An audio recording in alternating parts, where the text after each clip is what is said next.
passion for now, 'cause we're falling apart. Yeah. Passionate from miles away, passive with the things you say, passing up on my old ways. I can't let you know.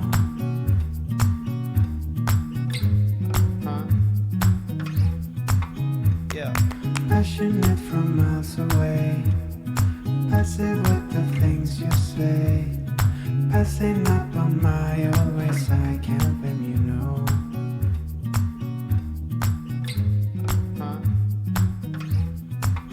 Yeah.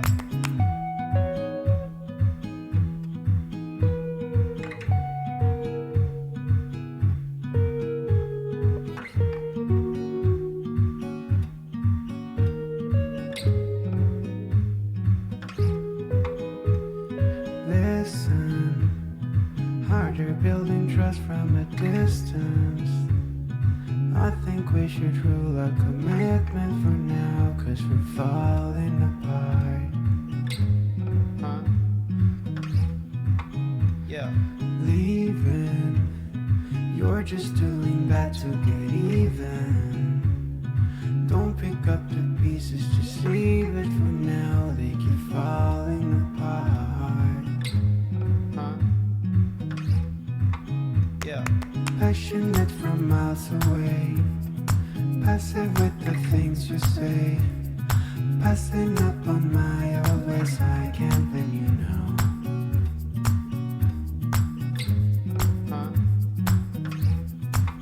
Yeah. Passionate from miles away, passive with the things you say, passing up on my old ways. I can't let you know.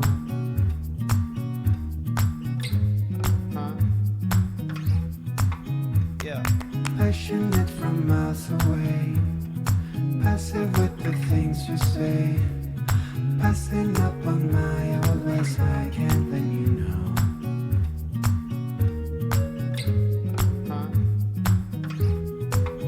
Yeah. Passionate from miles away, passive with the things you say, passing up on my old ways. I can't let you know.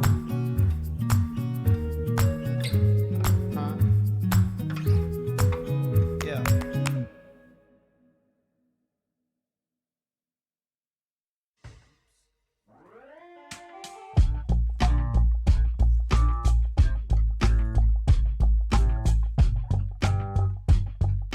Driving around in California, dreaming about the things we could have been. Hours on the road has taught me, baby, I'm too proud to let you win. I give you up just to ease my mind. Don't you worry about me, just listen us. Thinking too much, I know it's over love. Just trying to find me some Hey, yo. peace of mind. What's up? To wash it off. How are we doing?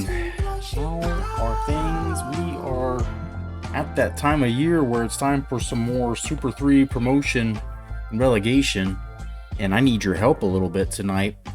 We've got a couple of situations that I'm just not quite sure how to handle here.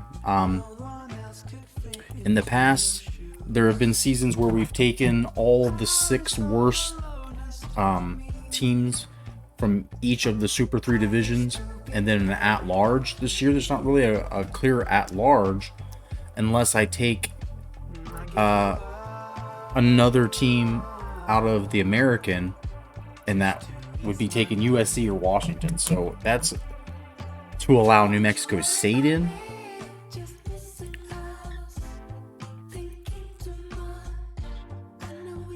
So let's take a look at it. There's been years where the selection committee, the Super 3 realignment committee, has not taken a team from the Mountain West. And I feel like the Mountain West is tougher right now than it usually is. Colorado State, Hawaii, New Mexico State, Like, New Mexico State probably earned its way in, but if we add them, then we don't let USF in as an at-large. And if you remember USF, they were number 1 for a large part of the season and then lost. They're definitely a team that's worth. They lost to West Virginia in the championship game, so West Virginia's going to come back up. And I mean, this is one of the better of the Standard 7 conferences. They've got UCF, who had a decent record in conference, and then everybody else just beating each other up. 6-6. Another 6-6 down here, Temple. Everybody, I mean, Old Dominion really bad. So remember that. Old Dominion maybe worth swapping out for UMass. Does UMass deserve a chance in the ACC? So that said, we have to get the last team decided, really. We could take out USC. USC technically needs to go because so SMU's leaving, who's not bad. I didn't really want to kick them out because they're not a terrible team. Georgia State is another team that's going to leave the Conference USA, but Washington's record's worse overall, and USC has a real good win over Texas early in the season. So it's like I would rather have USC stay in and Washington get bumped. But if we go to how we've done in the past, where we would take an at-large, Washington's the worst at-large, and so technically they both need to go. And that would let USF, we just showed as it was a national championship contender for a large part of the season. They beat Michigan State, beat an OK Virginia, beat like all the ACC teams they had to beat. UCF, a non-conference against Cal, who's a Super 3 team, just barely. Cal would be another one that we could boot out.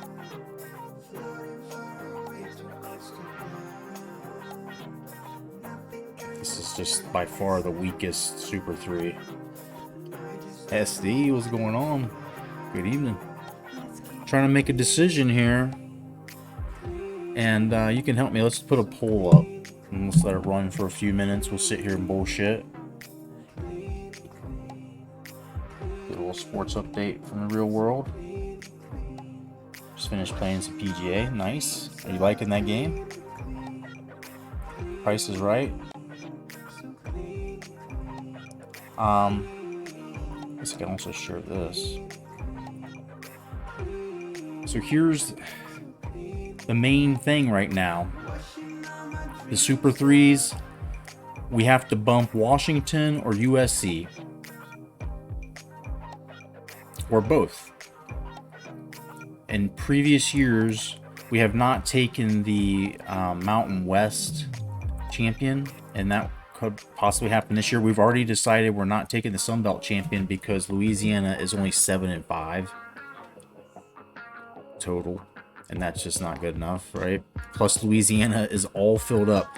It has 100%, seeing these things visualized has 100% proven my theory that when you move to a school and you recruit, that there becomes a higher amount of recruits in that area. So like when I was at Indiana, look at all the schools that are in Illinois, Northern Illinois, Notre Dame, and Ball State's not bad.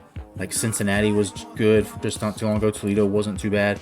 They're all concentrated around there. And then when I was at App State, look at all the schools around App State. Liberty was in not too long ago, like schools that usually aren't good. You know, Tennessee was just in. All of them clustered up there.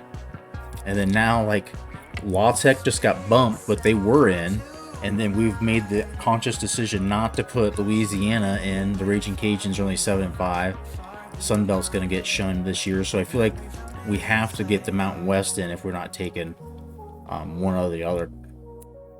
And then so the question really is, do we want New Mexico State or USF in. And if we want both of them in, then who are we going to take out? Washington, USC, or both? But that really starts to gut this American conference, this division of the American. Trojans still have like 4 or 5 prestige. And then Nevada's already been added in. TCU's came in instead of SMU. Tulane is in instead of La Tech. Tennessee's gone. Mizzou's gone. And instead of them, it's West Virginia and Penn State. So somebody in the MAC is going to have to slide over. It's probably Ohio State. They've done it quite a few times before to stay over here. And then this is much more there. At some point, App State might even make more sense to drop back into here. Kansas maybe go into the MAC, because that might make a little more sense since all of this is concentrated down here. A&M's probably going to swing back over into the American. But let's put this poll up here. Anybody and everybody, please tell me. Tell us what to do.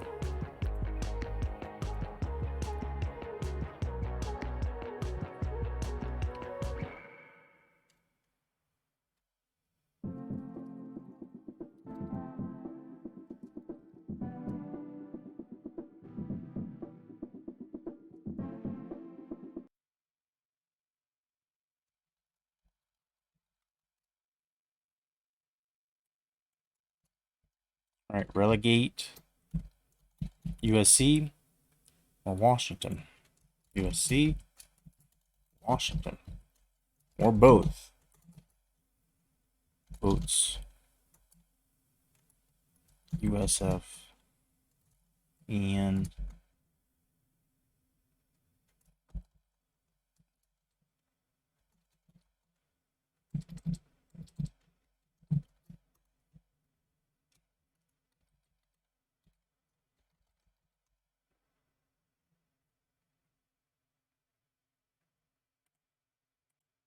all right, we'll go 10 minutes on that. My music stopped. Something broke.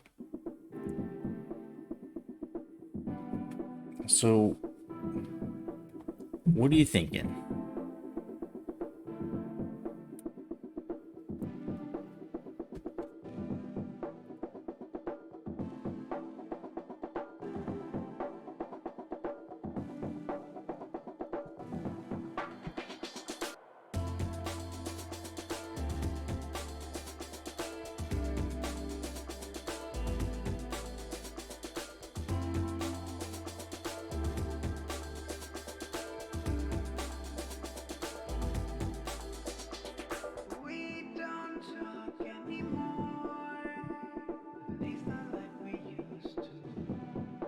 Anybody got a strong opinion about it? Use some dilly rods. Double down on your vote.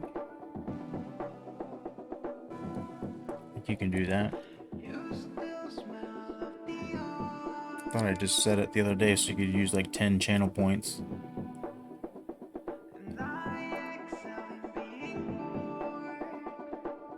I realize you guys can still see my stream. Am I doing a realignment? We were doing our yearly promotion relegation, and promotion relegation a little tricky this year, in the sense that Louisiana won the Sun Belt, but the Sun Belt wasn't too good. USF got beat in the ACC, but beyond that, they were on their way to the national championship. So I feel like we should add them in, but I want to be fair. So because I've already bumped one conference champ, New Mexico State's the Mountain West Conference champ. If we want to add them out of fairness and playing by the rules, like that's what you're essentially voting for. If you want both of them in, if we vote to knock USC and Washington out, then we can get both of them in. But if you all vote just USC's out or just Washington's out, then the next vote's going to be which one of these teams are in. New Mexico State 8-4, Mountain West champs. USF ACC champion runner-up. They lost the last game in the conference championship, but other than that, they were 13-1. 13-1. I think they won their bowl game. I'm not sure if they even had it yet. They went 12-1. Did they win their bowl game?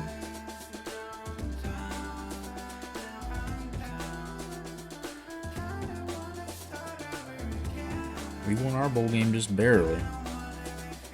And then we watched the Natty. I don't think we simulated all of them. This score might have came across the screen. I didn't see it. So I think they beat Texas. Yeah. I think I did remember seeing this.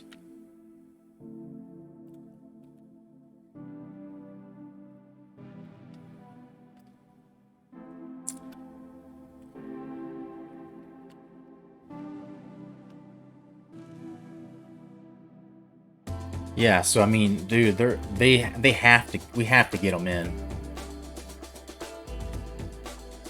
So New Mexico State stands to get screwed unless you all vote that we knock out USC and Washington.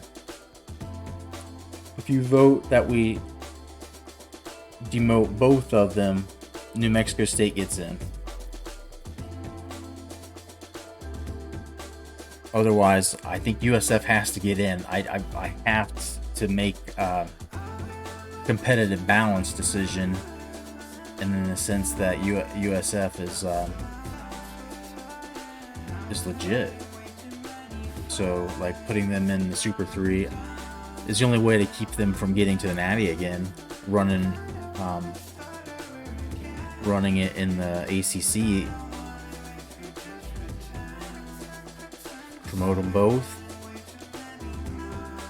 And so the only reason I wasn't certain, the only reason I was wanting to think it through and ask you and get everybody's input that wanted to input, was because we take both Washington and USC out, we start to have an American conference that out there conference, their division, the Western division of that conference is a little wild now, and that's fine, I suppose. Nevada had proven to be all right. Utah State keeps hanging around. These are decent football programs. They're prestige, I think. Let's check it. I'm sure they're in bowl games. They're in Nevada against Baylor. Let's see. Take my face off here for a minute.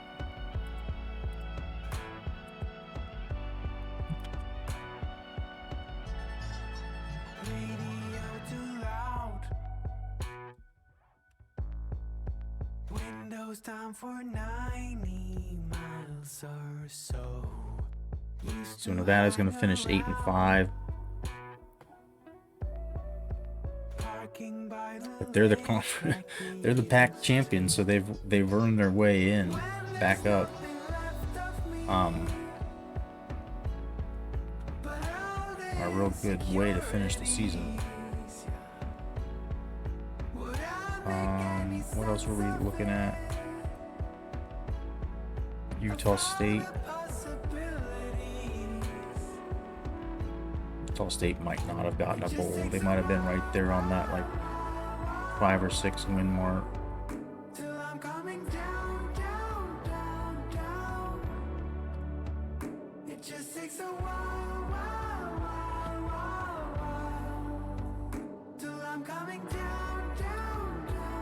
I don't know if anybody else is going to vote here or not. One deciding vote might be all we need. I guess I am allowed to vote one. It does let me make one vote. And I don't know. I mean, USC is like an 88 overall. Washington, like, let's look at this and show you why. Like, technically USC, I think I already showed it, USC lost the conference. They were the worst in their division, I should say. So SMU got demoted. USC is lost straight up to Washington, but then Washington would then be the at-large worst team when we take 7 teams out. And so dropping them both is not crazy. And there's precedent for us taking the best at-large team. Like TCU was a non-Super 3, but they made it to the national championship game. If they weren't conference champions, I would probably still somehow put them in there. They earned it by winning their conference, so it took care of itself.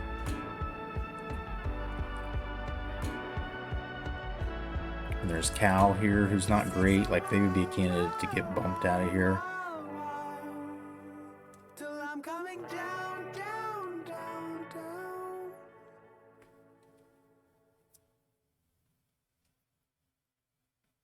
These are just both by far the weakest Super 3 here. So I don't know if we're to that point now where we need to shuffle it one more time. Have you know, the Super or the Standard 7, Super 2, and then like the Premier, the Elite. We have one top conference that just has like 8 teams in it.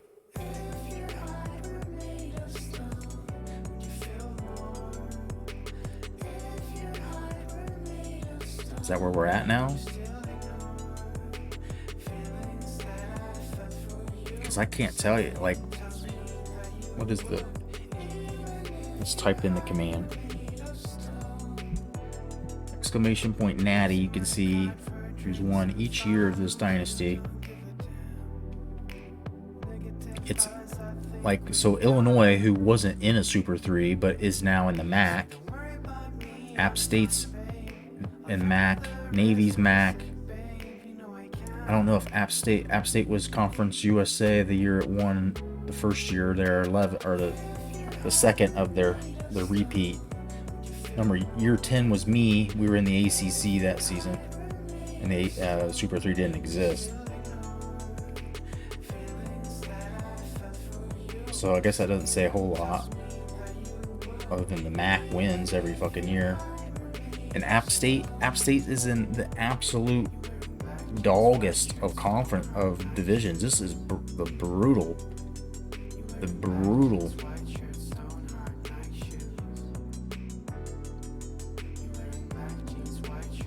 This is by far the most brutal. Not so much anymore Navy and Army's numbers, but they still play hard. They always win. But Ohio State's super rated. Pitt's gone up quite a bit. And then now this is going to have Penn State in it again, and West Virginia. And Ohio State's going to swing over here. Missouri's going to drop out.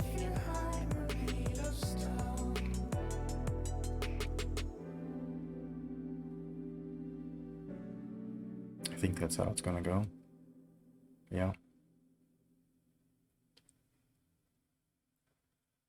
We could add Kansas somehow. I don't know where we would squirt one of these teams out at.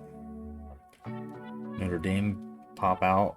They were a possible at-large that we were going to cut, but it comes down to, like, there's still a 97 defense, like, and that's where it is with USC too. Like, I hate to drop them, despite that being what the vote is. I hate to drop them because there's still a 90 defense. Prestige is still solid somehow. Just like, I guess there's Utah State's got some prestige. Air Force is able to hang on. I feel like they're going to be able to build it up. Mexico hangs around somehow. They've been in it since the beginning. They're up to a 5-star prestige. It's absolutely bonkers. Kansas is a 4-star. So, I mean, all sorts of weird tides are turning. Even though Kansas is only a 79. This weak-ass conference, they're able to survive it. And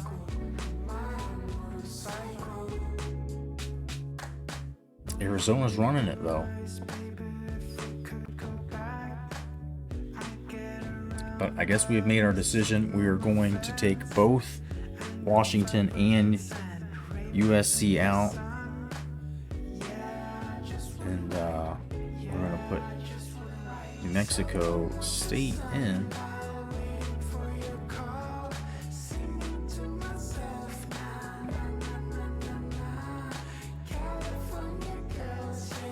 Washington gone. USC gone. I'm not sure exactly where New Mexico State is in the...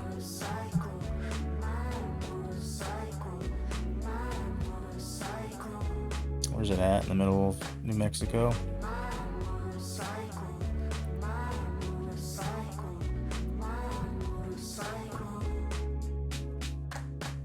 Las Cruces. Pretty much right in the middle there. Perfect. Dope.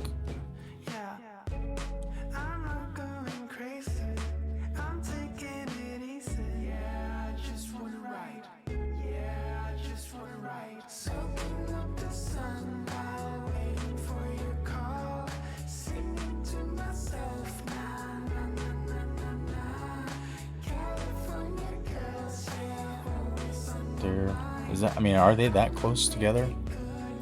Is New Mexico and they both right there like that?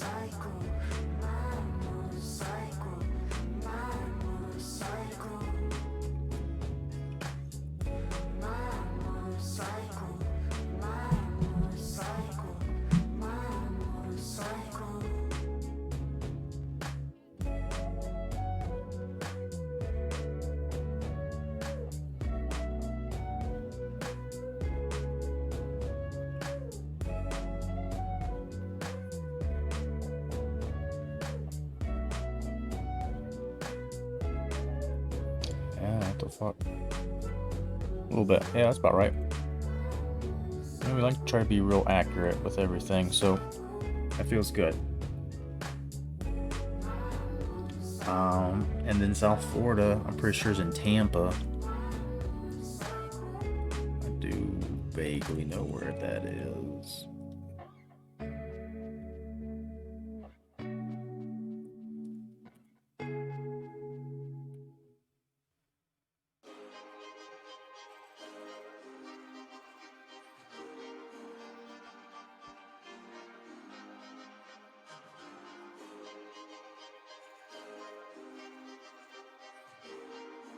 Alright.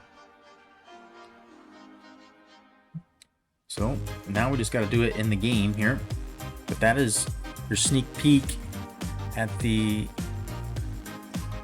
conference realignment for this year. We'll update the command in chat where you hit exclamation super 3 to see it. I'll get all this stuff updated here. I gotta have to you know what I'm saying, like mark that they're gone and they're gone. And this is Nevada.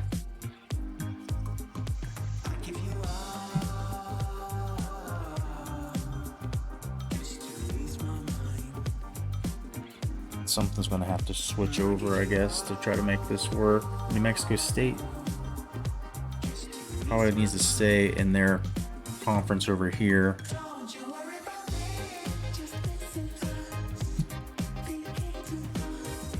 Makes sense to be in the rivalry since they're right beside each other geographically. Oh shit. SMU's gone.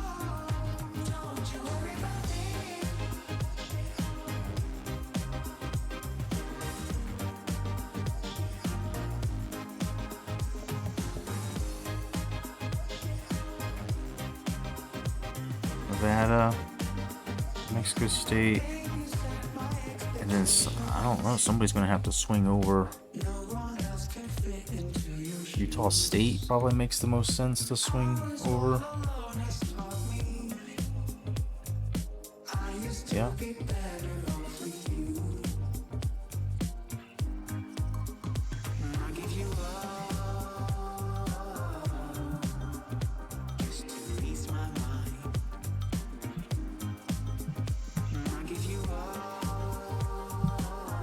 So this is a spot for somebody from I guess the MAC. Missouri's gone. It would have been probably the most logical.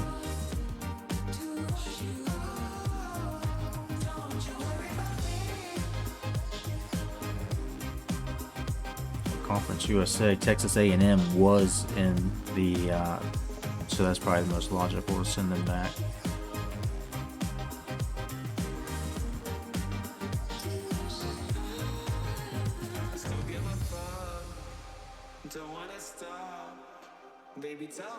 Actually, we've got TCU in. Somehow TCU's got to fit in.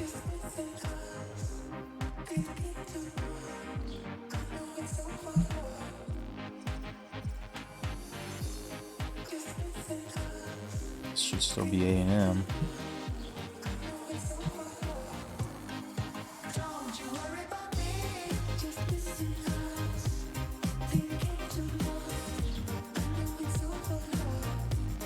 This should be Tulane.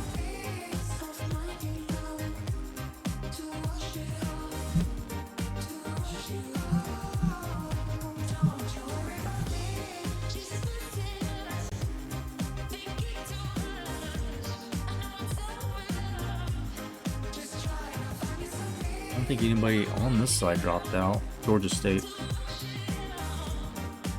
So this is USF then, I suppose.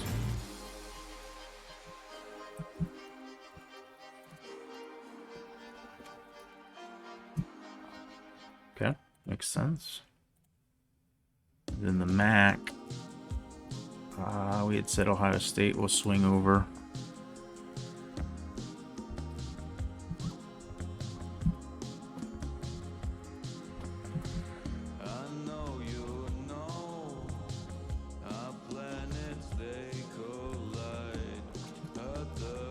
State.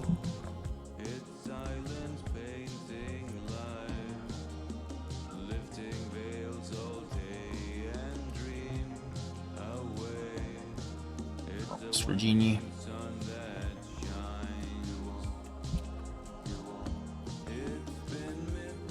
Okay. Right. Everything's settled. TCU's in there. A&M's continuing to stay in the Conference USA. This is all pretty regional. I like it. This is a little spread out, but I think putting USF in there adds some talent for sure. Everybody accounted for.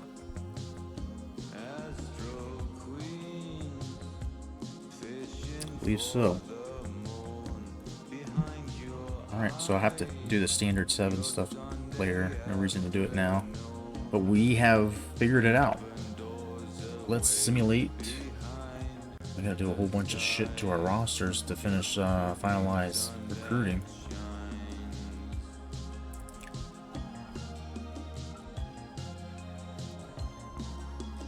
Here we go.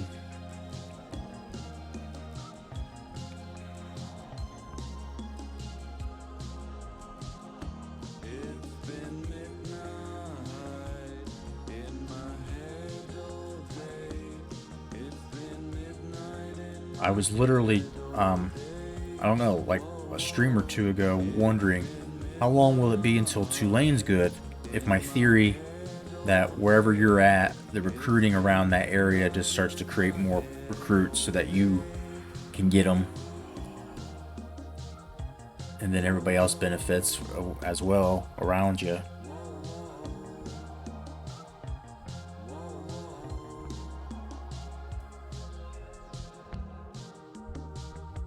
But I mean, Law Tech did drop off, so I don't know if that's because. Oh no, don't tell me. Charger dead? Battery dead?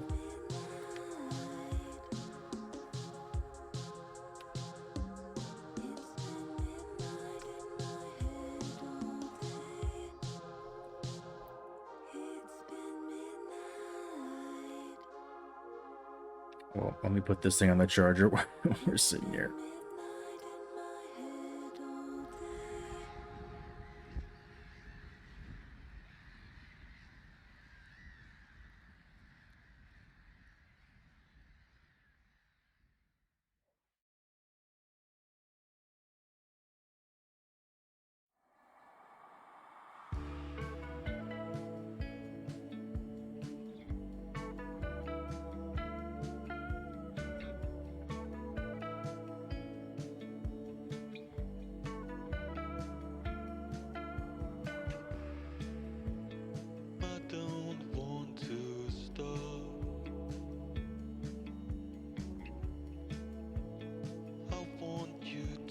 Take me out there. You're weaving fates like you don't know, and that's alright. Unturnable at every lie, telling me this is how we talk. When we're no moments away, this is how we talk. When we're one moment away,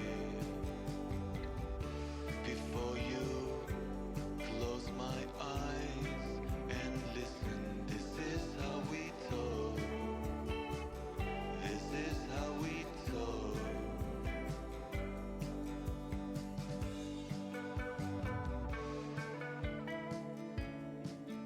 All right. We are smarter than the controller this time. We're not going to let it completely derail.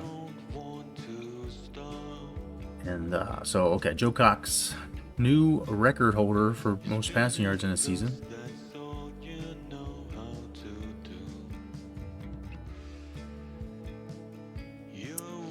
Bone takes home best linebacker. And we're going to finish number 12. It's not a bad finish. So, what? Anything to do? I don't know what we're really doing this week.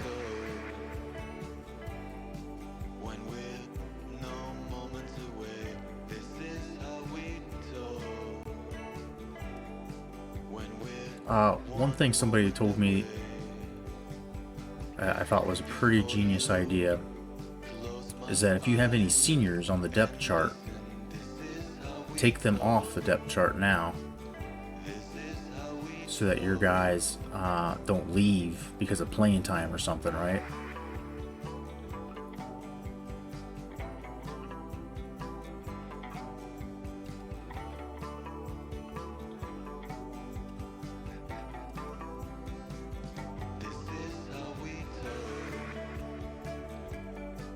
Can't do that. Okay. So like Zach Mitchell, hopefully he's not going to leave. Slaughter, move him up.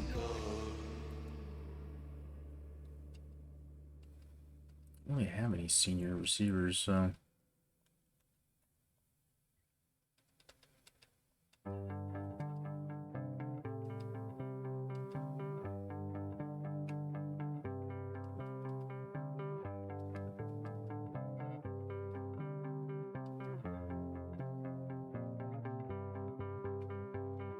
Nothing is inside it. Your fluid emerges, an infinite expansion that looks out with my eyes. Throw a rock to the right, it lands to the left. Right. Shouldn't be too many more. No Jones here. Everything I've ever said. Reynolds is still would be here another year. Peters.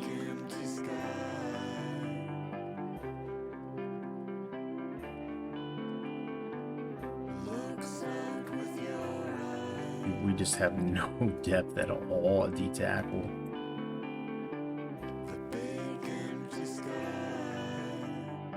But that changes somewhere.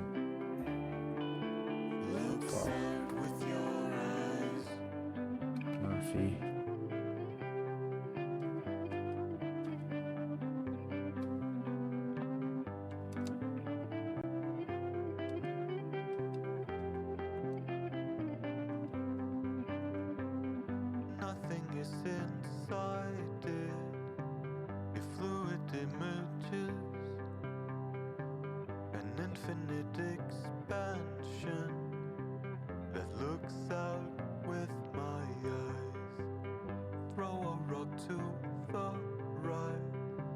This will matter down here this low, but I mean every little bit. I should be suspicious of everything I've ever said. It's for the red shirts, I guess, some of these guys.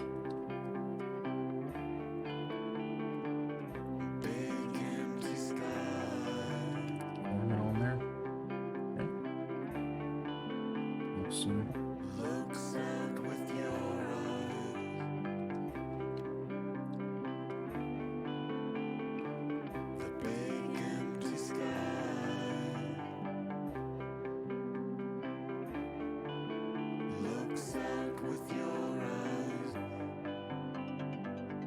Alright.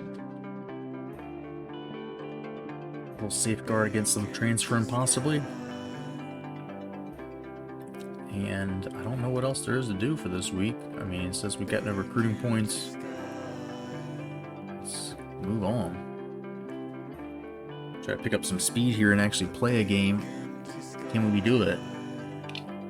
Because it only took us like 45 minutes to finalize what we want to do for conference realignment. We might actually better blaze through here.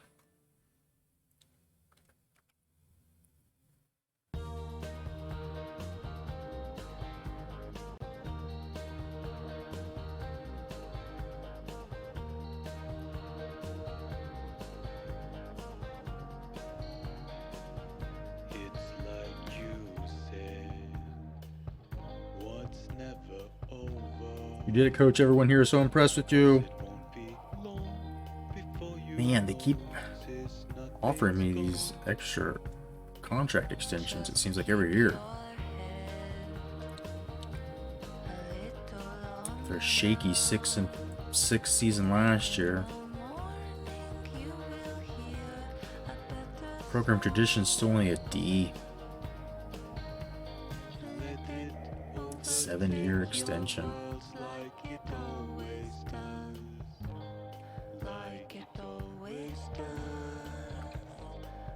I do want to go through the coach carousel.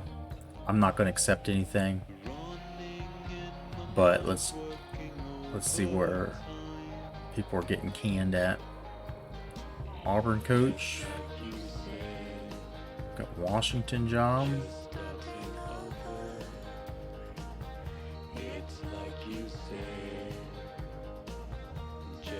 Ball State's coach going to move on up. GG. You know App State's coordinators are going to be hot. Bill Badenball going to leave Joe Dixon down there after he blew it in the conference championship game. Is USF going to take a couple steps back despite getting re-promoted? This seems to happen on here a lot, where it's like USF versus Washington is not really that much of an upgrade.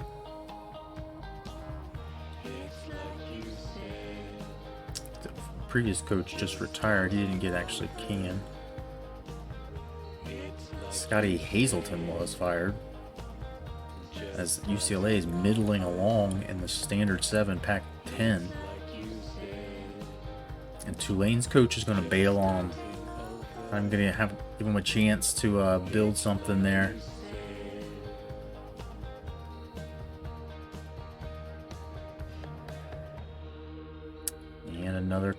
player from App State one? Nope. Tulane's gonna have to start over. Find out on the fly in the Super 3.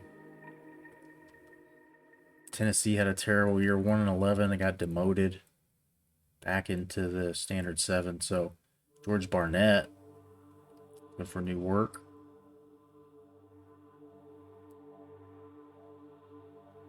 We haven't even got offers, which, I mean, we were going to deny them anyway, but I'm surprised no one's offering us. We're not the hot thing.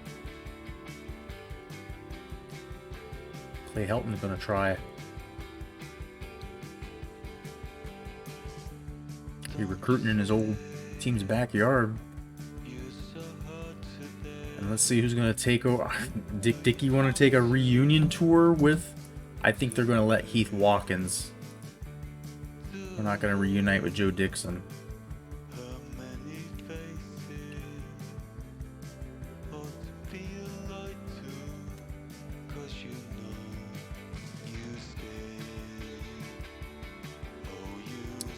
Wow, they're going to go defense. Dave Doran, been a head coach before, not new to it. It's not a bad job. That team needs some defensive help. Could be interesting. Kind of surprising App State beat Coastal Carolina on October 20th. Coastal's only loss. App State usually has a pretty good squad. I mean, going back to before they were even in FBS, like they were competitive every year, competing for national championships. Chris Crichton canned Wisconsin, struggling in the Standard 7 conference. No way I would take this deal.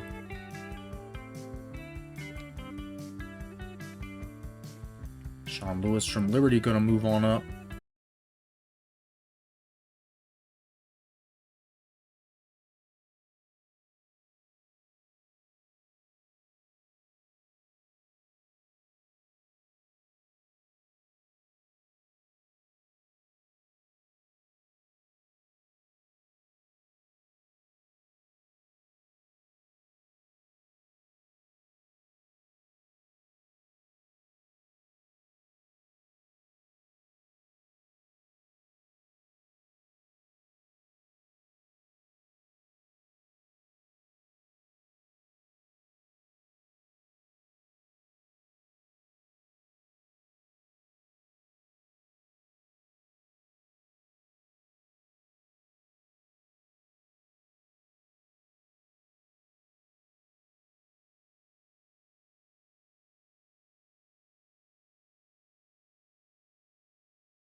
anymore. The team's decent for sure. And recruiting in Louisiana is through the roof anymore since Coach Dickie showed up. West Virginia's D coordinator going to give it a go. And an interesting job here to pop up into the Super 3. New Mexico State in a kind of a gutted American out there, the Western division of the conference. And it's looking like somebody from Tulane might get it. Be an interesting job to take for sure. I've done it like it seems like every other NCAA game I played, I always ended up at New Mexico State because they were usually one of the worst teams at some point. So it stays in family. I like to see that. Clayton White's going to get promoted. Interesting. So national champs are rehiring some new staff. Could go back to where we started as the OC. Andy Matthews from Oregon is going to come over. What kind of playbook? Air raid. App State had been running some kind of crazy ass option shit. Dave Doran's gone now, so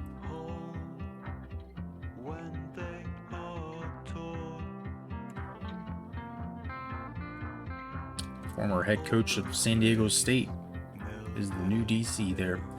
So we've seen everything I think I need to see. All the head coaches' jobs I think pretty much are done.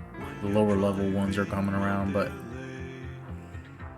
how do I just have to take another offer and then go back.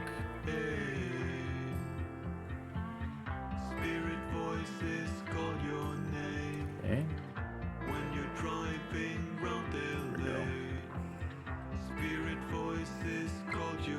Wouldn't be a bad job. I mean, look how good they are. Get them over the hump maybe, but can't do it. Can't leave and I can't go to Michigan. Let's just sign this extension. I think that should give our coach some additional stability on our recruiting bonus.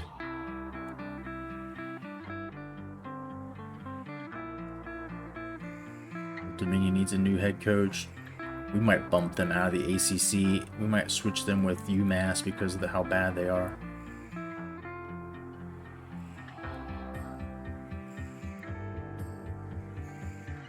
I'll just get to the end of this here.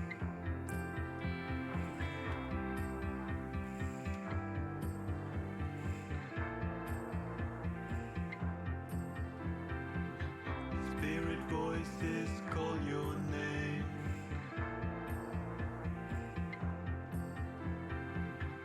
Spirit voices call your name. Sign the extension. Early contract extension.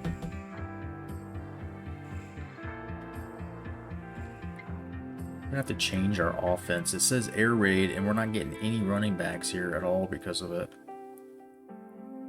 Strongly believe. So you see Auburn's new coach. USF's coach goes to Washington. Frank Wilson now at UCLA. Holton leaving App State. Doran leaving App State to go to USF.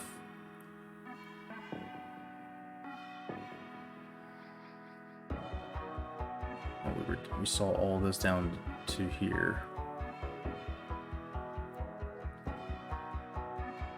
Chris Creighton, after getting fired, is now at Marshall. Rice's coach got fired, is up in Middle Tennessee. Ole Miss's coach is now at Northwestern. Some extensions, I don't care. It all turns black and white. Dance. And it's official. Dickie's here another year at least. We were going to be here no matter what, but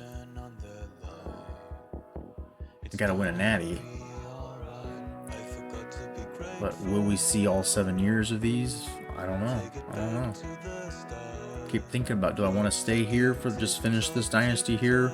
But when I see Tulane come up, I keep thinking I want to go to Tulane. Keep thinking I would like to do where I have maximum 2 years at every school and see how many teams I can win. Like, I would be selective about which team, like on here, USF would have been the team to go to if I got the offer, if I wanted to try to win right away this year. Or maybe Auburn. But that would be a challenge every year, just inheriting a new team, trying to get it over the hump. Already seen the coaches changes. I don't think we need to see that. Players leaving. Oh shit! I'm losing 2 dudes I was definitely fucking counting on being back. We are fucked at D tackle, and we're pretty fucked at offensive line. Can I try to talk him into staying 7th round, dude? Why would you leave? I can get you 1st round if you stay. Can I promise him that?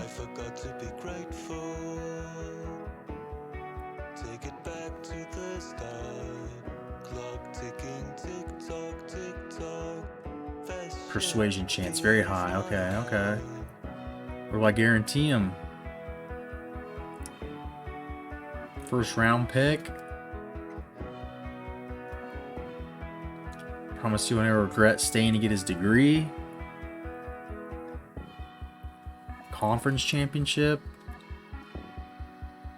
I think it's more realistic to either say promise you'll never regret staying, but 1st round maybe, definitely 2nd. We'll win the Outland. I don't have much luck with that.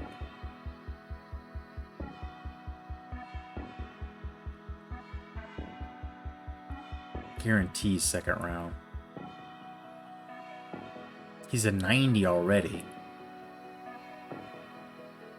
He's gonna go up to like a 97, right? He should be a 1st rounder.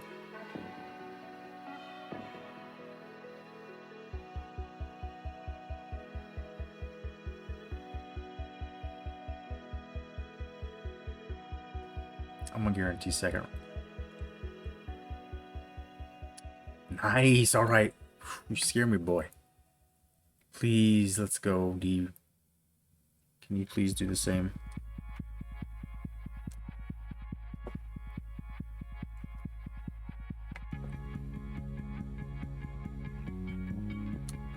We'll win the Heisman.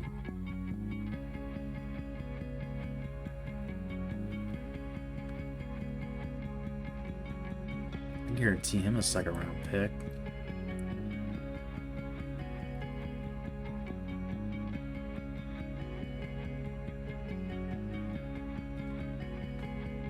Hell yeah.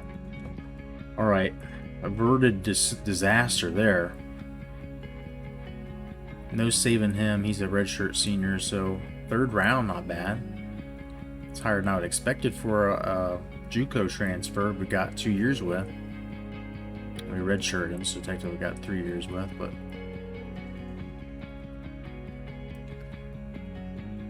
Trent Berry gonna transfer. He's not bad.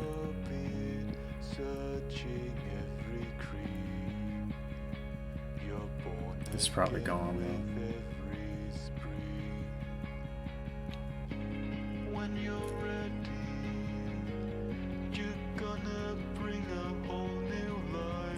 I mean, technically he's like 2nd string though, so tell him to play in at least. I mean, he'll get on the field. Until 9 games, dude. Doesn't see himself getting on the field here, but I mean that's not really about you, man. It's about how good our right and defensive ends right now are. Bunch of homers leaving.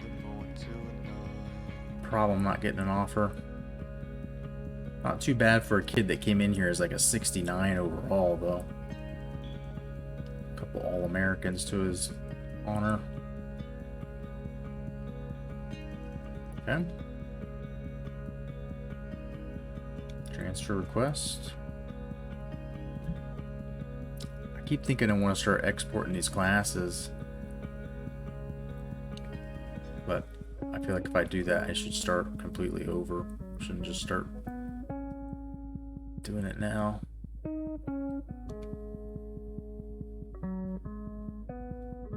By the time I get a connected franchise up and running with another franchise, like going, the new game will be out by then. Just my brain exploded thinking about. I know that the new game will be here by then. We still got 40 plus years of this dynasty. So I guess draft results. Let's see if any of our dudes.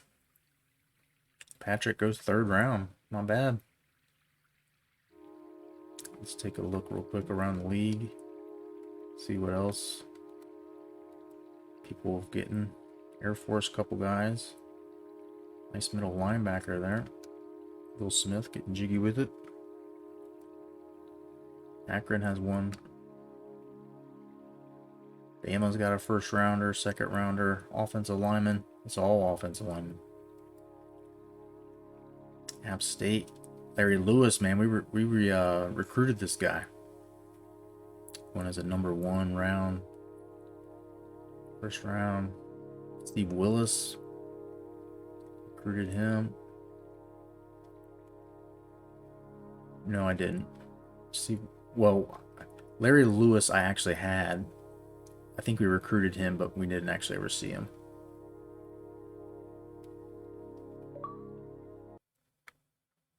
Shit, my controller dying. And the internet stopping on my music. Everything fucking up here. Working against the odds trying to play this game tonight. I don't know if we'll get a chance to play it because of the battery situation. As long as I hold it and it's staying charged, I have the charger in my hand while I'm using the controller.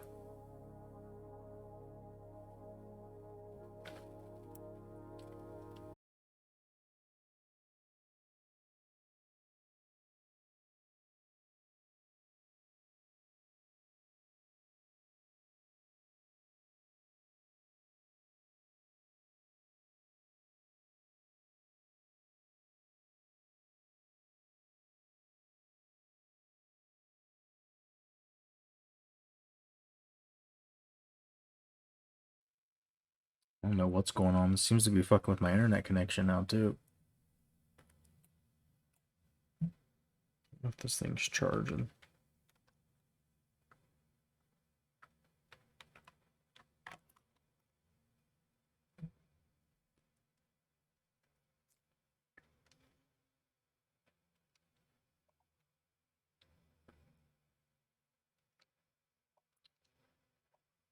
App State didn't have a huge class like they've had previous years, so I'm curious, where's the mother load at? These guys have nobody drafted.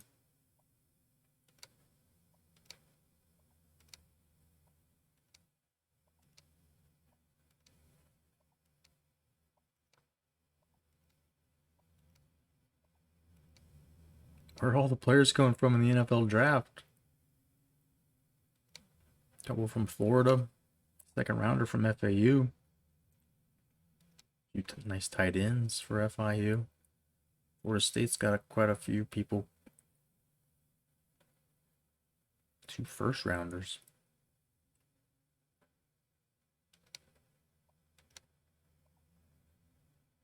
Georgia, a couple late rounders. Georgia Tech, 2 defensive tackle studs.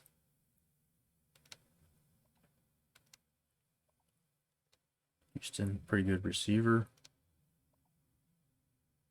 Indiana got 3 1st round projections. And these are actual draft results, so they were taken.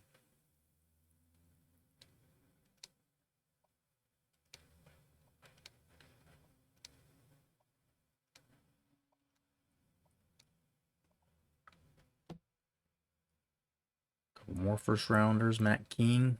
Remember him from national championship game that they lost. And then playing against them, of course. Maybe it wasn't a national championship game. I don't think they've been around for a while. Liberty won.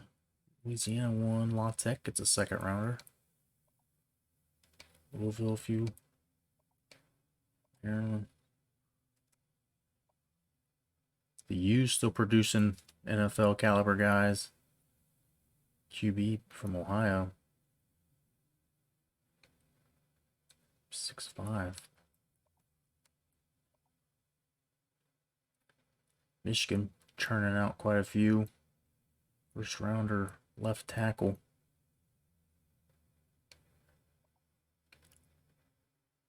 Couple offensive linemen from Michigan State. Minnesota churning out first and second rounders. This program's on the come up for sure. Maybe, well, now that they lost that much talent, we'll see. Maybe they're on the come down now. But it seems like the Super 3 conferences and promotion relegation has truly started to have noticeable impacts on like the balance here. Where some teams are, you know, like La Tech had a second rounder instead of teams like Nebraska or Miami having 12. You know, they're having reasonable numbers now. I still don't know how Nebraska's putting any of them out. They've had no real success in recent years, but a good D tackle from Mexico. North Carolina churning out quite a few mid-rounders. NIU couple. Tight end. Notre Dame is a fucking linebacker university, I guess. Kenneth Stevens. Stud boy there.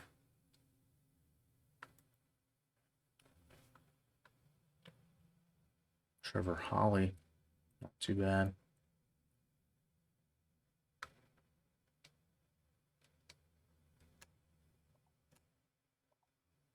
There's Ohio State contributing their fair share.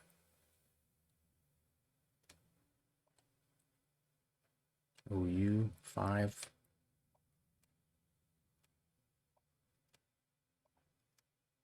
Oregon a decent class there. Penn State some first rounders. Pitt putting out quite a few 6 rounders. He's got a left tackle to die for. SMU 3. I don't know who the big class is. I don't see, like, in the years before. I guess it's Stanford. Damn.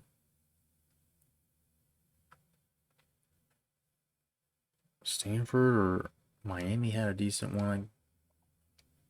Ohio State's wasn't bad. Stanford? It might be Stanford.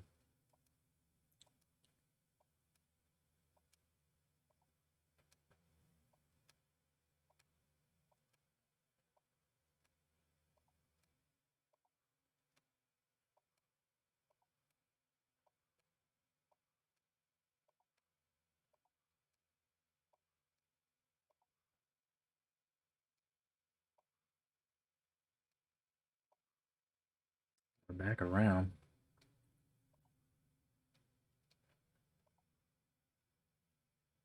Yeah, pretty modest for some of these.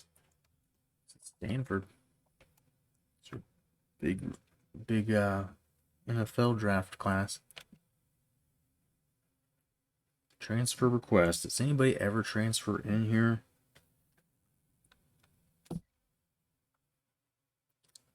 Rarely see it.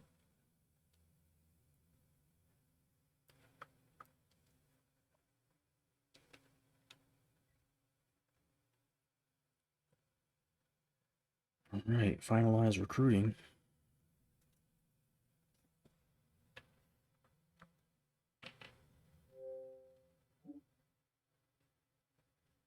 It says my battery's up to 3 bars. I don't know if that's true.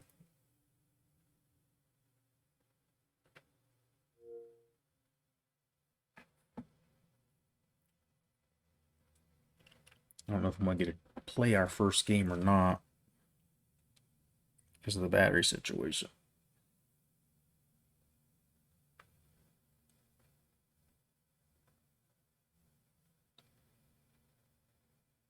Commencing graduation ceremonies. So we still have to do the actual moving around the conferences. That shouldn't take long. Gotta finish this recruiting, which is probably the biggest thing. So I nitpick how many points I want to assign or, you know, allocate to people.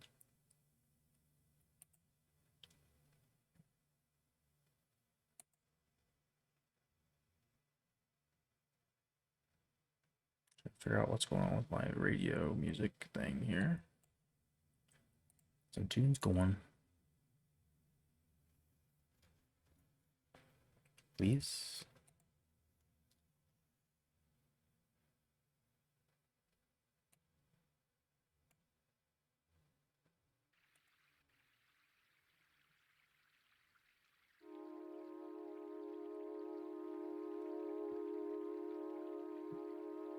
We're in recruiting battles. We knew this.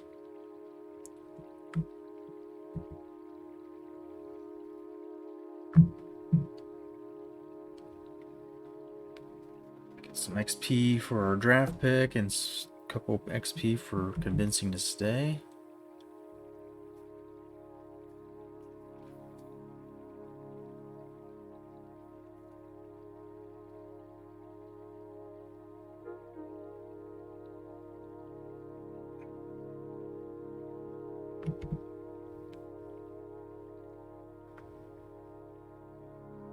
I don't know what there is to do.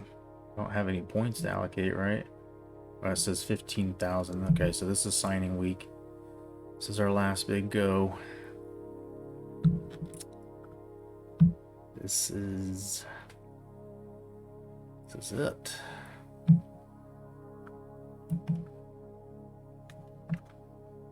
So were we gonna go hard for Jasper Bowen? We would have to put all the points on him if DeMarcus had a lot left. There would have been no choice. Had to give it all.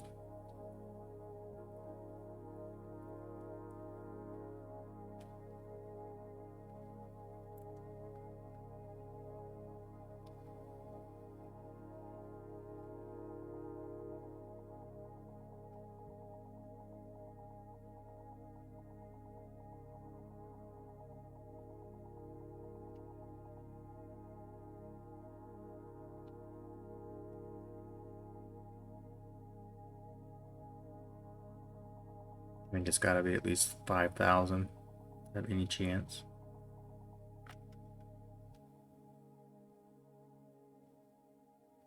$5,605. Because we got to make up what we're losing to them already.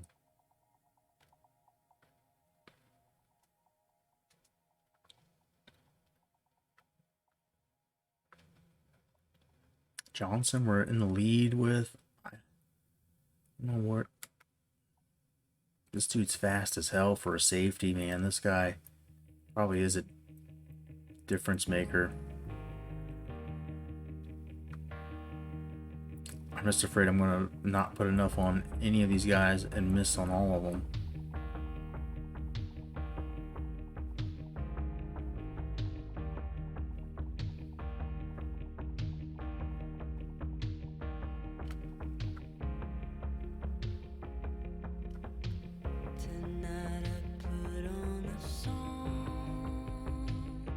So we gotta, I guess, be real decisive on who we're gonna spend it on. It just sucks, dude. We're gonna end up losing out on some guys, so let me throw scholarships to everybody, knowing that we're probably not gonna get all the guys we want.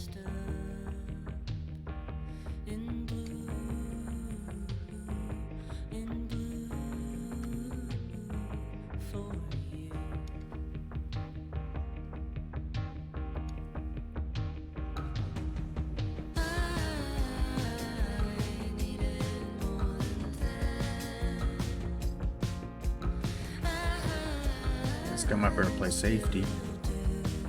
Strength. rank's not good though.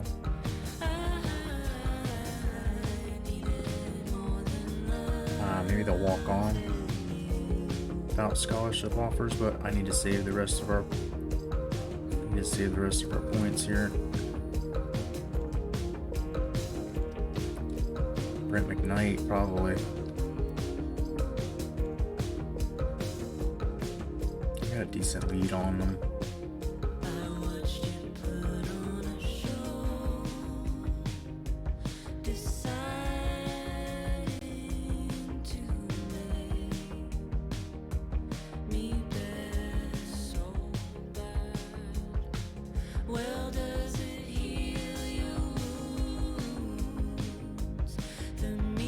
Jumped ahead of them too.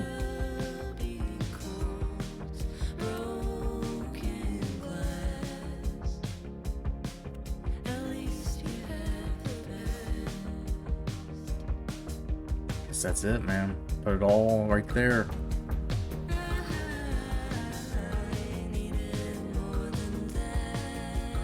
Up 750 on them. So that might be alright. Overpaying on that one. Maybe not paying enough for Bowen.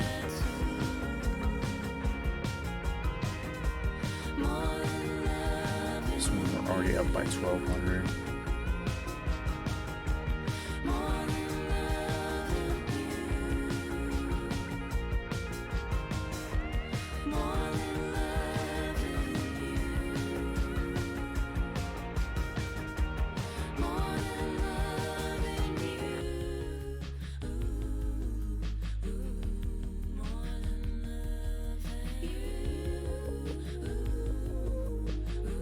Those are the top dogs. Those are the ones we need. Everybody else has scholarship offers if they want to come.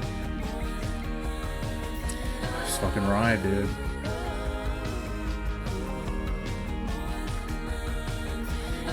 Any disagreements? Anybody scared? I hold on to your panties. We're gonna do it. Maybe the fastest I've ever done that. Just nothing really to debate. There's a couple big boys we want. We gave some big boy points. If we don't get the guard, we probably won't get all the other guys because we gave so many points. But Jasper, we need our boy Jasper. Let's just take a second. We all want to take some supplements, hang out. Hey buds. Let this controller continue to charge. But it's turned on, so I don't know how much it's charging while it's turned on.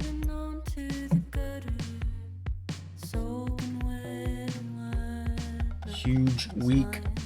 Finalizing. We did get Johnson. We did get Bowen. We did get McKnight. We didn't get anybody else. So maybe we paid too much. We got McCullough. We got Phillips. Decent. Washington. Hell yeah. Not bad. We missed out on some of those wide receivers that, you know, we were kind of tepid about. Weren't too excited. Andy Jordan's going to go to App State. So yeah, we missed out on a lot of those homers that I had thought we might end up coming here.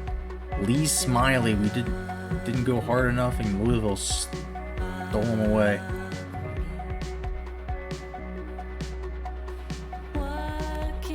Jermaine Washington, we'll have to watch for him at Michigan State, see if he does anything up there. Brian Johnson, though, that dude's going to change things. Free safety. Here to make some big noise probably right away. We've got a couple of safety. We might need to start thinking about moving one of them to corner.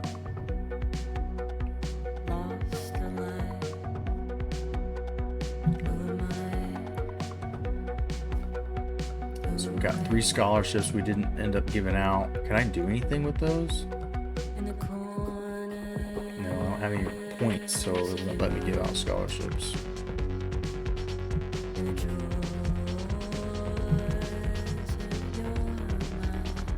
We're going to end up with the 5th class, 10 3-stars, 3 5-stars, 4 4-stars.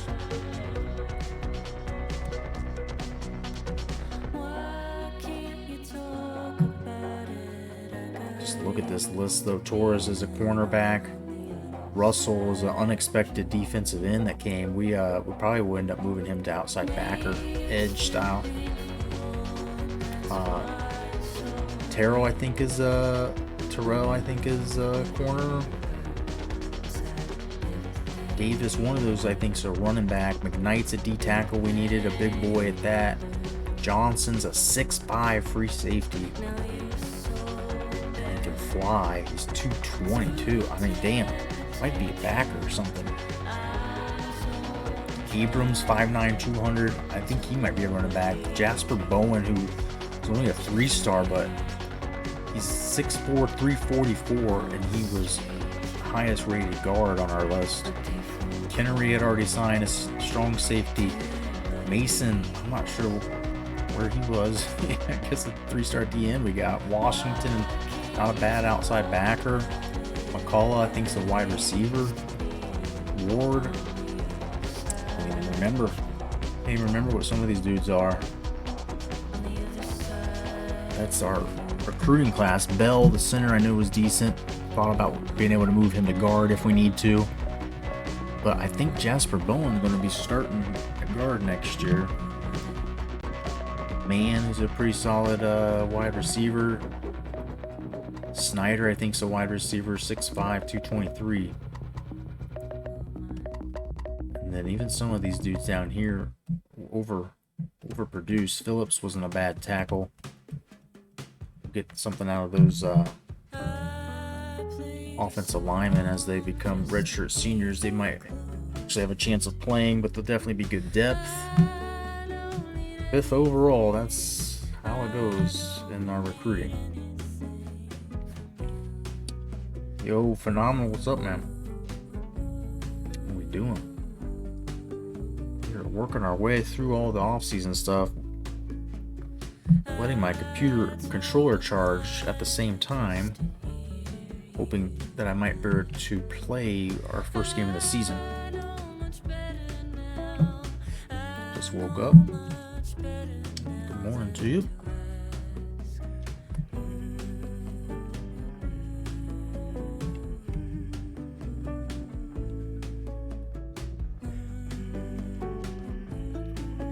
Do some position changes here, and this be a year where there's some questions about some of these guys where they could and should possibly be playing.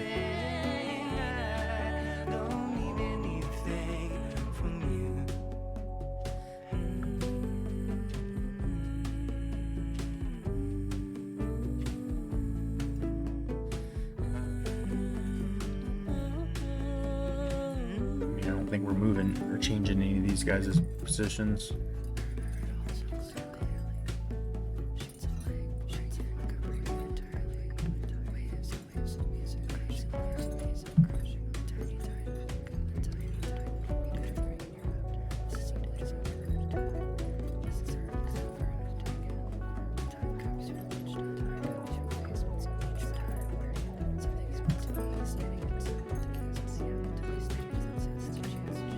Play some tight end. 65, we drop a little bit. Man, Joe Cox got drafted by the Hawks, 24th. Nice.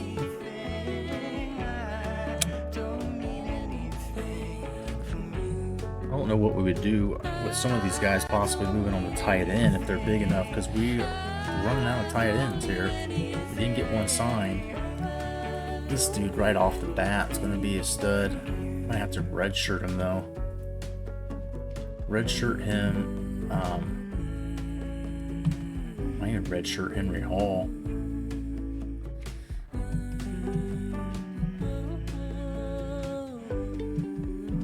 Because our kid here, Brandon Bradford's ready to go. If we don't start playing him, getting him some work, he might transfer out of here.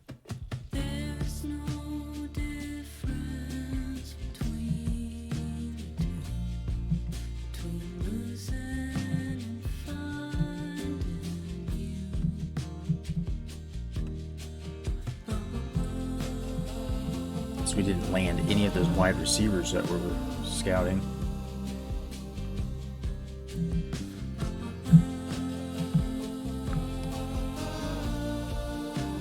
Henry's going to leave. We're only going to have one tight end left. It's going to cause some problems. So tight end's a huge recruiting point this year. This is where we might need to make some decisions. If we could try to get maybe somebody playing guard.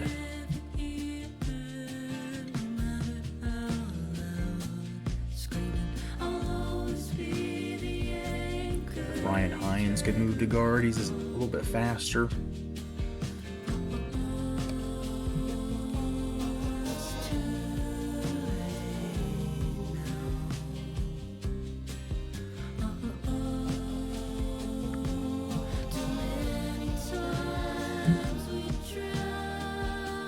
Big boy to put at guard.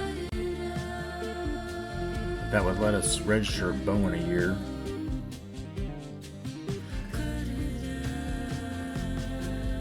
Jasper Bowen's a big boy too, 344. What about moving Hicks to guard as well?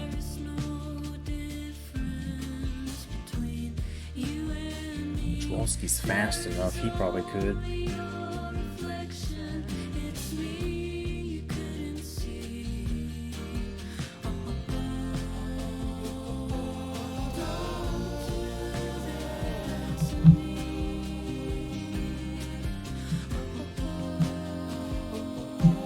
Redshirt Hicks though. Let's just see what happens when we move it. It goes down big time.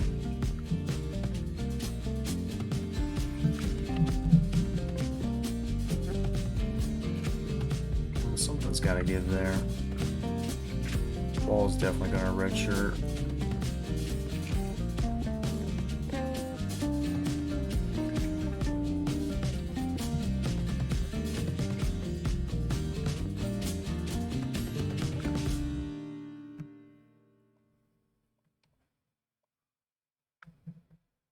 Is Bowen the starting left guard?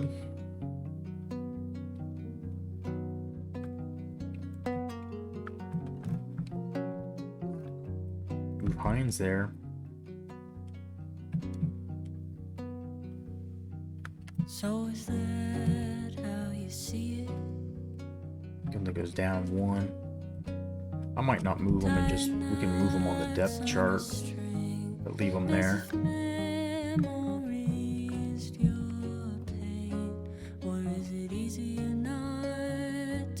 Need to get somebody lined up here at right tackle soon. Don't go digging up graves.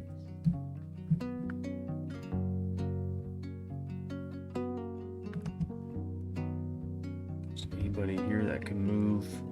Play some D tackle.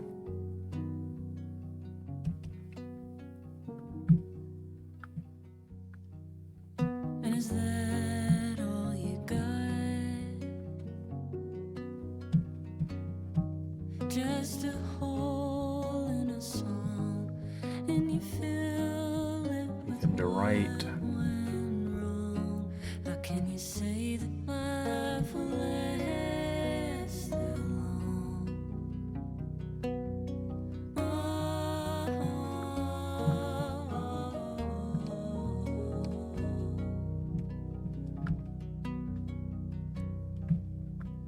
This dude's going to be decent. He's an 84 in speed. I just keep thinking he could possibly be a better linebacker. Why can't you just let No, it's not.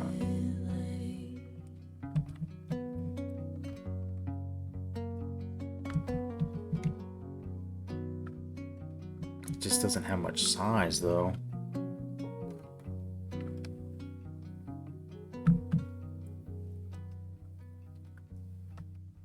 And is that how it ends?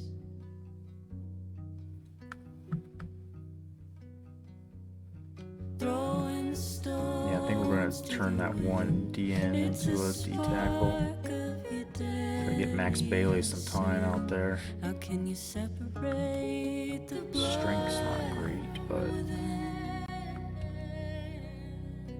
don't go digging again.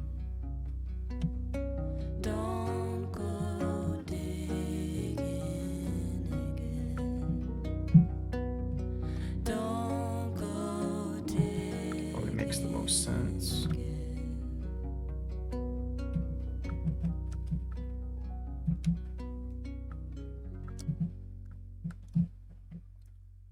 All right. I don't think there's anything else to do. These are all fine. I saw you at the top of the hill. You were looking down. Might better redshirt this dude. I don't know. We probably need to get him on the field. Like, try to save a year and let Dustin Miller. He's a little slow though. This guy's a fucking mountain. I wonder if he should play DN instead.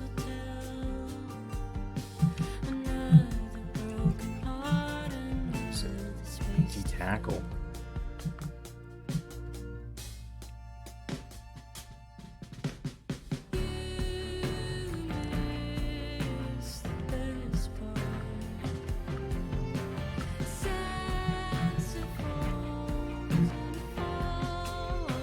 T-Bone back for one last year. He's won pretty much every award he can, except for any national championship.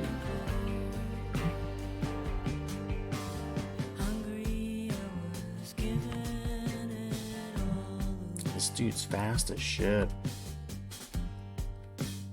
He's so buried on the depth chart. I wonder if we should move him. Doesn't change anything.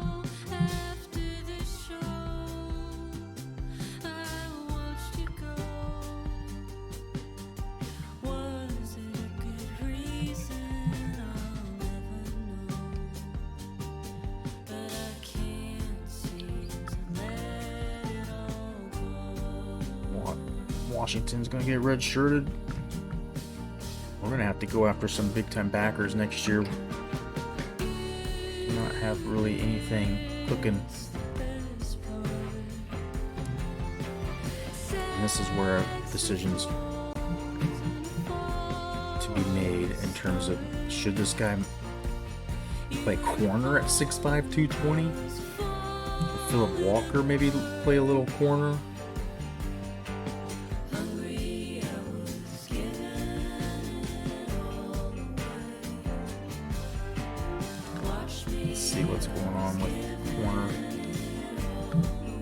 Yeah, he would come in and be the third guy, fourth guy maybe. These guys are already red-shirted, but they'll be ready next year to step in as juniors.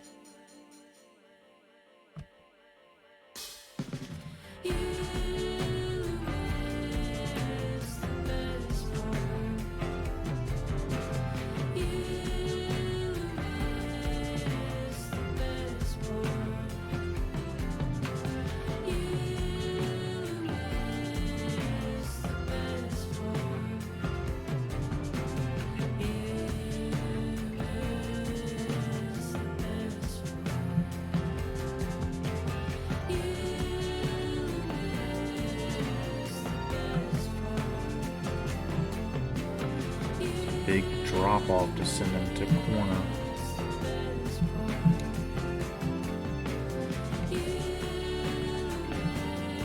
Even bigger for him, damn.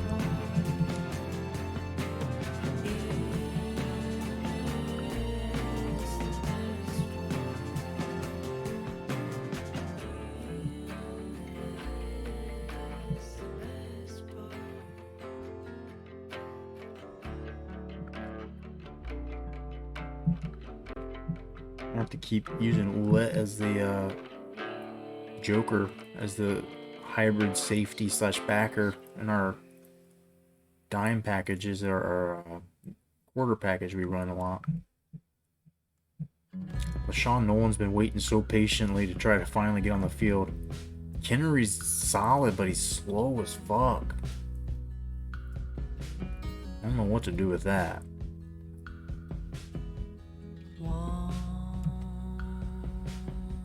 Casey Burrell, I don't know.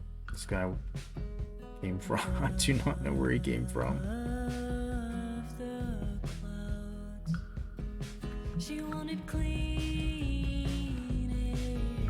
So I don't know if it makes sense to put Ula at strong safety. Drops him down quite a bit.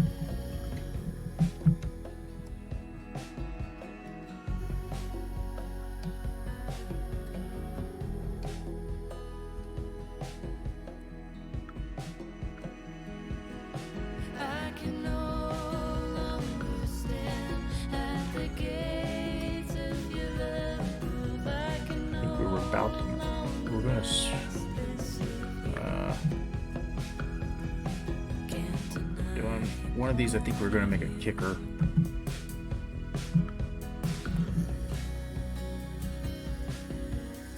His kick accuracy is shit, but our current kicker is about to graduate, so swap him over. Which one has got the bigger boat? 78, 71, 82.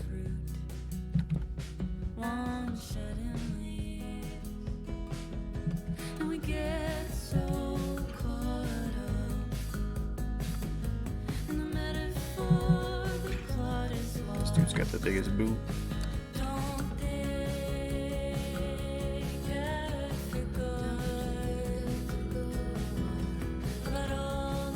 Alright, now actually making players out of athletes.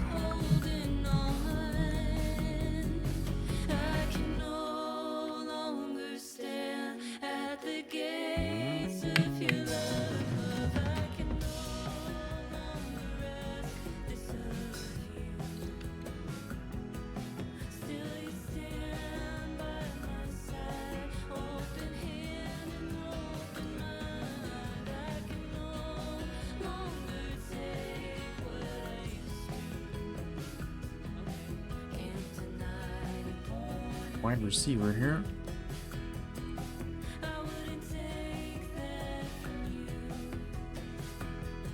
$80 at halfback.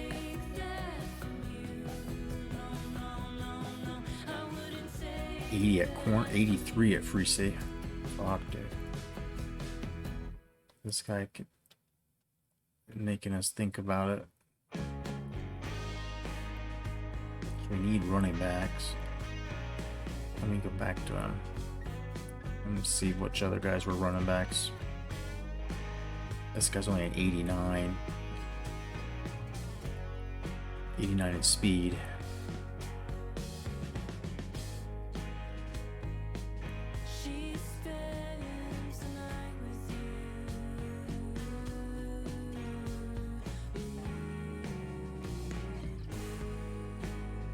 I'm sure he's a running back.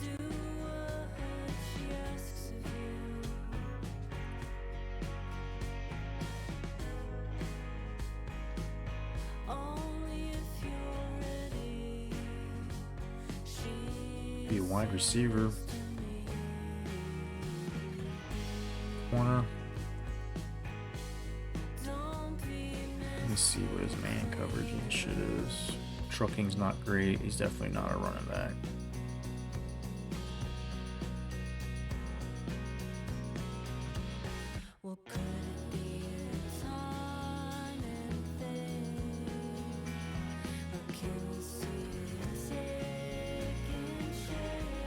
It's only a 65 at wide receiver.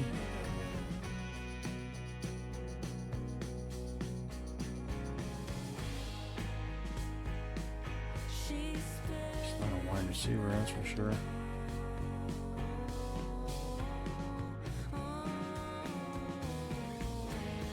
Safety.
know what to do with some of these guys. This guy could be a running back. Not really. Better at safety than anything, but they're all better at safety than anything. This dude's juke and everything is great. Stiff arm's not. This dude's got a 92 stiff arm, so I think he's a running back. His trucking, break tackles.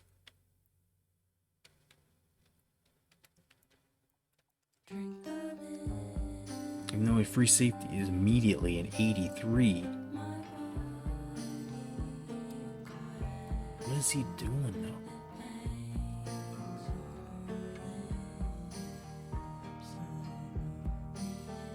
His man coverage is a 94. I don't think we ever intended him to be a running back, but he's good. SD going to bed, man? Alright, good night. I'm probably not going to get a chance to play this game unless my controller somehow super magically charged after this, but I gotta make these decisions here. I don't know what Terrell's all about.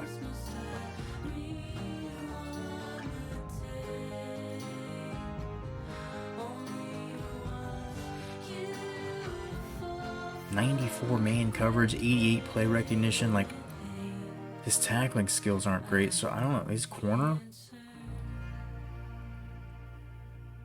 he could be a nice running back. The 92 stiff arm, the trucking, his elusiveness isn't great, but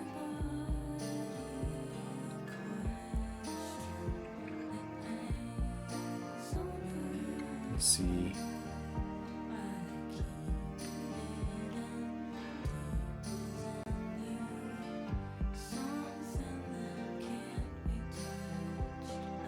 Yeah, we kind of need him at corner.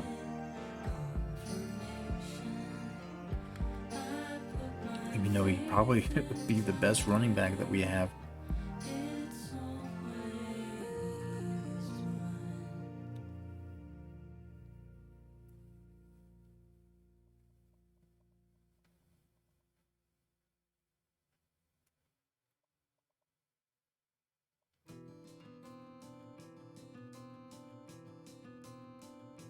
Yeah, I mean, this dude's main coverage isn't great.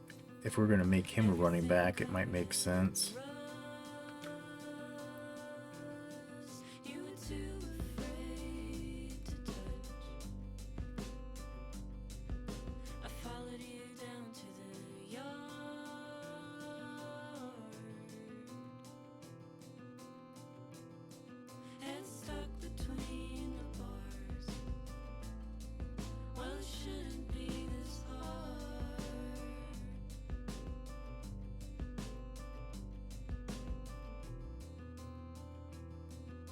Now everything's covered in gold.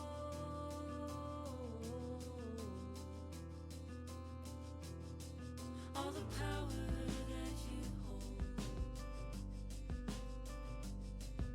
And 20 years later you found out she was the one who knew.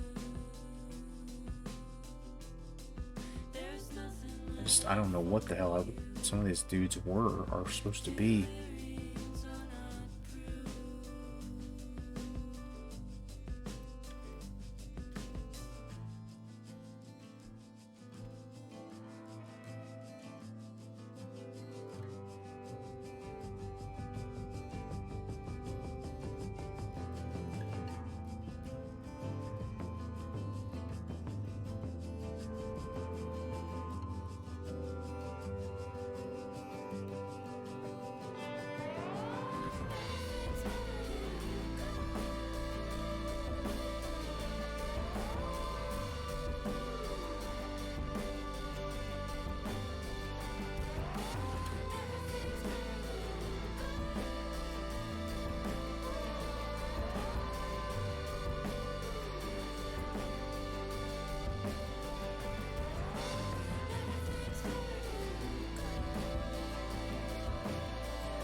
Running back with 95 speed would be nice, but only a 52 strength. Like, just corners, dude. Stocking up on corners. And this dude, I don't know, maybe he's a running back. His strength's not great. Carrying's not good enough to be on offense at all. Tackling's not good enough to do much. Which is decent play recognition, so. Another corner, dude. Holy shit. We've got some corners now. 2 of them are going to be graduating. And so next year, Terrell probably starting to read.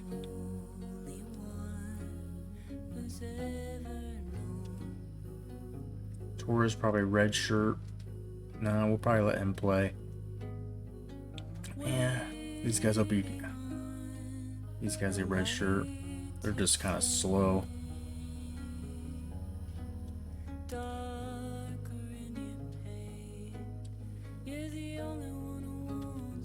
Now that Brian Johnson is here, it's really tricky trying to figure out. I think Philip Walker will probably start. Johnson's going to red shirt. Edwards is decent.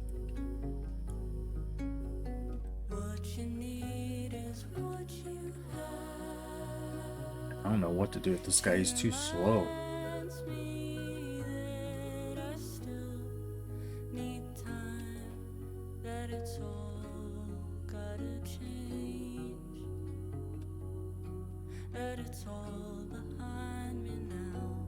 Put him at backer or something?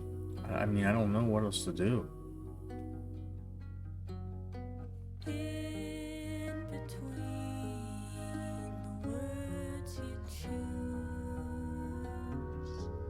Does he have any block shedding skills?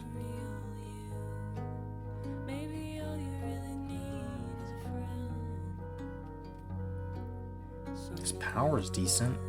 Block shedding's at 82, so he could play backer.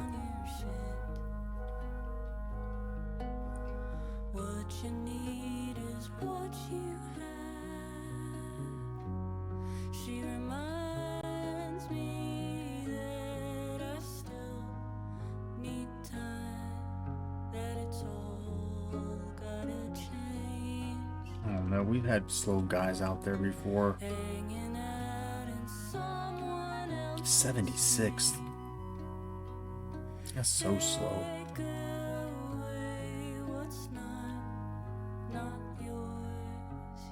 There's going to be a need here.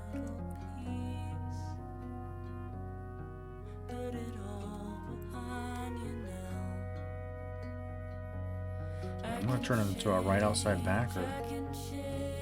And he's probably going to fucking play next year.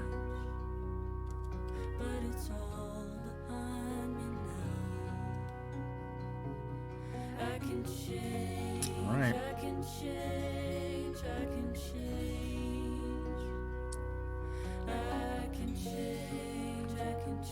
Oh, that was just a lot. That was a lot. Thought we were going to make up some time somewhere, and then that happened.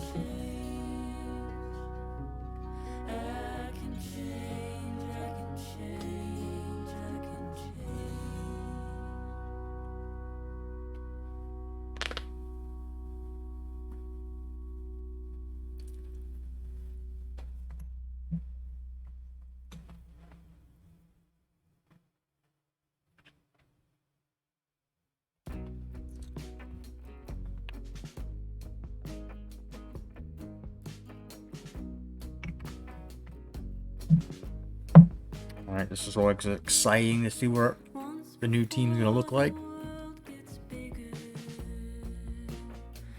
Our boy DeMarcus, I just don't see how he won't be a second or first rounder. I don't think we lied to him at all. Rivero continues to be an elite possession receiver. Manson's up to is 93 now for his senior year. Henry Hall is a junior. Pretty nice numbers. I even thought about redshirting him.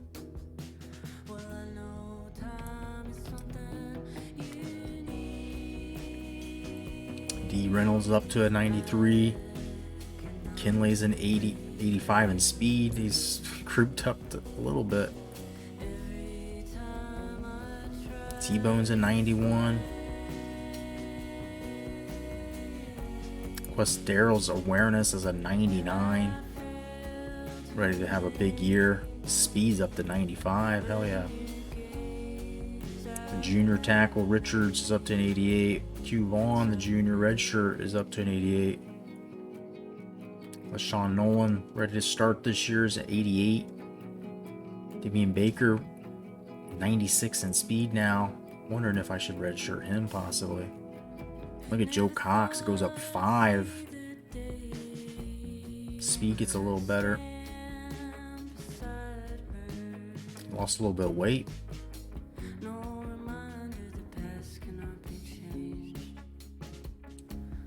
Kicker goes up 7. Brad Henry goes up. Slaughter. Nice improvements for Rich Walski at center. Freshman Kenneth Reed's an 84. Some decent secondary play this year, possibly. Courtney Joseph ready to take on a role in the offense. He's redshirt junior. Gonna steal some carries. Kevin Jones, senior, gonna have a nice year as the slot receiver or slot corner. Kevin Walker, continue to get better. Be ready to start next year, I hope.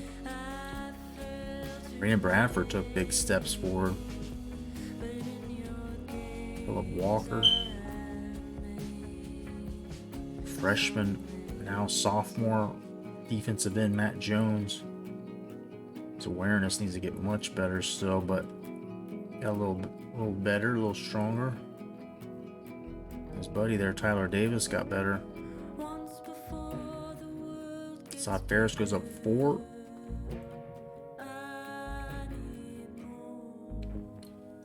Tony Franklin bursting onto the scene here. Zach Mitchell probably going to get redshirted.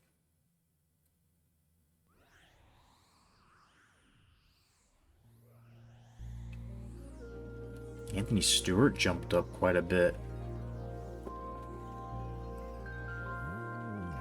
Not sure what to do with that.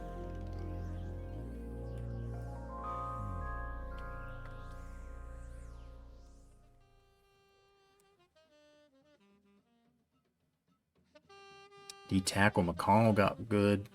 6 better. Just in time, going to be important.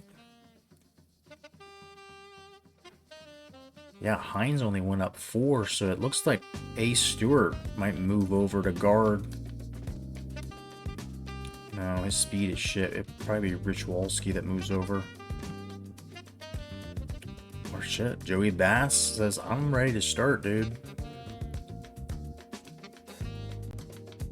He might be the starter at left guard. Unless we move Hines over.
Lewis Young's got some speed. I don't know.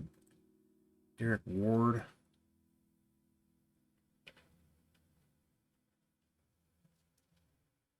Got extra players from Texas. Might be one.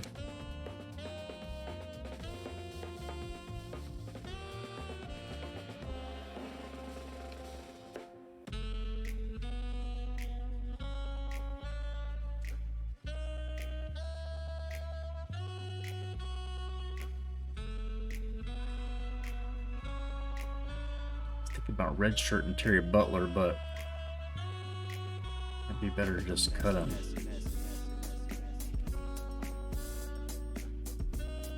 I just don't know who this Dane Mason guy is.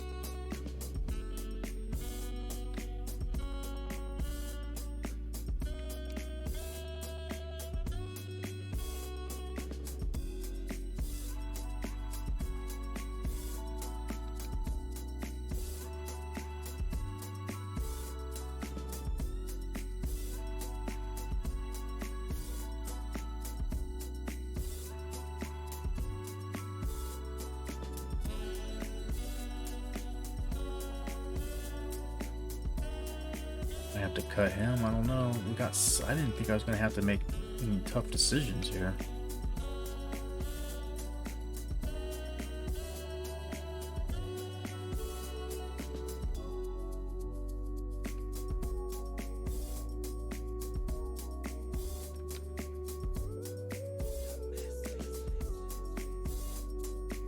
Yeah, Burrell.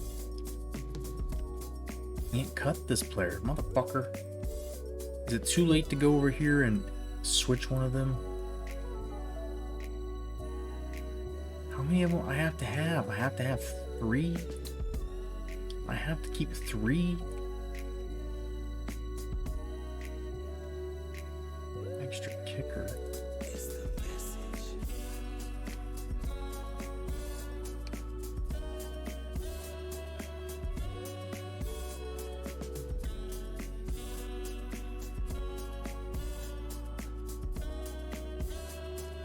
I think I have a choice. Gotta cut Bracken.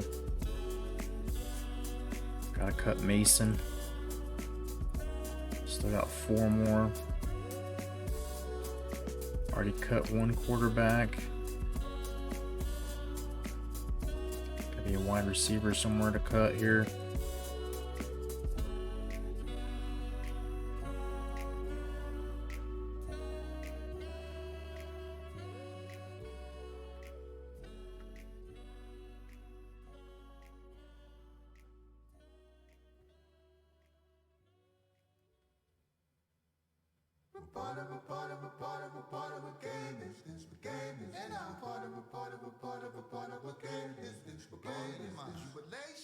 Charlie Talley's got to go.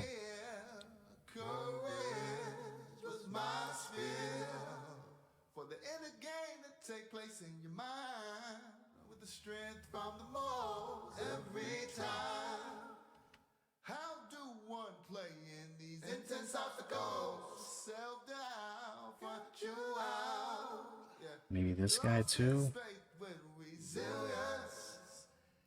Acceleration's good, but Switch up your thinking.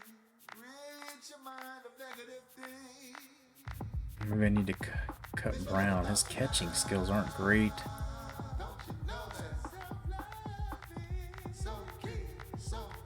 Sure.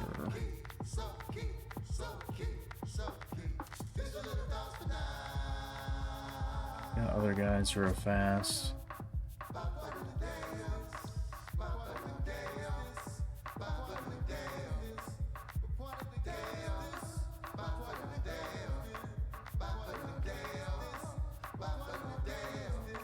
Two more.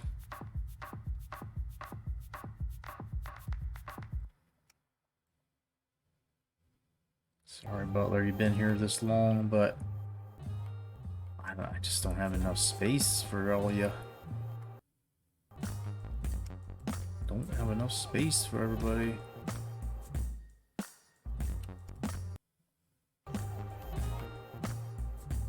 Who else goes now?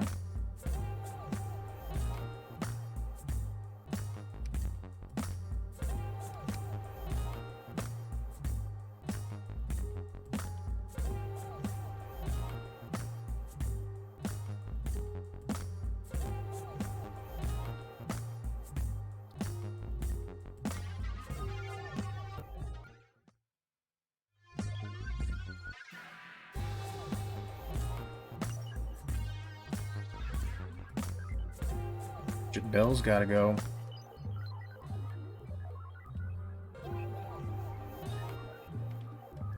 Got the most awareness on the squad, but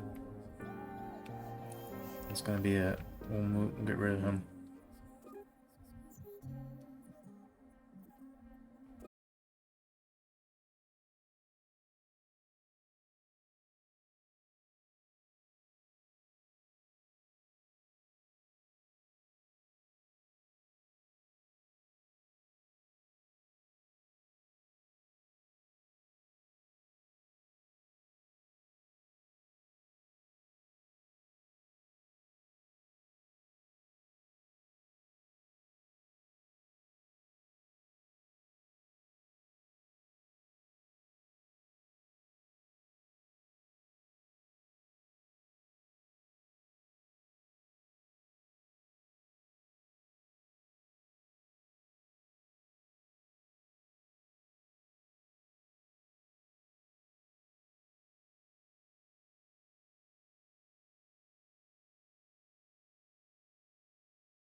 All Texas Conference. So yes, SMU switched out for TCU. Makes sense. Big Ten, Penn State's getting the come up here.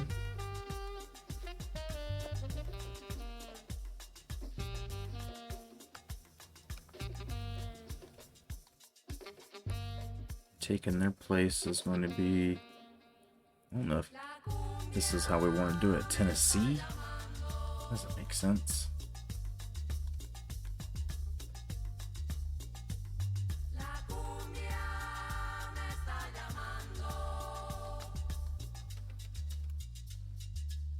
Alright, Missouri's leaving.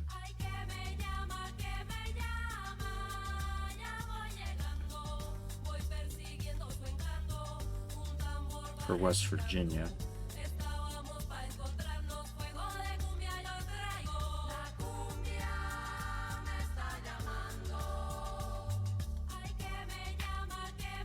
That doesn't work. That's not gonna work.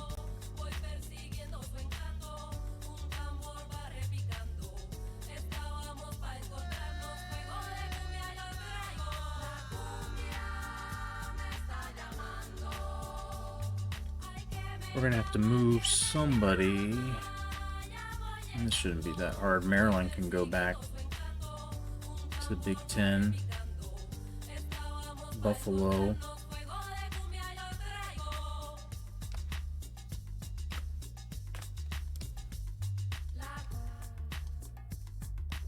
Big 16 as it is. Wow, this is all fucked up now. Don't have a logical swap out.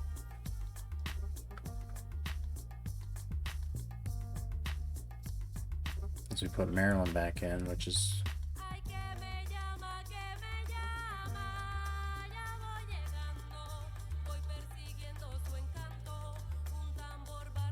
I didn't think about all of these things when I was doing the realignment, so some of this stuff still needs to get figured out. Let me at least get the Super 3s all done. We know Law Tech is going down. They could go into the SEC or they could go into the Sun Belt. Georgia State could go into the ACC or SEC.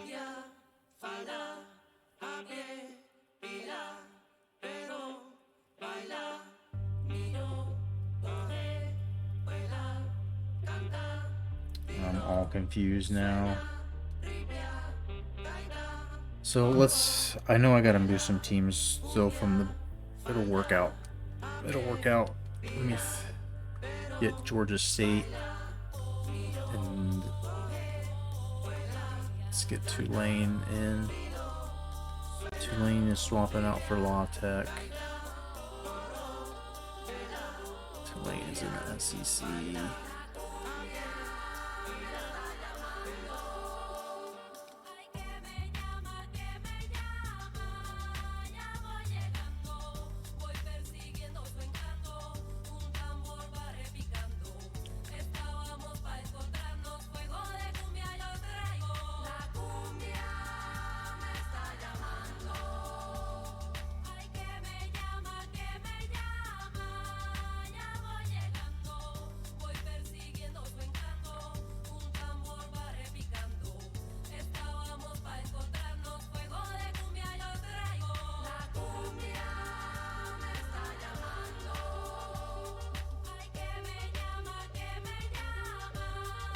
That what we want? Georgia State in there?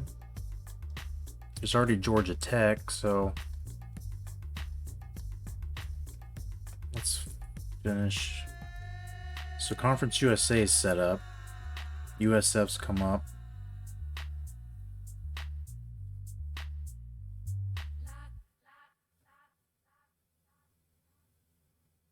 It's in the conference with the Florida teams, Carolina teams.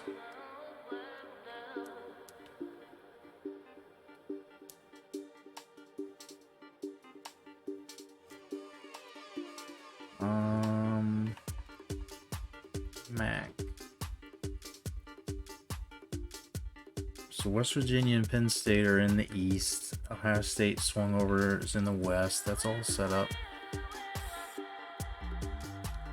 Mountain West needs somebody since New Mexico State came out. I don't know why that fucking fire detector, smoke detector is going off now or chirping. I'm changing the batteries on that shit, I guess. So, who was the worst team in the Pac-12 last year that could get moved? I wish I knew.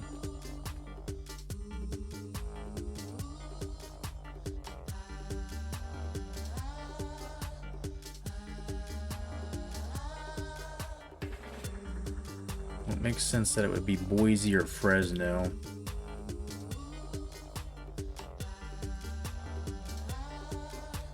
Or San Jose State.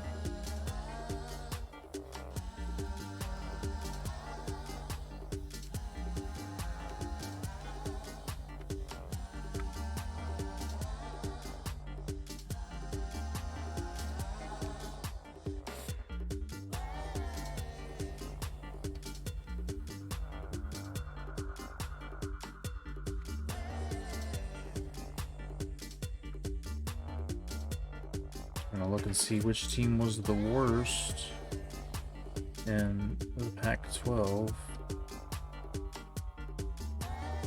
Guess we're only gonna see overall ratings. Boise.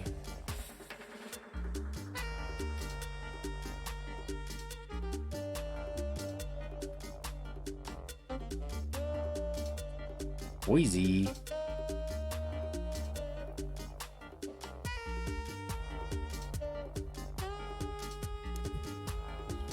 Let me change that on here.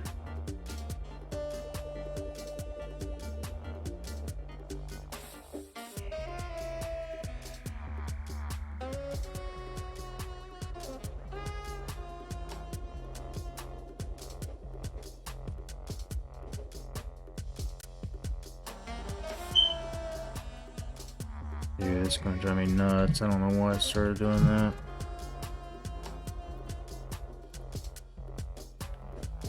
Alright, Boise State's in the Mountain West. And now, I mean, that's a solid mountain. Like, Colorado State's not terrible. Hawaii was in the Super 3 for a couple years or more. Boise State is in there now. Like, it's decent. And that means in the Pac-10 now. I need to see how that conference is laid out. There's no division, so it doesn't matter, I guess. BYU, Colorado, San Diego, Washington's at the end of it. Very sorry, I thought I had this shit figured out prior.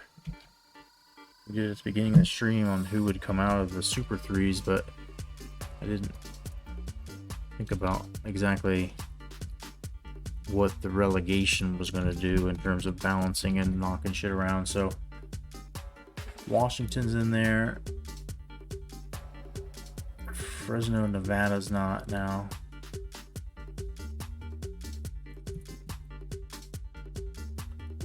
And USC is... okay. That was good. So the SEC here got mixed up a bit. La Tech in there. Yeah, I mean, LSU was in SEC. So the Louisiana team makes sense being in there. Is it in the right conference? Took over where Tulane was. It's pretty good, actually. Alright. And this continues not dropping a team like La Tech right back into the Sun Belt, because you know they'll win again, you know, in a smaller conference possibly. So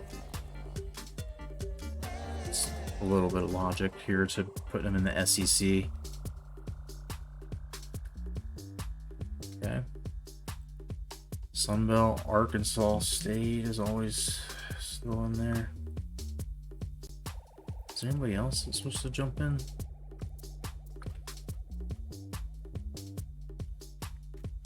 No Sunbelt team came up, so Louisiana was 7-5, and we didn't think that was good enough.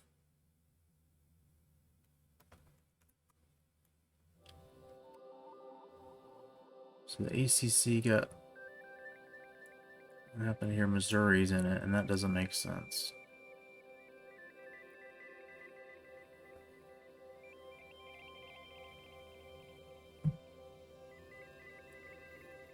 And where does Missouri go? We could go to the Big 12, and well, they were in the SEC.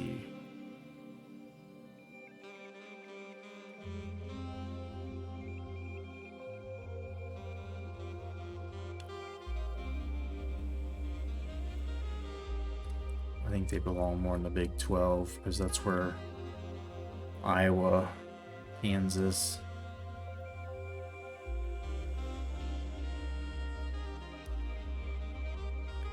So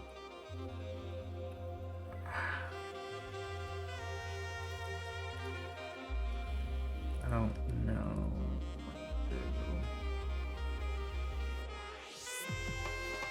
Georgia State's in here now.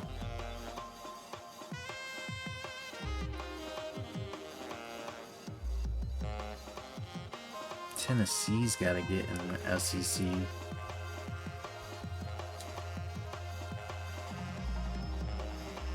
They already throw them back in there.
person that appears, you know, completely deranged.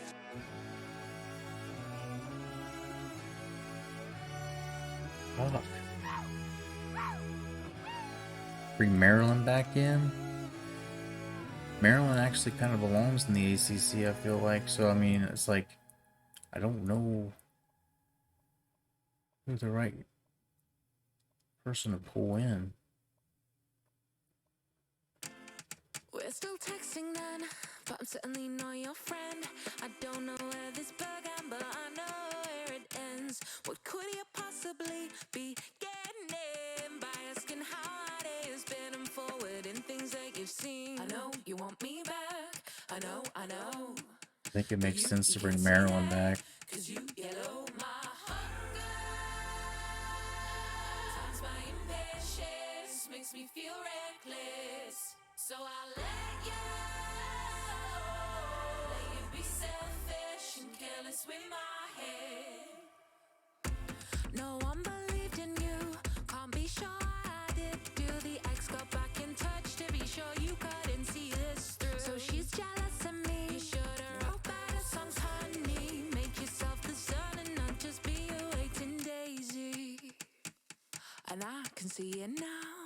I see what it was all about, and it ain't me. My hunger, times my impatience makes me feel reckless. So I let you be selfish. What's it telling me?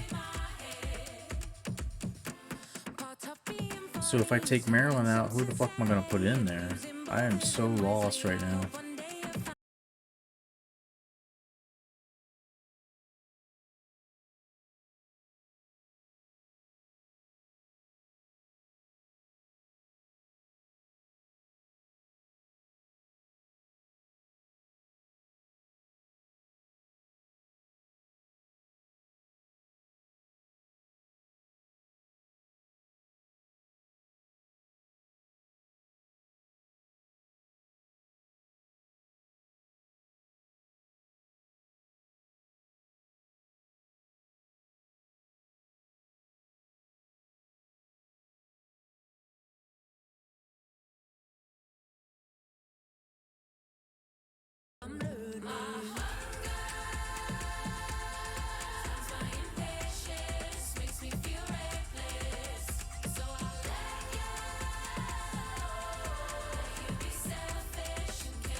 Alright, now we put Maryland back in the Big Ten.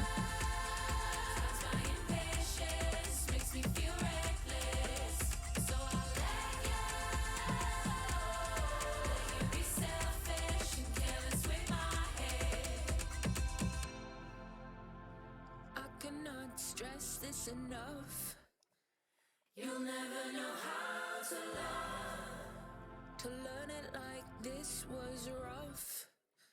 It's not Kind of balances out all the Ohio teams because Rutgers is just in the middle of nowhere there.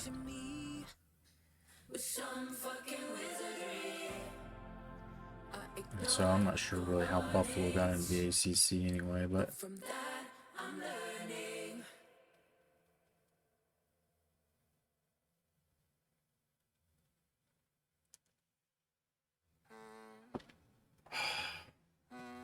I guess.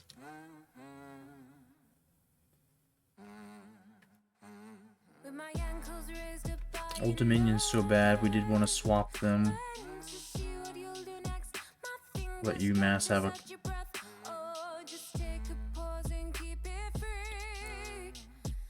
So let's look again one last time.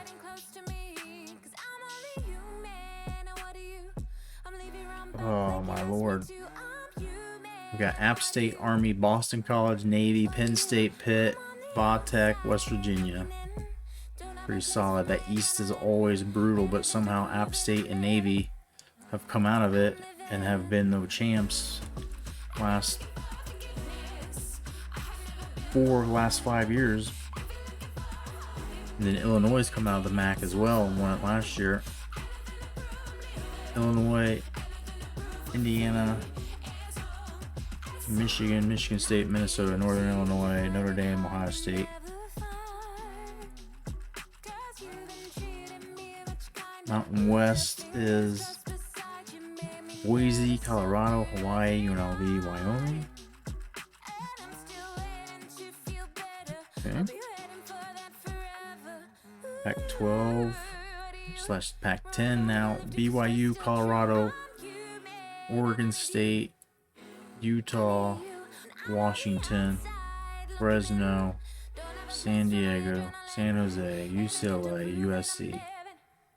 Yep. SEC. This got twisted up a little bit.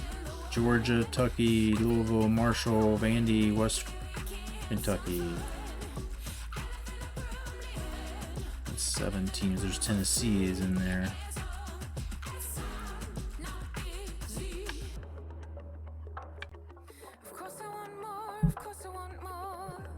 Okay. And then on the other side, Arkansas, La Tech, Memphis, Ole Miss, Southern Miss, UAB, Mizzou's in there.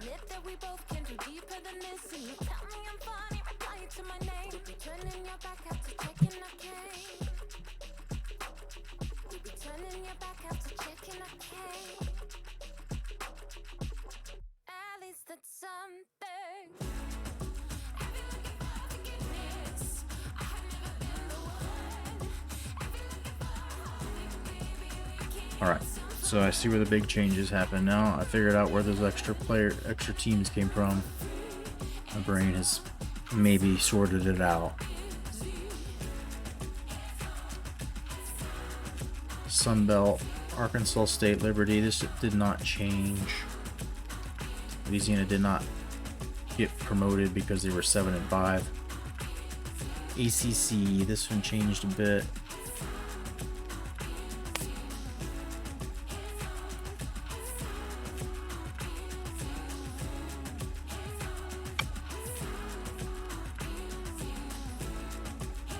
Alright, Florida Atlantic, Florida International, Georgia State,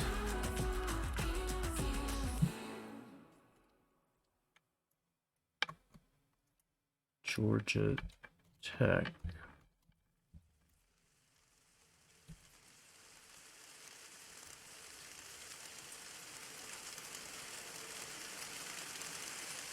NC State, UCF, Wake Forest. Alright, Buffalo, Connecticut, no more Maryland. Old Dominion is now Mass. Massachusetts.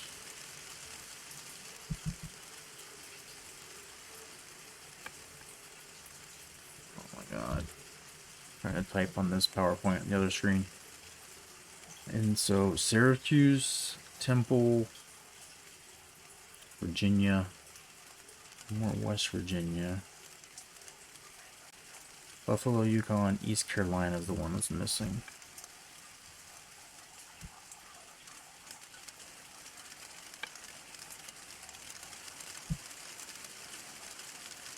Alright. 7 teams, yep.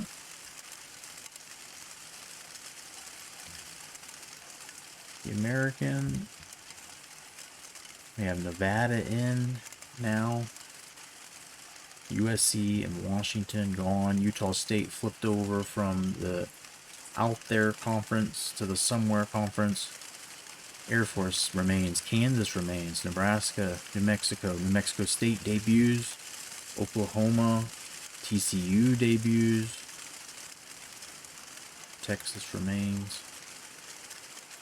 Big 12 switched around a bit.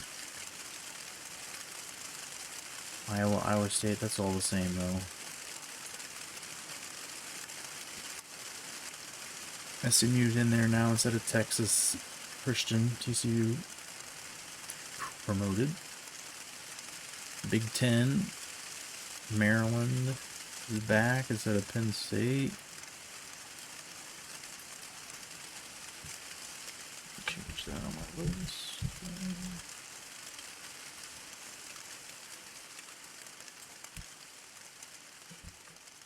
Back in the Big 10 for Maryland. Hope Rutgers kind of balance out the all Ohio schools.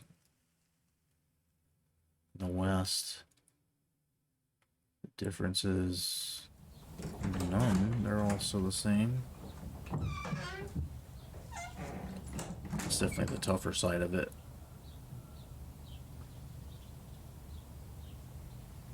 Ball State playing tough. Purdue, Wisconsin wasn't bad. UC was up in the Super Threes not too long ago. Okay, Big Ten's good. All done. Conference USA. Tulane's in instead of La Tech. USF's in instead of Georgia State. It's in nice. That's easy. Okay. Old Dominion's an independent. Mac got switched up. Good. All right.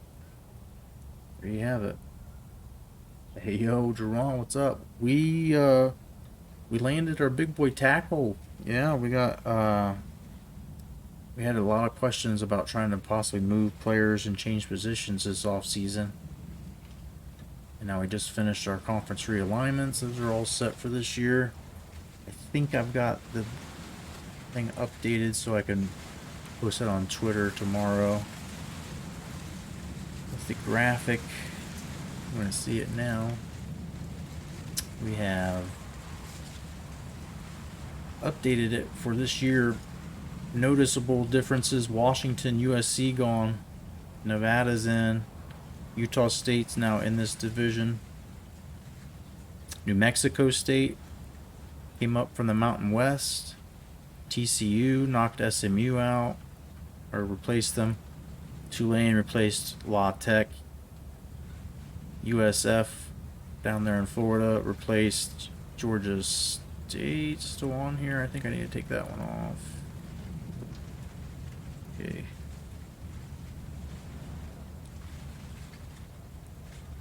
Let me count it up. Got 1, 2, 3, 4, 5, 6, 7, 8. 1, 2, 3, 4, 5, 6, 7. Where's the? What am I missing? 1, 2, 3, 4, 5, 6, 7.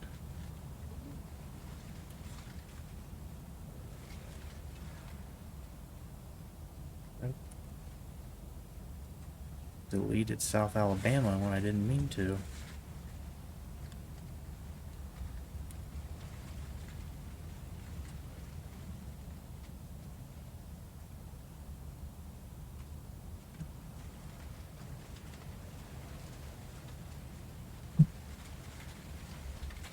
I think I deleted South Alabama instead of deleting Georgia State when I realized that Georgia State was still on here. South Alabama wasn't. There we go.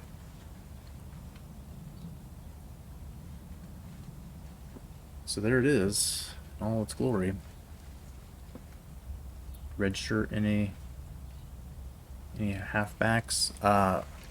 We got a couple of athletes that we converted over to halfback that are going to be solid, and we'll probably redshirt them because McKinley isn't terrible. He's going to run the ball this year, interestingly enough. He did all right last year. We probably should have played him more, but he just doesn't have the crazy speed. I can't even look at depth chart right now. It won't let me. So as we advance, we got our conferences all settled up, good to go. Now,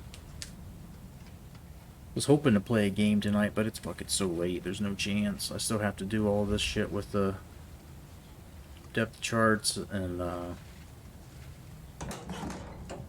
our season roster or schedule, whatever. My brain is already shutting down. If it's not already shut down.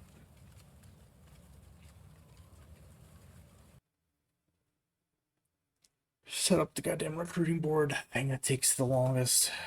So let's go red shirt. This shouldn't take long. pretty good idea. And we had to cut one of our quarterbacks. And so Harrison, I don't know if I can redshirt. Connor's not bad though. And then we've got Roulette. You can always play it. So let me redshirt this guy.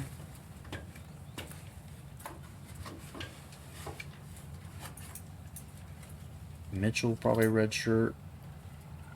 I need to keep one of them around. Here's the recruit. He was a athlete that we converted over. Pretty solid. Pretty solid. Trucking's nice.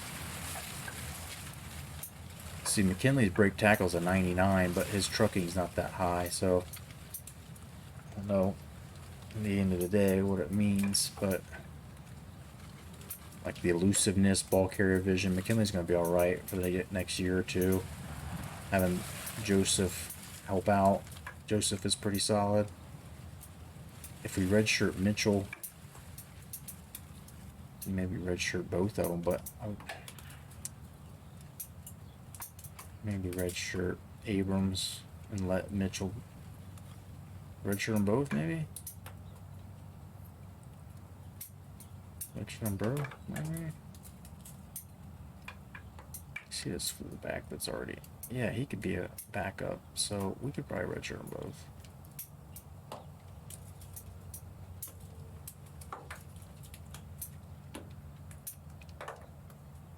I mean, if one of those running backs get hurt, we can always just lose their redshirt eligibility if we have to throw them in. So I think depth chart wise, we can play Ben Moore on the halfback. This fucking smoke detector started chirping, so I apologize for that. It's driving me crazy. This is where I have some questions about who to redshirt. Probably Snyder. We thought about redshirting like Hall this year, but I just don't think we can get away with it. Redshirt these guys. Get one more year, an extra year out of them. They're not going to play much this year.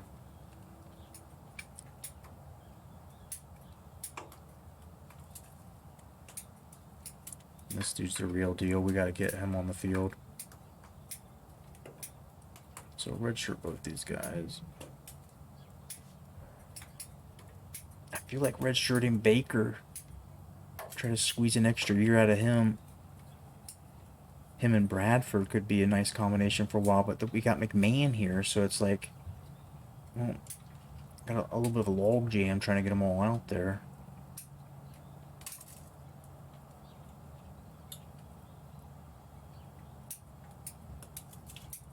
Be basically all these guys back next year, except Rivero. And then our starting five would be those guys and them. Shit, dude.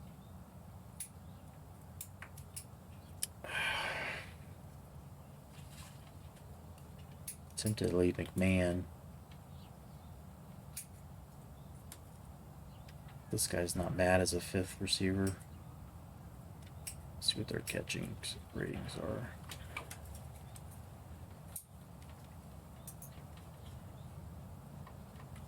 Definitely redshirt him. Yeah, it's fine. Whatever. Fuck it.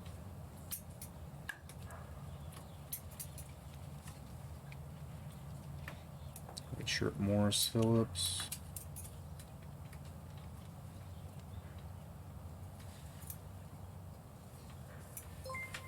Oh shit, yo, moon vibes. What's going on, Raiders? Yo. What are you doing? How's it been, man? Good to see you. Hope everything's going good. Try to get this thing set up here tonight. It's just taking me forever. I don't even know what this music is going on. Like, literally going crazy in here at this point. Giving it a great time. Getting recruits set up. We're doing all the things with the depth chart, redshirting. Got big boy Jasper Bowen here. I don't know Joey Bass isn't that good. We don't have any depth behind him if we should let our guy not redshirt.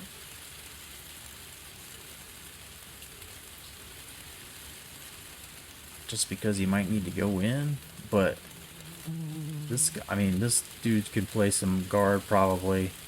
Go a little bit thin. And we got a bunch of dudes here at center. We need to probably redshirt.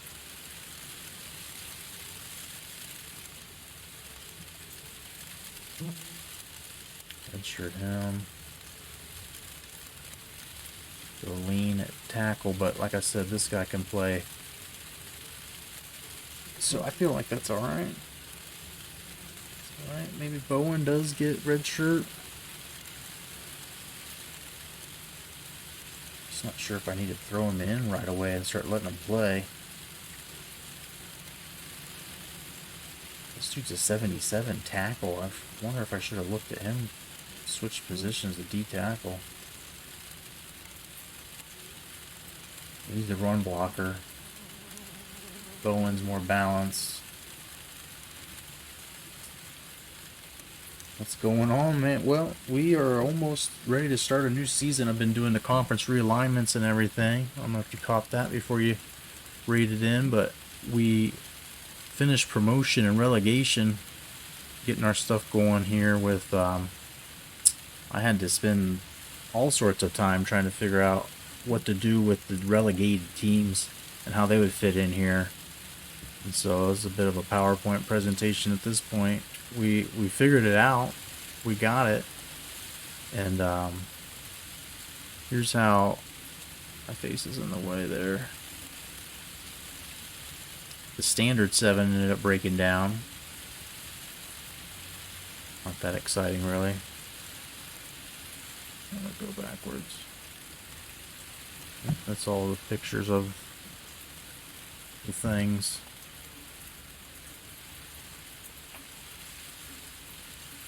And so everything on the left here is in the same, it's like regional conferences.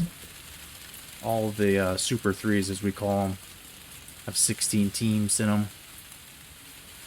And we are doing our end of year conference realignments, so they're all done now. Just fixing up the roster. I was going to try to play a game tonight, but might have to save my first game of the season for tomorrow.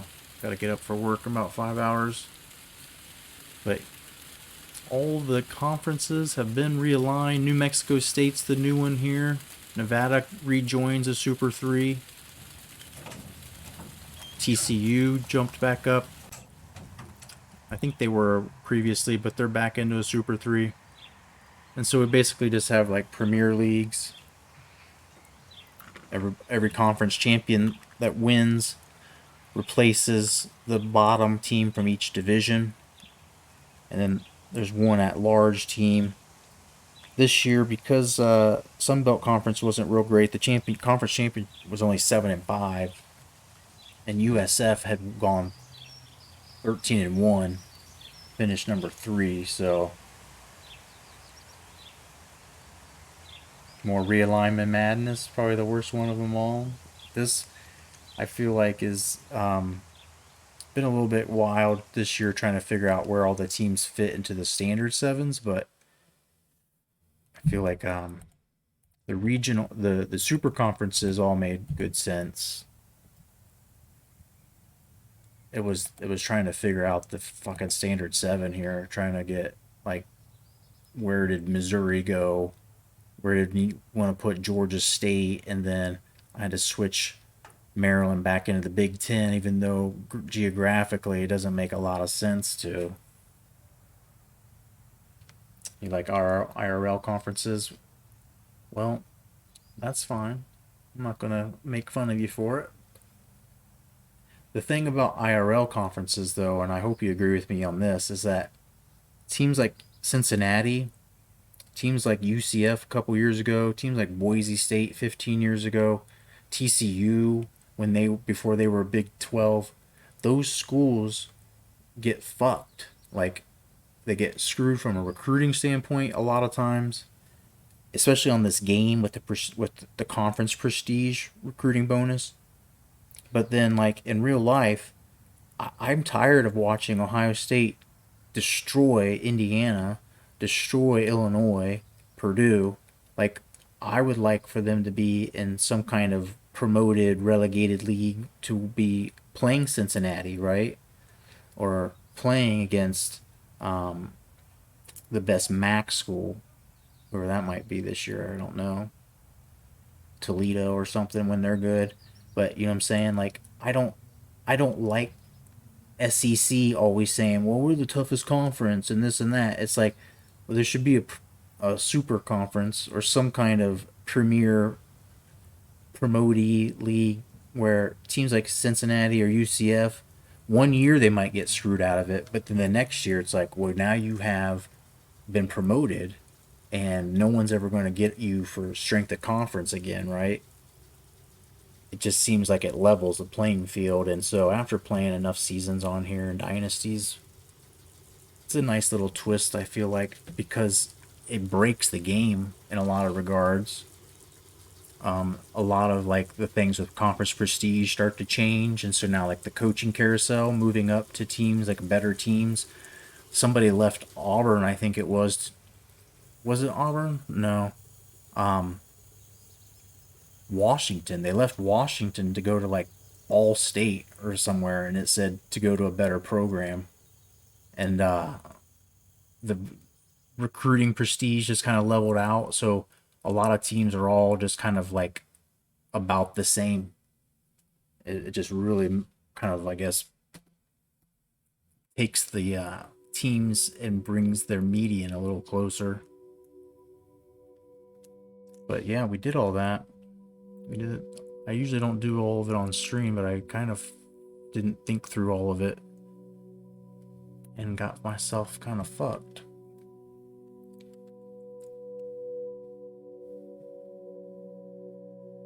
Unrealistic to you? Well, it's unrealistic to you based on this world and the way things are, but it's not that it couldn't be. And that's the thing, is that there's better ways possibly of doing it than they do in IRL. So we're experimenting with this one. We're trying to figure out ultimately like making it a lot tougher conference schedule on myself. Trying to figure out if we can get a championship since we've changed to this. I have not. We first went to ULM and they had not won a game that year. So getting them into the Super 3 was the first step, and then now we've come short, so close to being conference champions a couple of times here, but still eluded us till now. I think Aaron Engel can take a red shirt.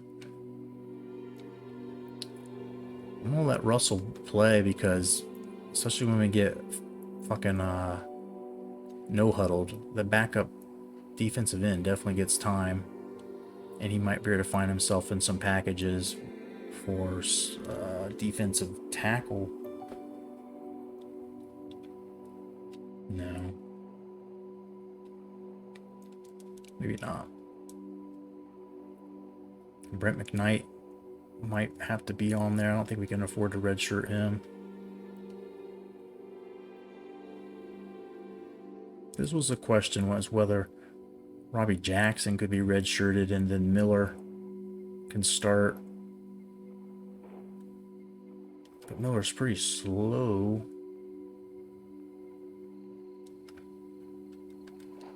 That's the only problem here.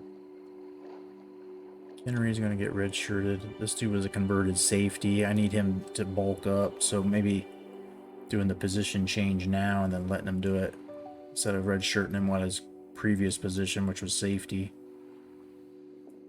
I think Morris can play it. If we redshirt Robbie Jackson.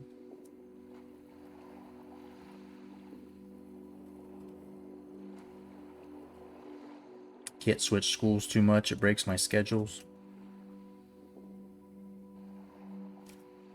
You mean switching as the coach, going from different coaches, or switching comp? Yeah, I see what you're saying. It doesn't really break ours too much because of the regional, because the way we keep it regional. Like Ohio State's always going to still play Michigan and we're always going to have Alabama and Auburn. And when they're not both in the super conferences, they still schedule it. They're non-conference almost every time. Switching teams to different conferences. Yeah, it's just the way that we switch them from going up to the Super 3 and then back down to, like, usually we try our hardest to put them back down to where they were. Like, try to put the conferences, like, back together. If Alabama somehow gets knocked out, like, we put them back in the SEC. It hasn't messed up.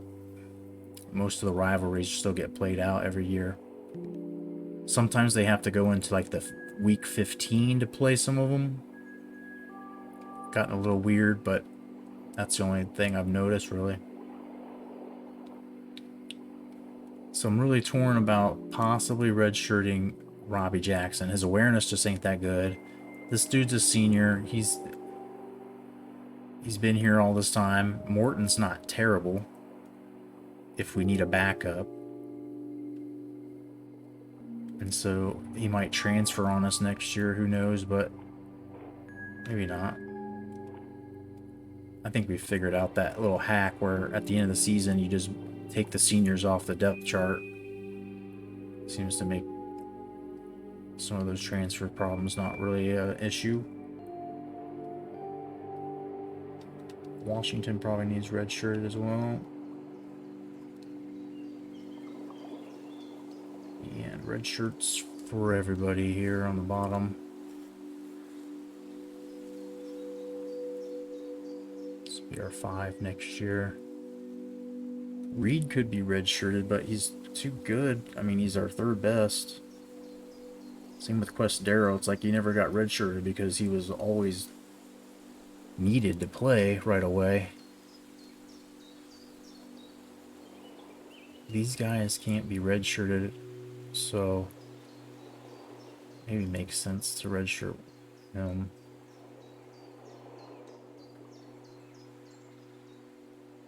I think he's the speediest. He's the speediest of them.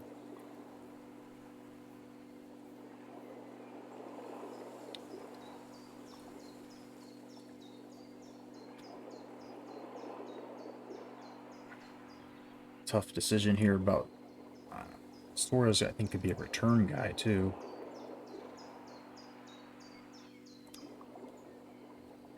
Five active, yeah. And so this would put us right there at 6, which I like to have a little bit of a wiggle room in case somebody gets hurt. I don't have to put a safety out there and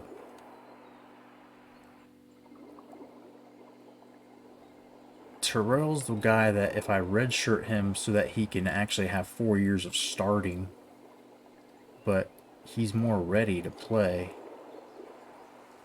I don't want these guys on the field, really. Torres' awareness just isn't good enough, so that's good enough. We'll do that. That's great. This dude's a stud and ready to go. Like, I want to start him right now, but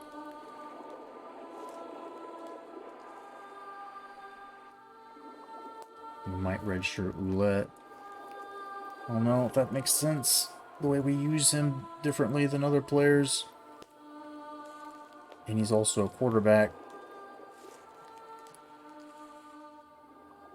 87 Excel. Redshirt Terrell. You're saying that acceleration makes all the difference, yeah.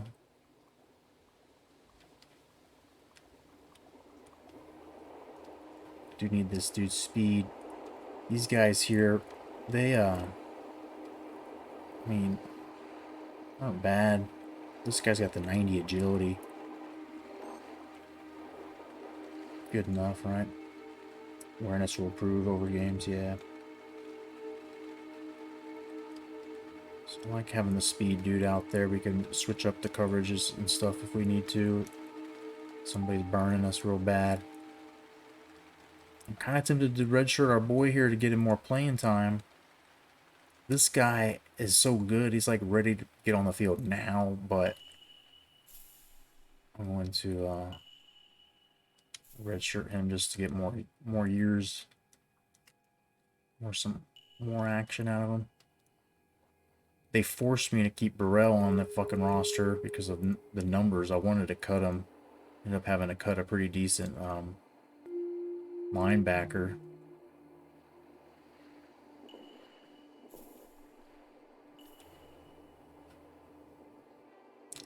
Guess we leave this dude and just hope he never has to get on the fucking field.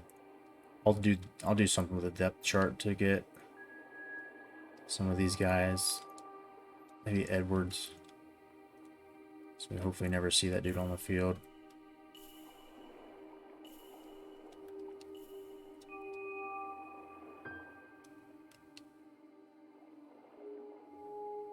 Got our kicker in waiting here. I'm going to probably put him as kickoff starter or the kickoff specialist.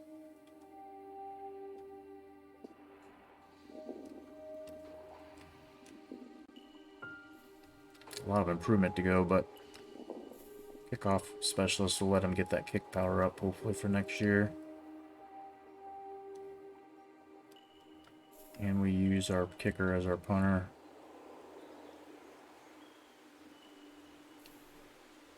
Switch positions beforehand to avoid these bad cuts. Just had 88 players. Jesus. That's crazy. I mean, like I said, we only had 4 scholarships we didn't offer or didn't get accepted. So you just have all these dudes wanting to walk on, or where are they coming from? So I think we're good with this. I think we're good with that.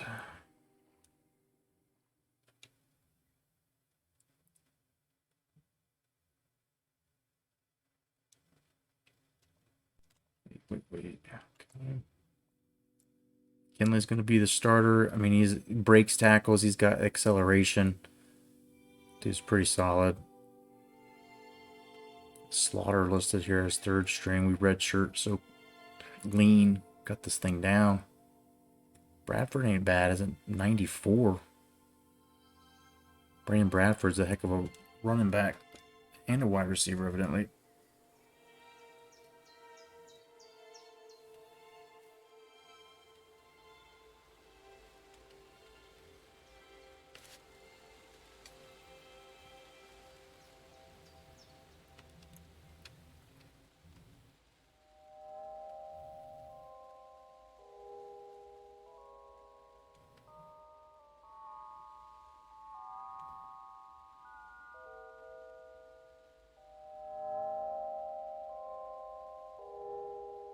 These dudes have any speed. So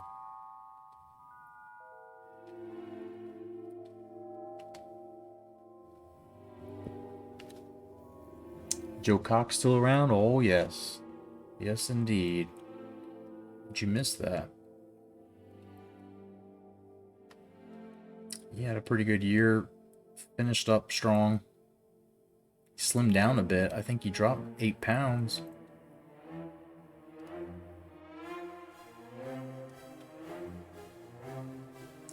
Has the career or single season passing yards record now.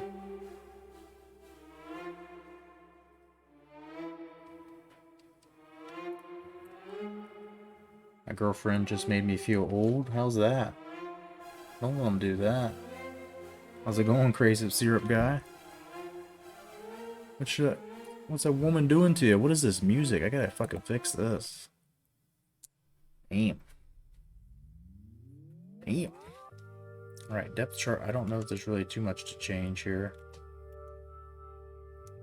Maybe swapping this around a little bit.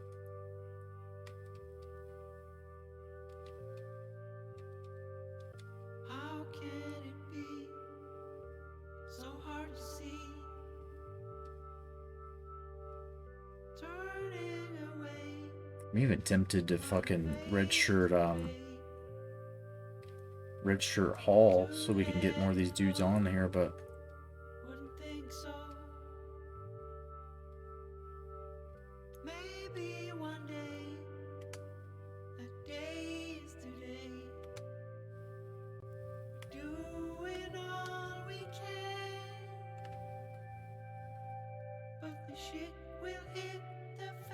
Yeah, that's fine, because then we bring in the fullback, backup fullbacks at fullback and Saunders at that when we have 3 tight. Richards is the man holding it down at left tackle. Joey Bass, I just don't know if that's the guy we want. Hines, when you move him to guard, isn't that good.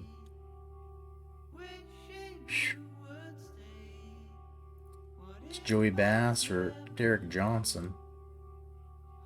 It's a little bit faster, a little bit stronger.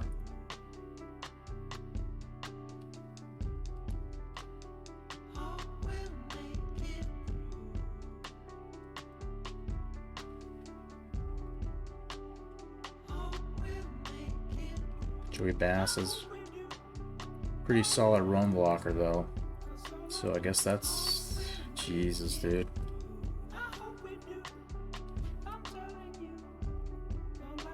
This offensive line could be a problem. A 90 run block though should get it done against most people.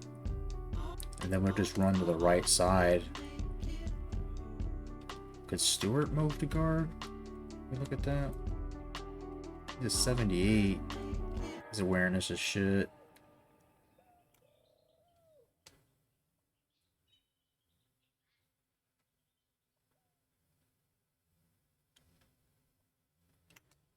Rich Wolski and DeMarcus Williams, though, not going to have any problems running that side.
Wait, this dude was the punter that we changed positions. And this guy's got an 88 as well, but he's a junior already. He only has an 83 actually.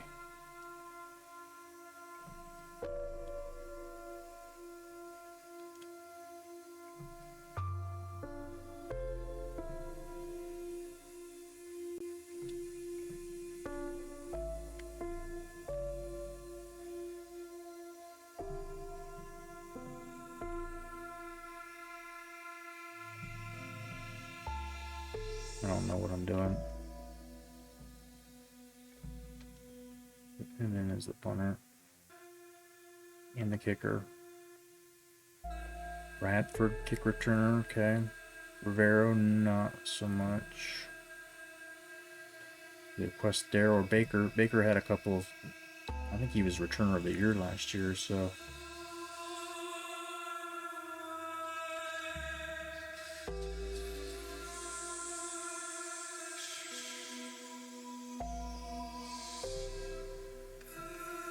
Okay.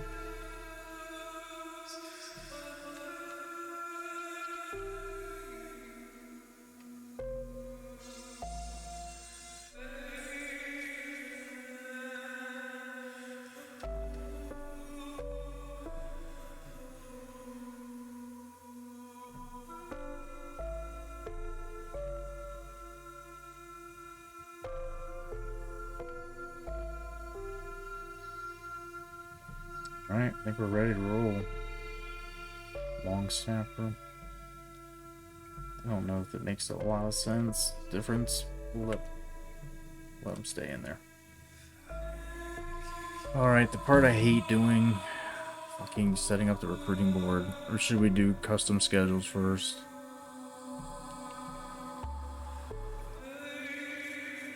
This is what it generates for us. Washington State,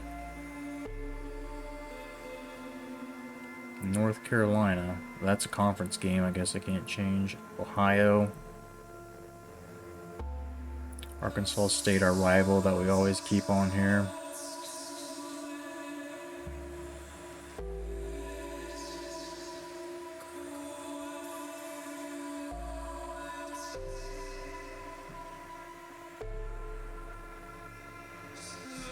So Washington State, I think's got to change. We want to play La Tech, our other rival. We need to change. We can change Ohio to that.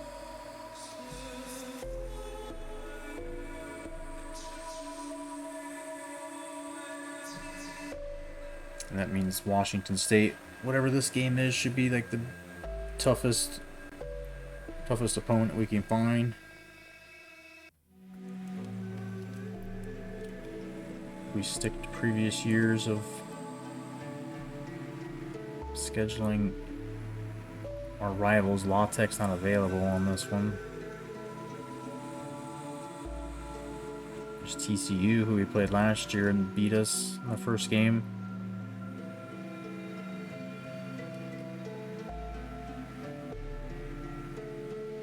Scheduling that. It's the best opponent we can find right there. So we'll open there.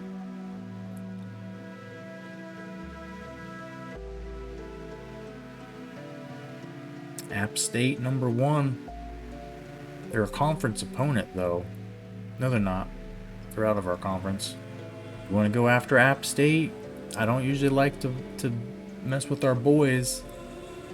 I usually don't like to mess with them so that, you know, if they're going to be good, they don't have a loss on their record from us. But Texas, Oklahoma, I would like to beat one of those teams. I'm going to put it to a vote. Do a quick poll. Texas.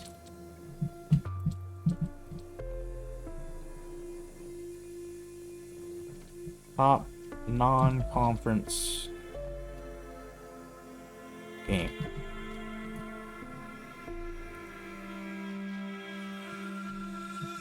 App State.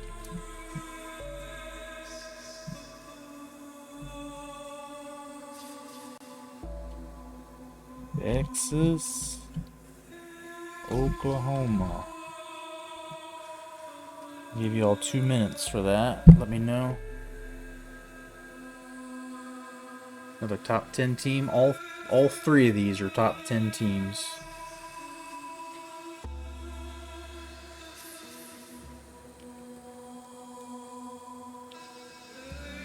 Any one of these would be a top 10 team. App State, number 1, national champs. Texas, number 4.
I don't remember where I see it.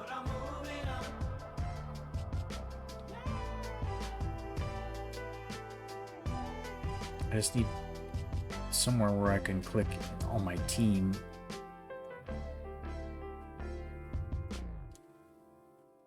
There's not anywhere to do it.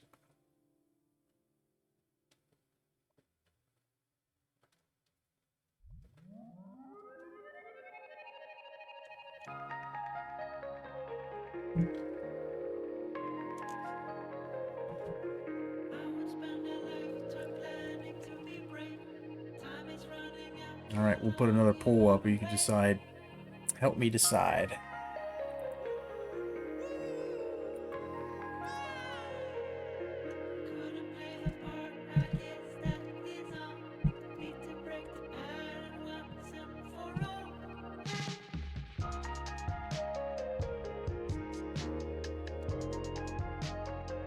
I'm just gonna throw a random one out there. I saw BC.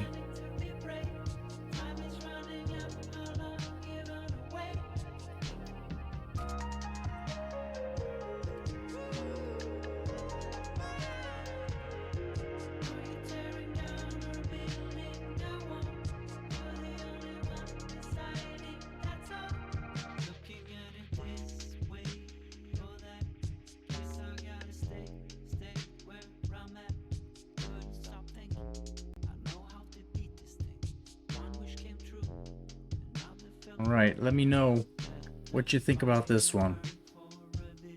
Let's see what this first week could be. There are already 12 games scheduled, so if we don't schedule Marshall or somebody there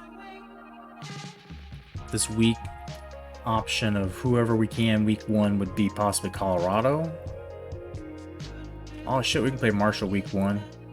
So if you guys pick that, Southern Miss, Utah, some decent games there. Utah State's actually a Super 3 team, so might make the most sense. Or Illinois, solid.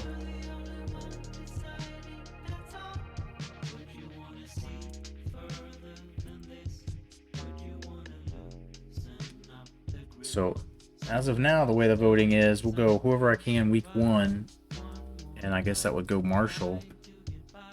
Marshall's not an actual rival. It says, it doesn't say it on here that they are, at least.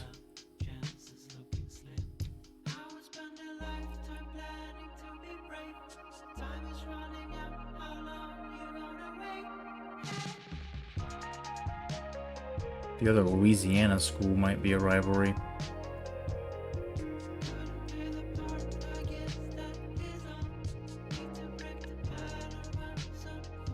Illinois probably the toughest opponent on this list. Marshall's not terrible, so they'd be probably right there.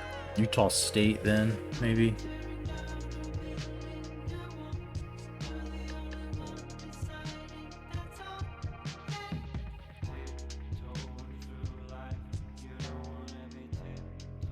Georgia Tech's decent. They're not Super 3 though, so I don't even know who the toughest would be.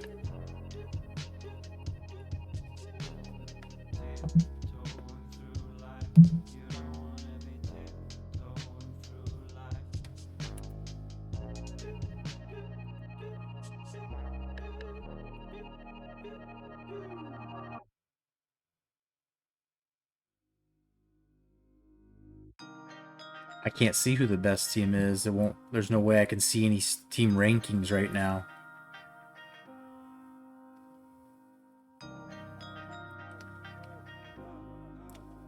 I don't know if there's any way to see any team rankings.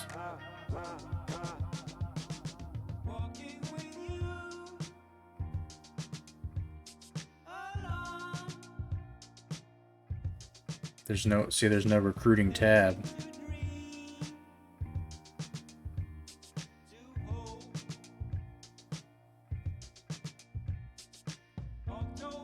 I guess if I go into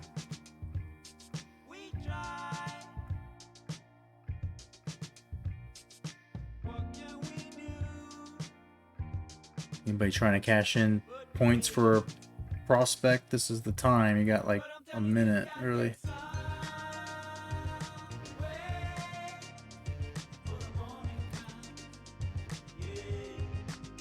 can always come back and rename recruits, but this is your one chance if you want somebody, you want a prospect out there.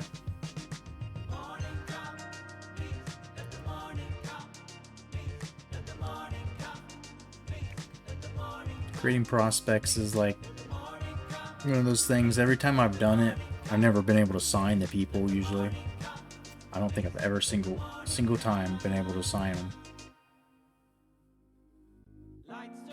So we'll let this thing process here. We'll go figure out who the best team is on that list. There's like Utah, Utah State, Illinois, probably the highest, I think.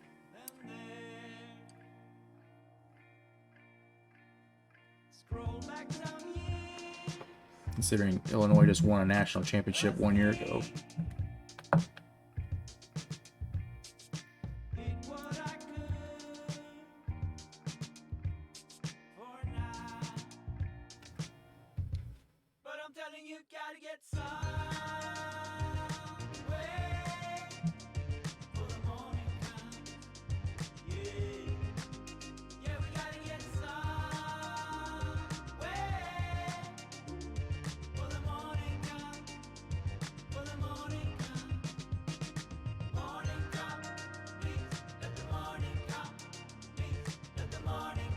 I didn't see any of these available for week 1.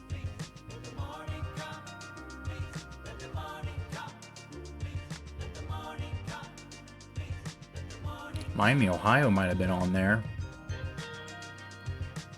Remember that one, I guess. There's Illinois, so I didn't see any of these other ones on here.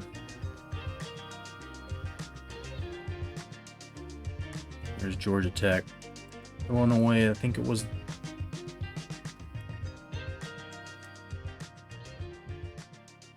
Illinois, was it?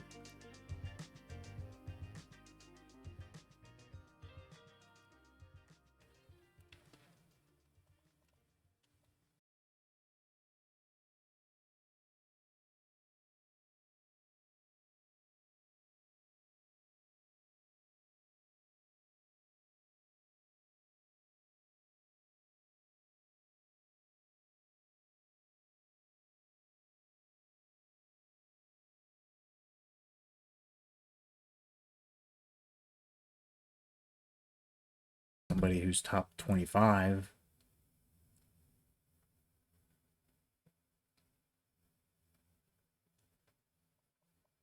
I don't usually like having 2 bye weeks right back to back here.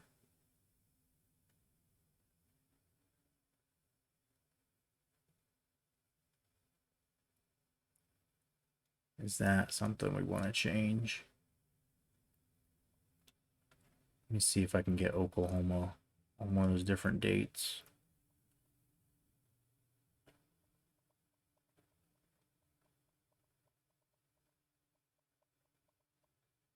Perfect.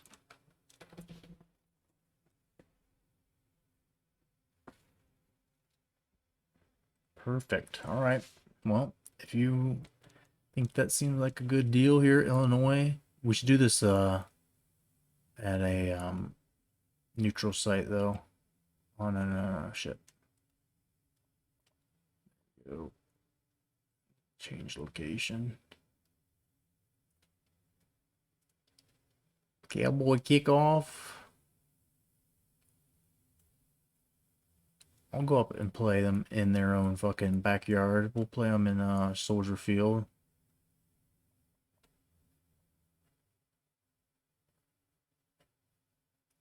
It's the only place I can think that makes sense. Unless they came down to Texas, but we're not in Texas. We're in Louisiana, playing the Superdome. No options for that.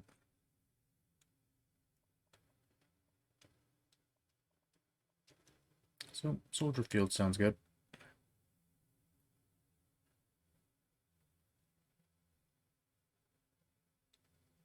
There you are. That is the season schedule. A plus difficulty. If the strength of schedule wasn't A plus, I would change this Arkansas State, but we good. I think feels good playing it up there in the Windy City. The Bulls, the Bears, the football. Yeah, we'll be up there.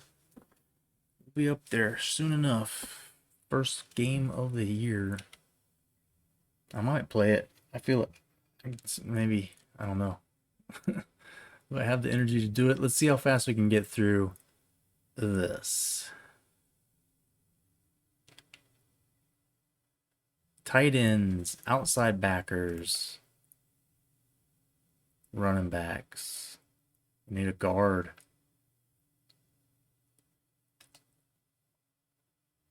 Tight end, linebackers, guard.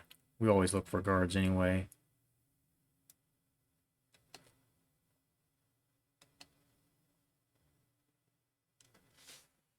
D-tackle. Tight ends, backers, guards, tackle, D-tackle. Okay.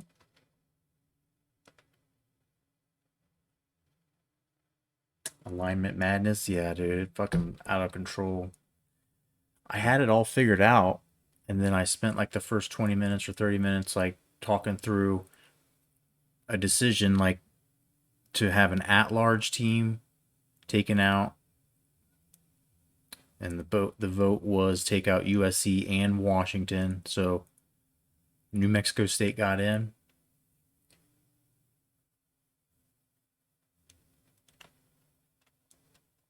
It was pretty exciting. 45 minutes away from me, Soldiers Field. You live close to it? Nice. Here are our tight end selections. Here's the best of the best. Matt Irons. Cocoa Creek. Let's see what the pitch info is. Program traditions not really going our way.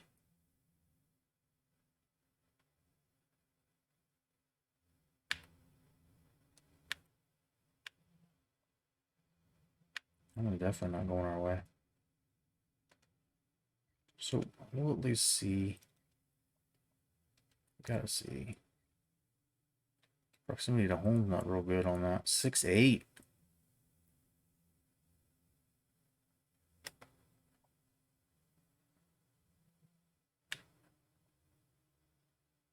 Nate Mosley.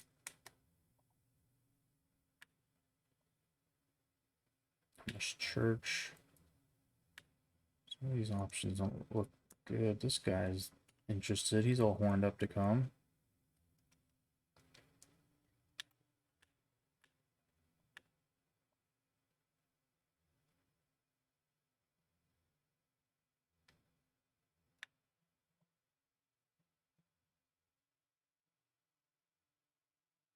Not real good, but he's interested in coming here.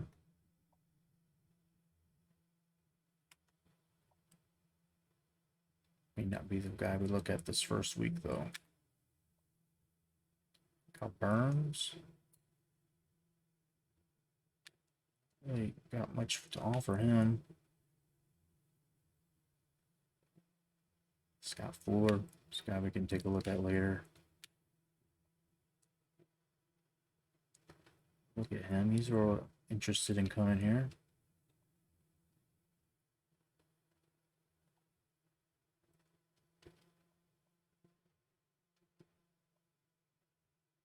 Undersized.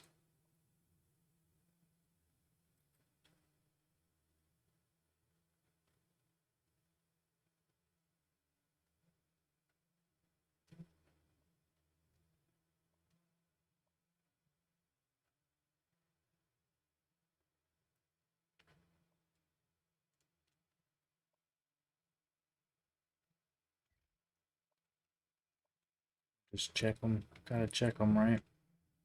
Gotta check them.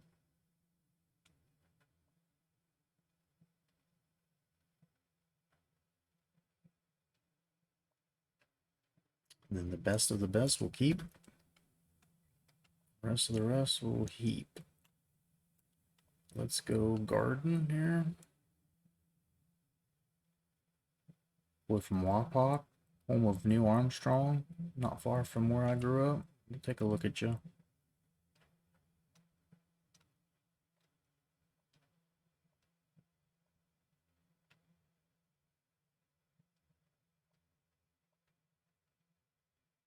We'll end up taking a look at all of them probably, but not right this week. Someone's telling me this one's a good one.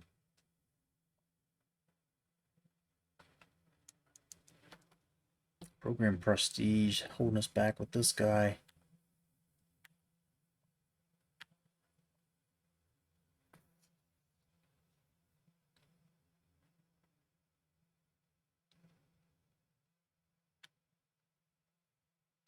We can check him out. Doesn't look like he's going to come here though.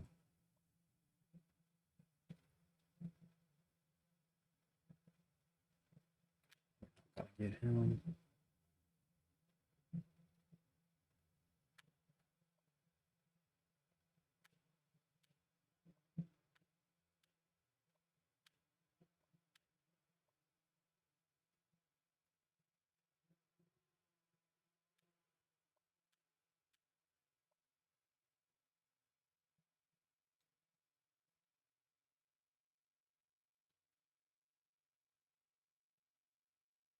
Bill Watts, almost like Bill Watts here. We've got location on him. Their proximity to home is going to be a B+. So maybe try him.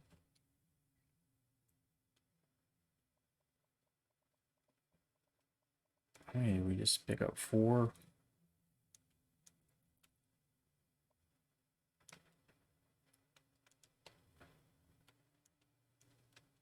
Any tackles? Ooh, those studs here. Tackles spots fairly filled up for us, so people might be aware of that. Not wanting to come here because playing time is going to be hard to get.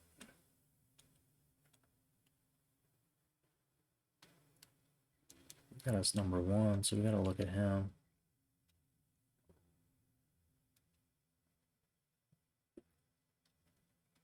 Always look right under your nose, right? If this guy's interested and he's a 67, but his recruiting shows he's a 75 or something, why wouldn't, we take them first?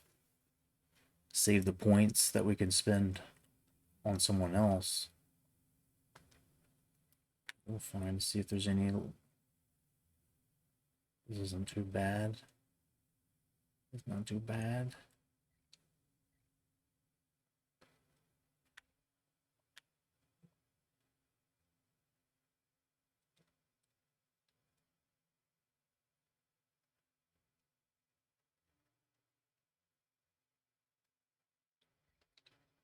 Check him out.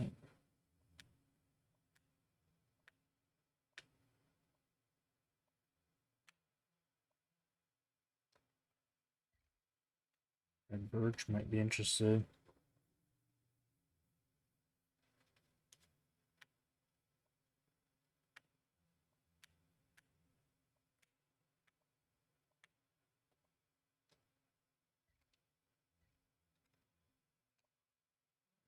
What did I just do? Switched it by state. Okay. Need backers. D-tackle.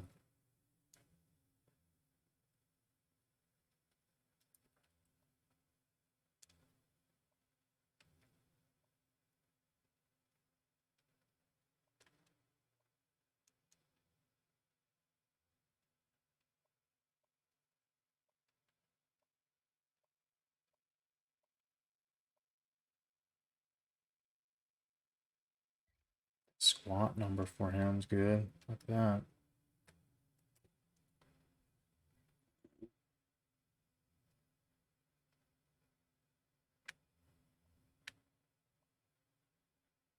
It's nice. Like those pitch info bonuses.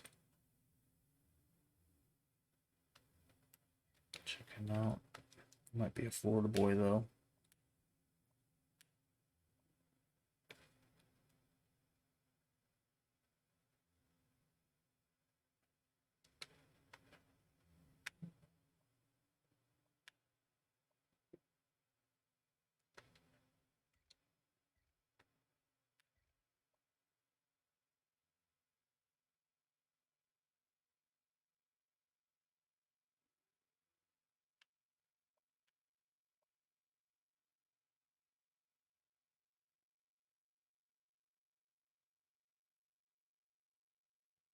About him, that proximity to home is going to be tough. Championship contender, we might have an advantage on some of those, but that goes up and down.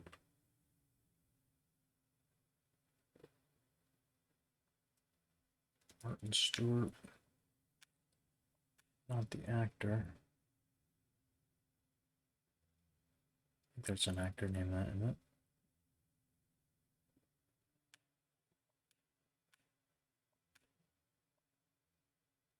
Straight B's for Jonathan Hill.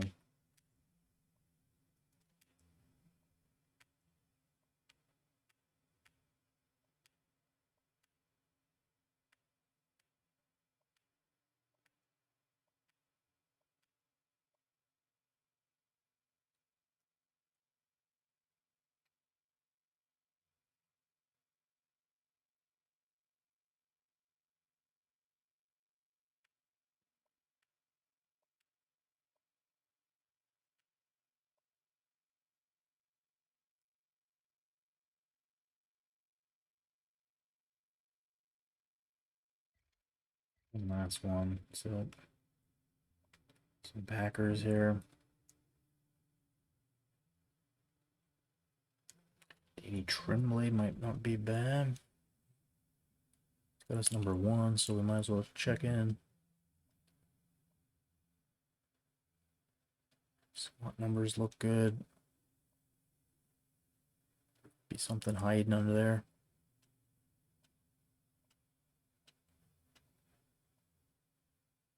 There's a 4-star guy interested. East Moline, Illinois. Took a peek. Montreal Butler.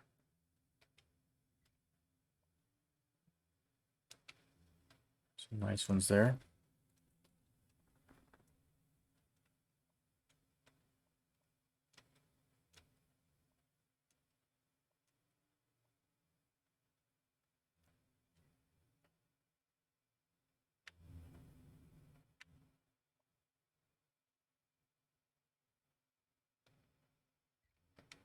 Louisiana boy, why not on our list?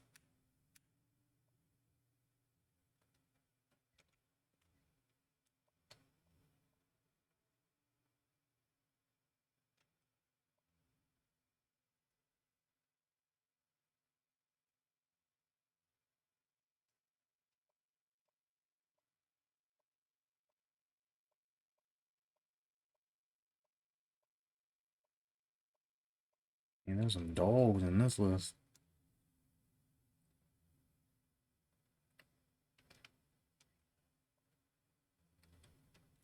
Nothing on there. Alright, well, this guy's solid. Peek at him.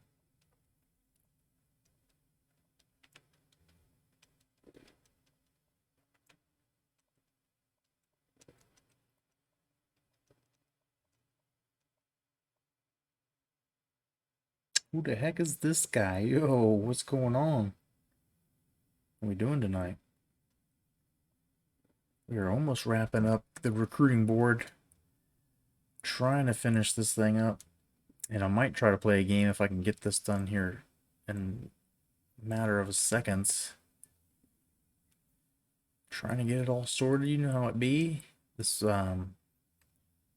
realignment, all the conference promotion relegation now behind us. We've got that done.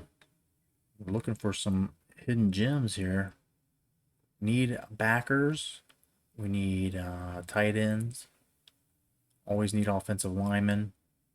And then we'll probably look for a cornerback if we still got a couple spots here. And once we start taking people off, start finding fractured gems and people that aren't worth shit. But we've got our conference schedule, our custom schedule all set up, and now just about ready to pop it off here. Thinking this two's not terrible. B-. Proximity to home's a deal breaker. We're only like 3 states away. I don't know. B- seems like could still get in there. Not real hopeful with the other things. Program tradition being low, and that all those schools probably would clean us up on that. This dude though,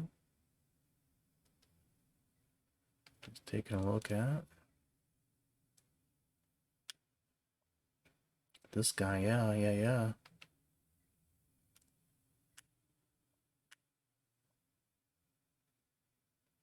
Darren Jacobs might even be able to get, because program tradition can't be too great at West Virginia.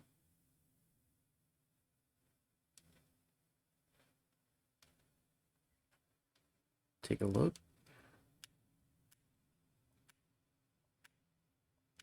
Might be enough for now. Save 2 for some corners.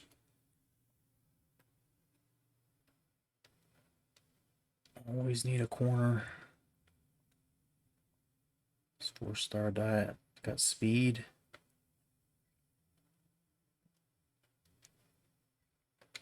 Take a look. I don't see any other ones on there. This is nice. That's a good thing. Thomas Montgomery. I think we gotta add you on the list. All right, let's go take a look. Got 35 prospects. Start cutting some off the list. Turn some music on for you all. Appreciate you hanging out. We get this preseason stuff all out of the way.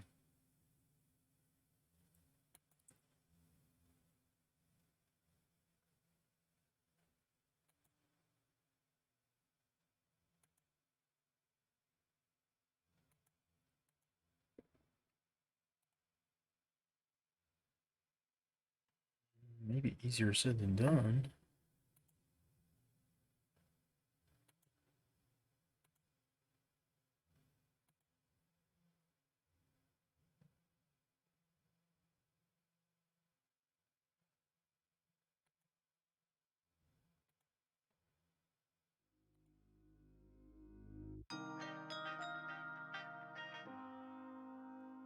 All right, tight end is the most important thing right now. So Matt Irons. Do we want to try to chase this dude? He's as good as advertised. His catching skills are insane.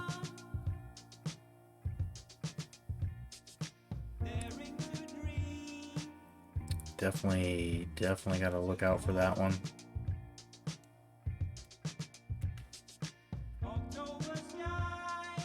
Right, this dude we wanted to check because he's high on our list.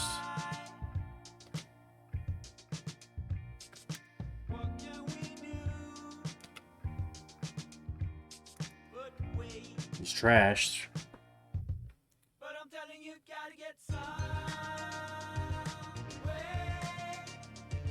God damn it. He's got us high on his list, so I'm not going to kick him off of us. But, man, at some point we probably do need to kick him off. This dude's trash, too. He needs more trash, so I will take him off.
Oh yeah, we search for athletic freaks, and we find one of the guys already on our list. Aaron Miller.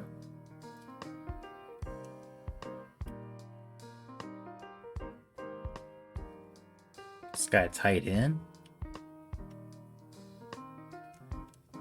Oh, that could be too good to be true.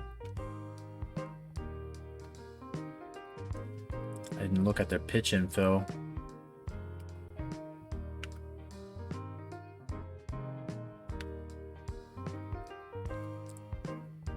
Probably not likely to get him. This guy's a D end. Do we even need a defensive end? Definitely stacked a D end right now.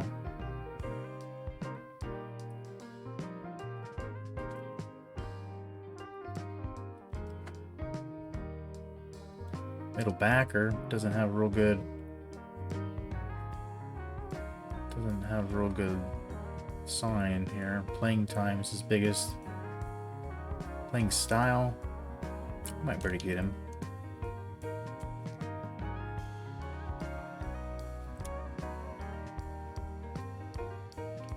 So we got 3 more spots to fill.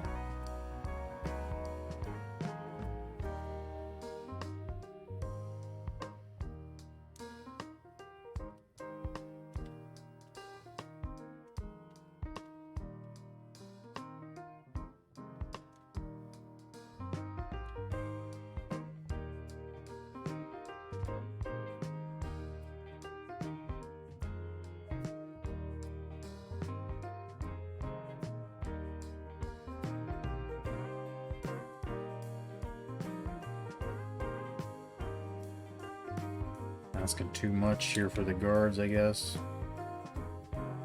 1 match found. 6'7", 330, Rocky Mount, North Carolina. Javon Burrell.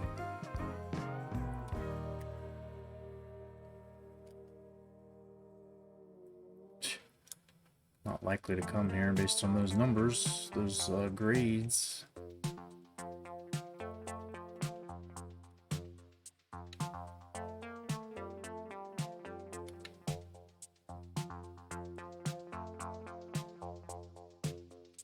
This guy running a 4.68.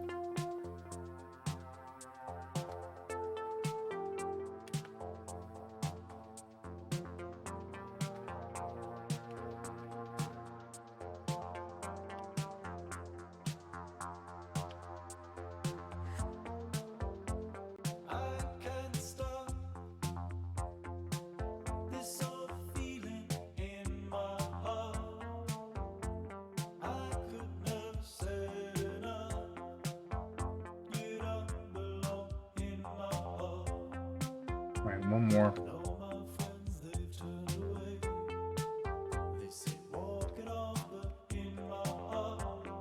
This has got to be a running back. You got to just hand pick the best running back we can find. Probably need a QB recruit before it's over with as well.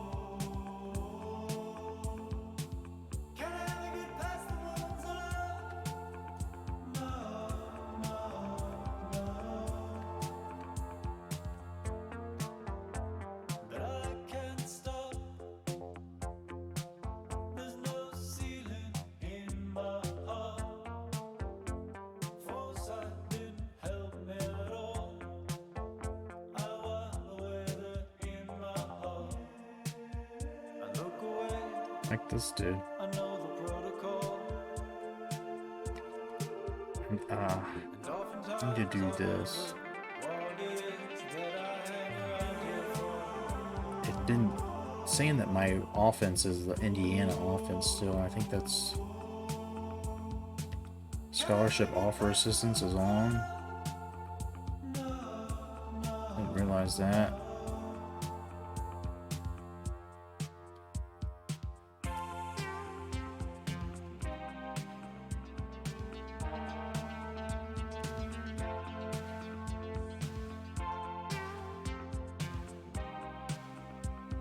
Okay, it lets me change my base defense, but it doesn't say offense.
Well, I think the only thing left to do is come back and play tomorrow. I fucking have it in me tonight.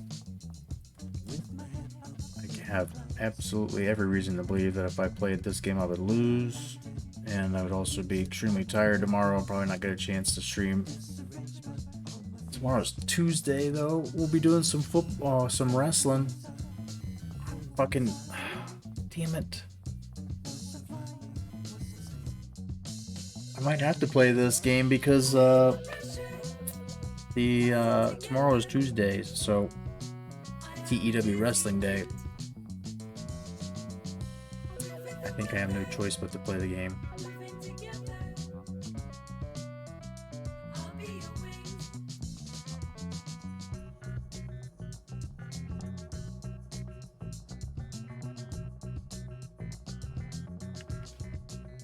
Season starting hype.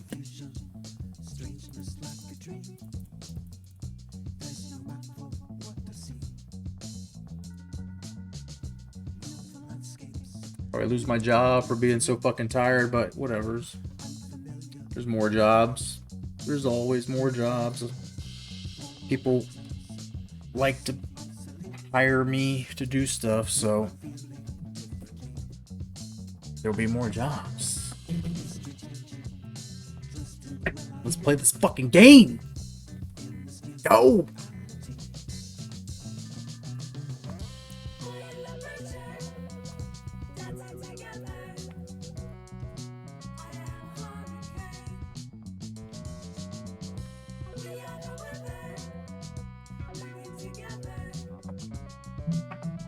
We should do a cheers for the first game of the season. Appreciate you hanging out, Dark Spectre. Always good to see you.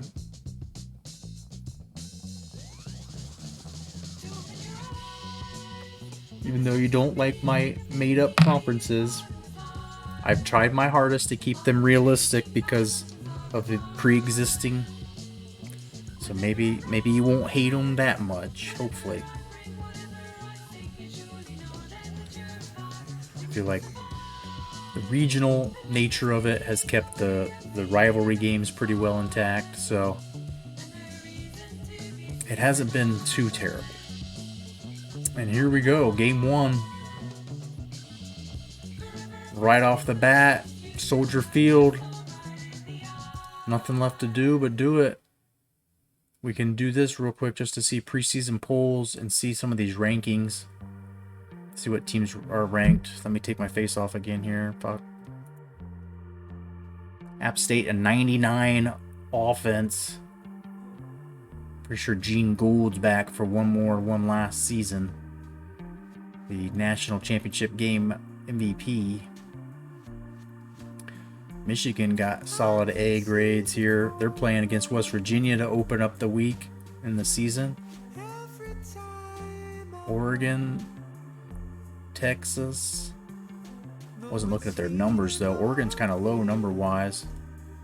Oklahoma seems reasonable. Like when we scheduled them, I wasn't too worried. I knew that the American Conference teams are kind of dumpy. We played Texas A&M last year. We beat them. No worries there. LSU's going to be solid. Probably better than last year. Miami continues to slide. They get ranked too high. Special teams is a big problem for Navy. TCU, who had a good year last year, is still ratings-wise not too superior. BC just keeps rolling with their good offense, surprising us every year by finishing the way they have.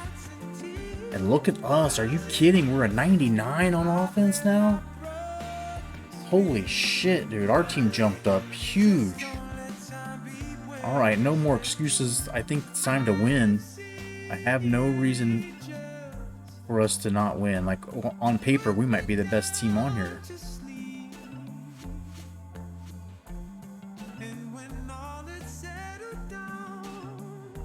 Minnesota.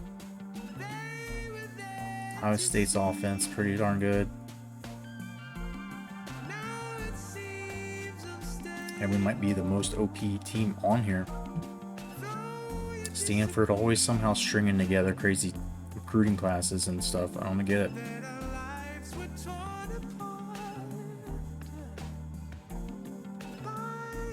UCF pretty high up there for them.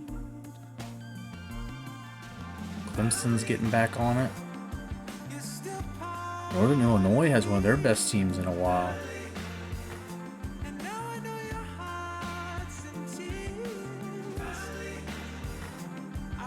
Cal and USC underrated down there. These sneaky teams. Notre Dame, despite a rough year last year, they almost got relegated. Still pulling in solid recruits. New Mexico State's going to struggle. They're in the big time now. Their coach left them, and they're in the Super 3 high and dry. Good luck.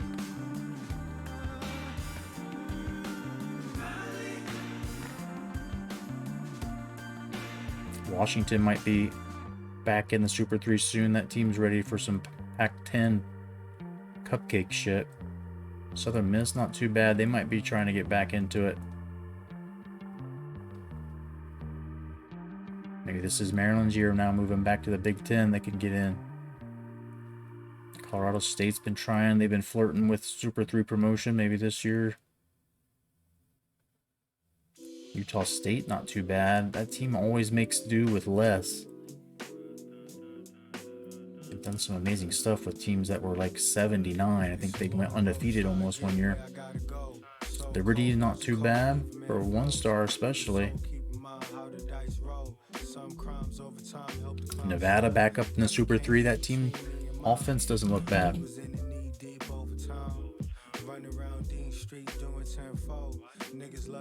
See any surprises down here. Look at how far Oklahoma State has fallen. Cal Tech's got a decent crew for being this low.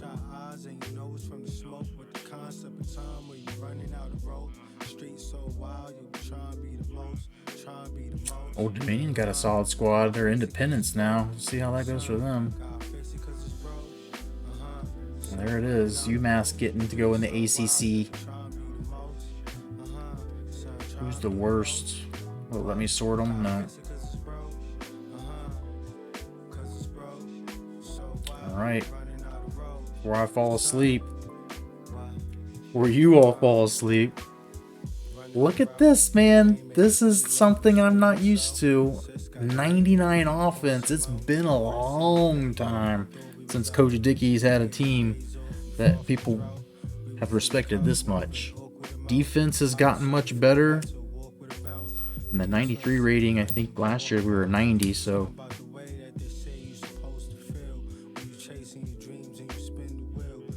let me hyperventilate some weed.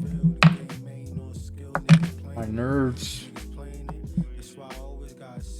Illinois, who just 2 years, well, not year 14, but just ended, but year 13 national champions.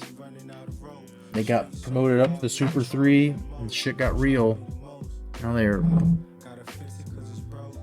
hanging around, but I'm excited to play them and just kick dirt on some of these teams that I don't feel like should be doing as well as they should have. We should have tried to schedule USF, but we'll do that next year for Joe Dixon's senior year if he's still there.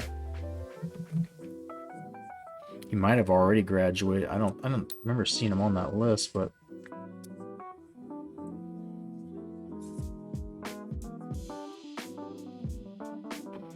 he's a redshirt sophomore, so he could have, I guess.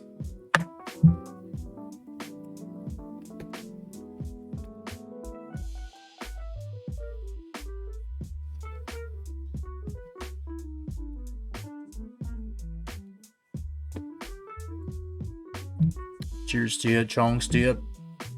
Let's go. Waited a long time, we're ready.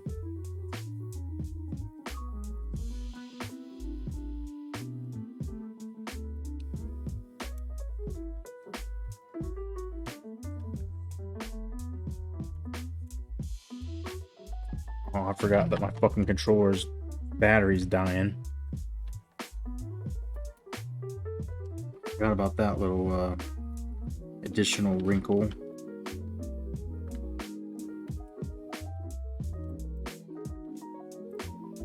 I don't care, I'm not changing their uniforms.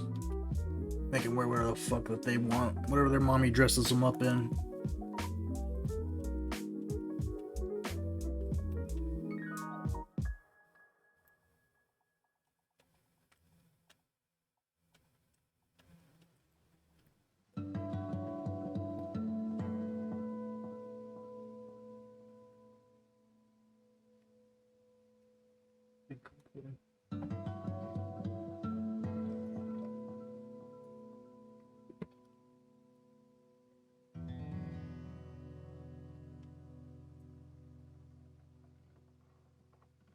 Alright, boys and girls, here we go.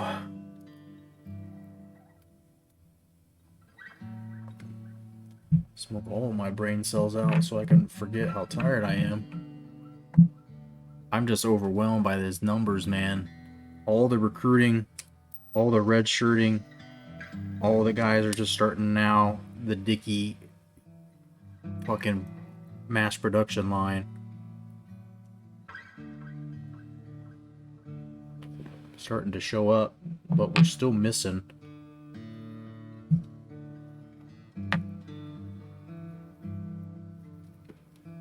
We're still missing some offensive linemen, and we're still missing a power, like, super running back. We're still missing another tight end. Here are the top players for Illinois, the center and the guard and the quarterback. So that offense should be one of their strengths. And we have DeMarcus Williams coming back for that senior year. Promises to him and D. Reynolds that they would be top draft picks. And there's Rivero as well, who would like to get into the NFL draft. Not much of a speedster, but it's gonna rain here, evidently. Chicago, rainy start to the season.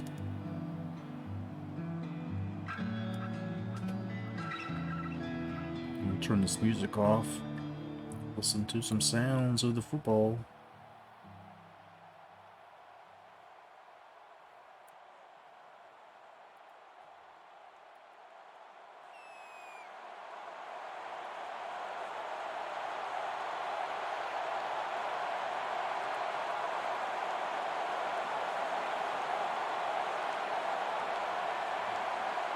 Every reason to have us as the favorites in this game, but it's not something we're used to. Definitely still feeling like the underdogs.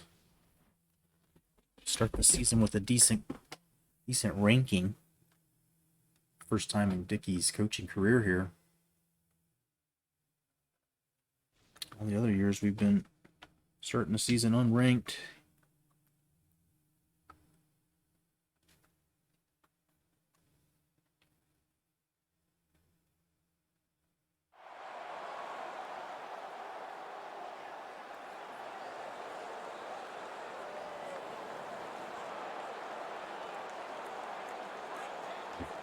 Till the second half and start on defense. And here we go. A new season. The Warhawks are lined up for the kickoff. New team. Taylor back to return. New friendships.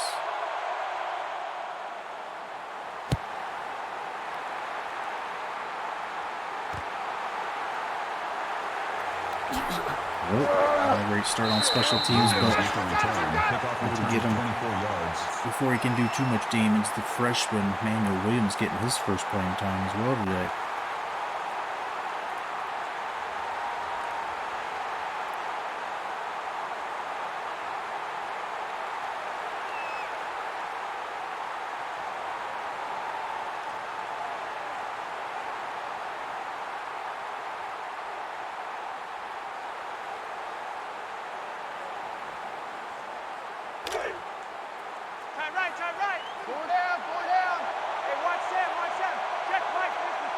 New faces here on this defense. Some younger guys and some dudes who've been waiting to get their due, but that's a good start for Illinois. Defense doesn't seem to be in any hurry to stop him. See if he got sucked into that block. Got laid down to sleep.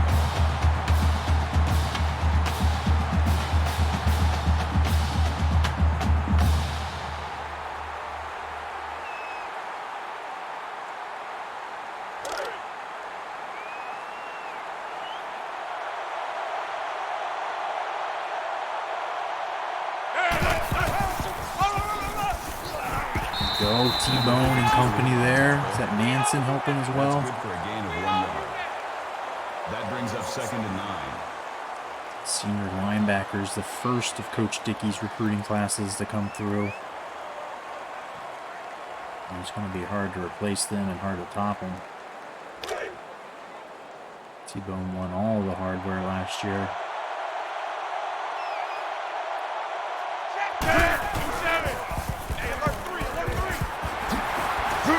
There's fumbles on the ground.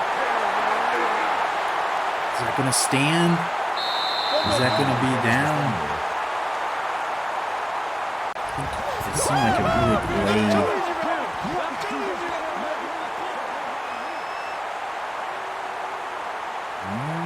Movement before he's down. It's going to stand and we're going to get the ball. Slippy fingers out there.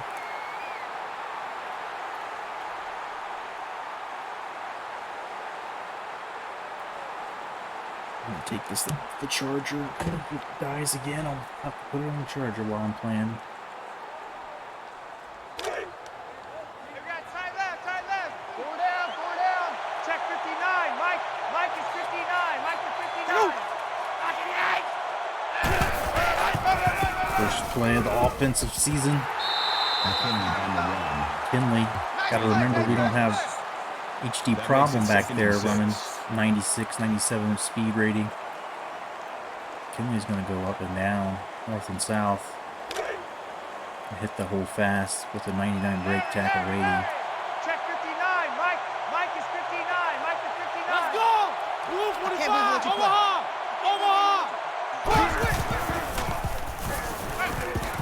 Kinley can catch all right out of the backfield too. Gets 6. That's a gain of play. 3rd down. Can't believe that Joey Bass / Joey Bass starting.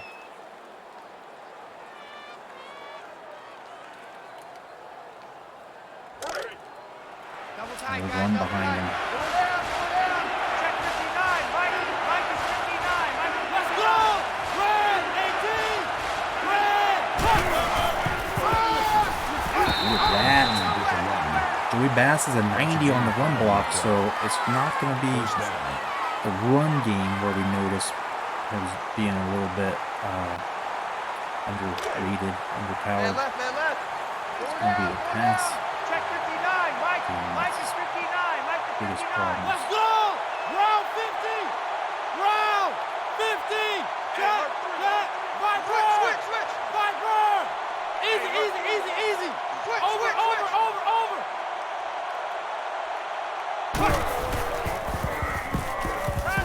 Henry Hall gets a man. And fights his way for a few extra. Gain of 24 yards. That makes it 1st and 10. Joe Cox looking sharp to start 2 for 2. Henry Hall will be back one more year. This whole receiving crew will be back. Whole offensive line except DeMarcus Williams, the big guard, will be back as well.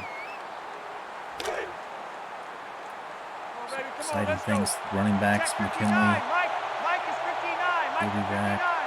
Ready. Red 18. Red 18.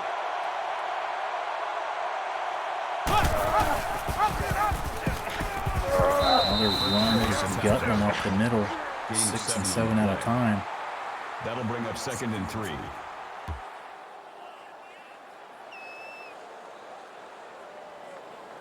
Kinley's been a bit of a project. Came in. His rating overall was good, but it was hard to see underneath him being relatively slow, especially compared to Problem HD. Round 50.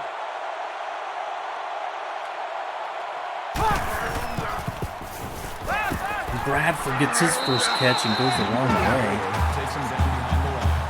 Should have had a first down there, but That'll bring up 3rd and 4. what's going on, Phenomenal? Get some sleep? Yeah, we're working on it. It got a little delayed like usual going through the preseason stuff, but we're almost there. This game should go pretty quick as we're running the ball on. Just a new team, new season. Old-fashioned Coach Dickie play.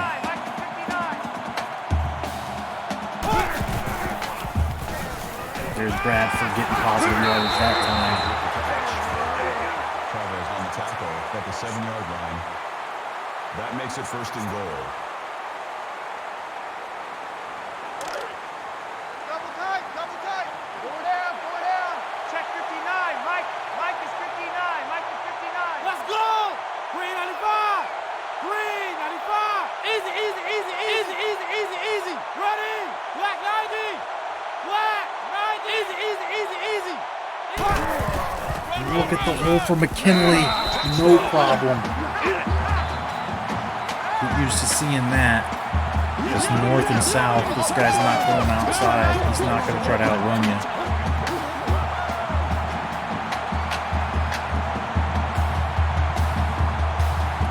Georgia getting a big win today. LSU taking a loss. Clemson's back. I think this is one of their best teams they've had in a bit. The kick is good.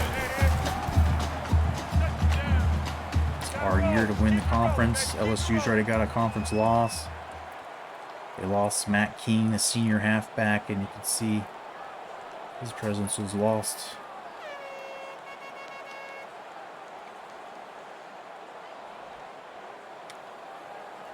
The Warhawks are lined up for the ULM kickoff. walks it right down the field here Deep to return. in Soldier Field, Chicago.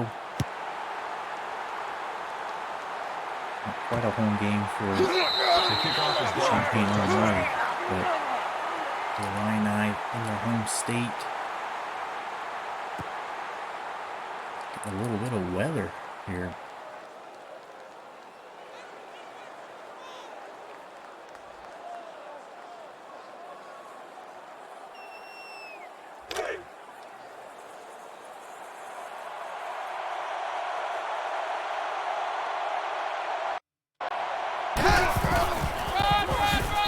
Defense not letting them run. Not that time at least. That brings up 2nd and 9. T-Bone on top of it.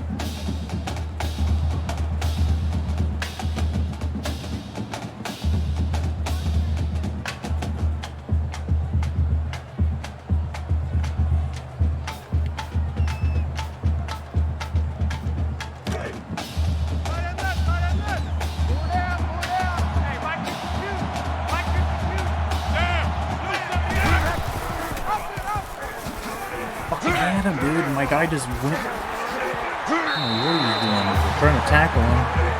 He's diving away. First down. All over that. What is that?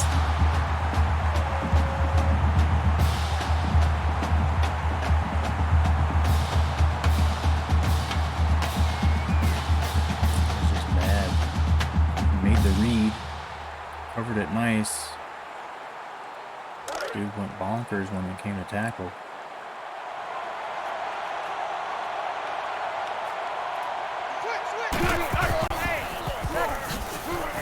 And they string that one out and gets negative. That is a loss of 2 yards. That'll bring up second and 12. The Tebow jawing. This is a team with some swagger. There is a championship, BCS or bust. That is the mentality here.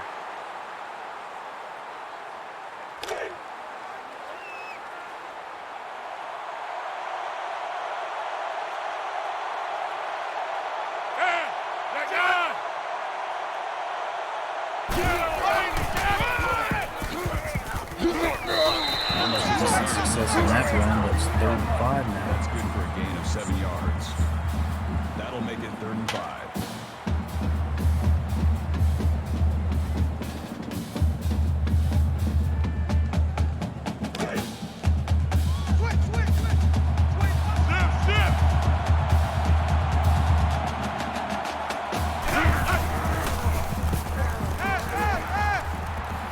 Oh, are you kidding me?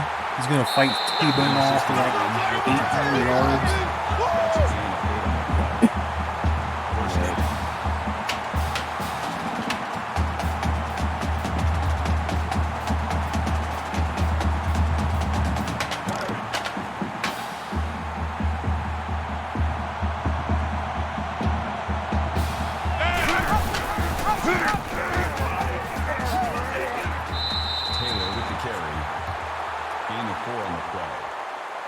That makes it 2nd and 6. Actually stop the option, but 4's enough.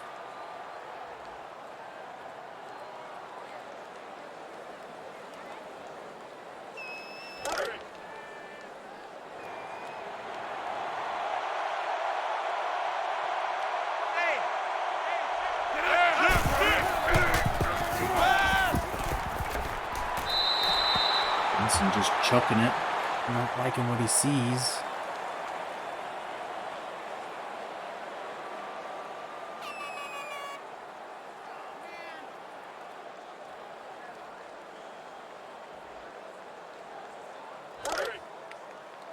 Third and 6. See if defense can get a stop and get off the field again.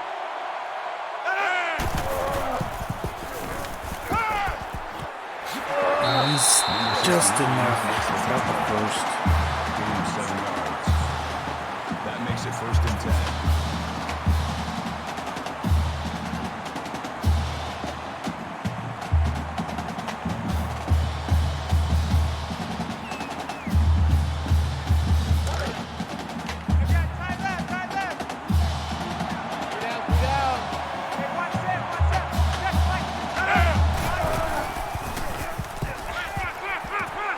Come back for that.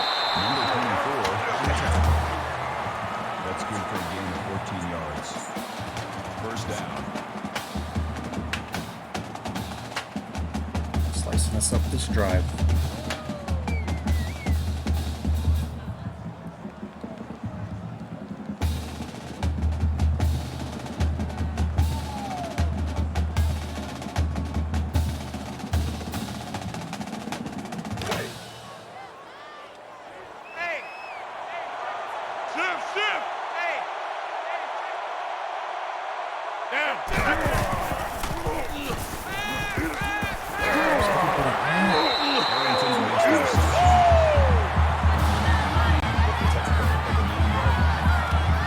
That makes it 1st and goal.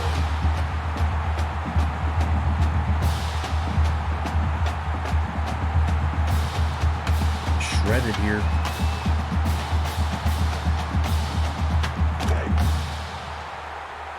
The pass rush.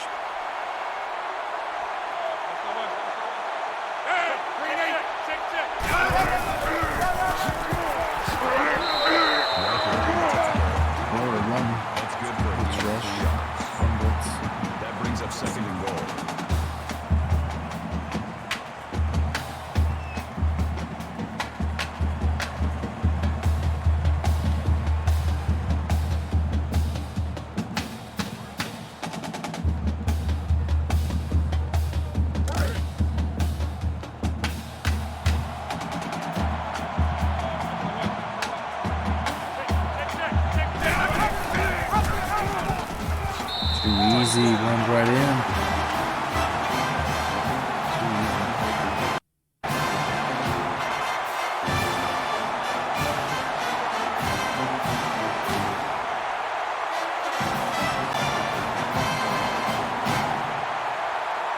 All tied up to get this.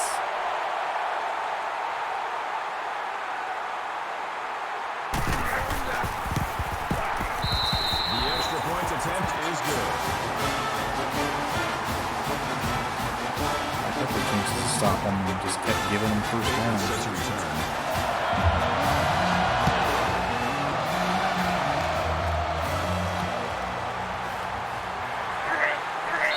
Baker almost seems like every time he gets it's almost breaking it. Just one man beat, get to that outside. Two times. Four down. Check 59. Mike is 59. Let's go! Red 18! Let him know we're gonna run it and still run it. Or just keep cracking at him. That makes it 2nd and 6.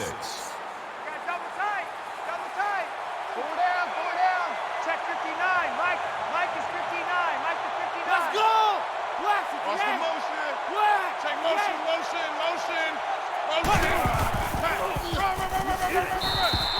Jammed up behind his own guys. Gain of 2 yards. That makes it 3rd and 3.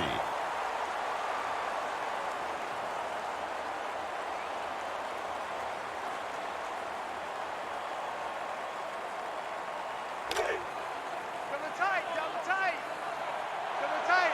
Four down. Check 59. Mike is 59. Mike is 59. My lord, what the hell is that? That's a loss of 4 yards on the play. Oh my god, and you're gonna make me run a no huddle? I did not hit Y like since the time I was trying to pass it. Check 59. Mike is 59. Does it make any sense to try and do this or just to get home?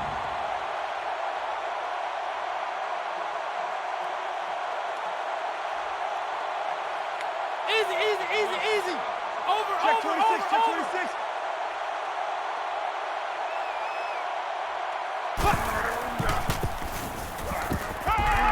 And look at him deliver. Fucking stupid and ballsy as shit. As a man who wants his balls cut off to be. Henry Hall. Just let her rip right through that window. Hall ran in. Finished his route running into it.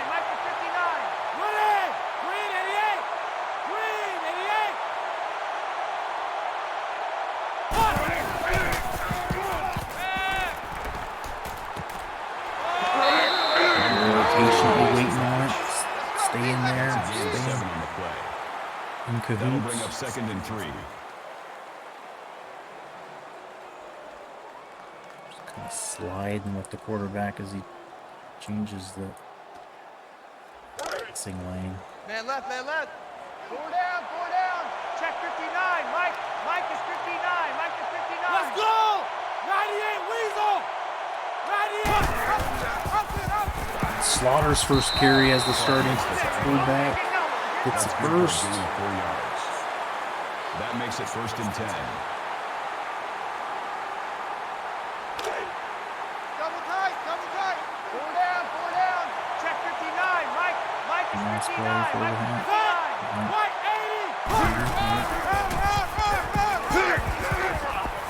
7 more yards from McKinley. He just takes it piece by piece. And I think my controller might be dead again, so I might get to play with it on my lap, sitting on this charger.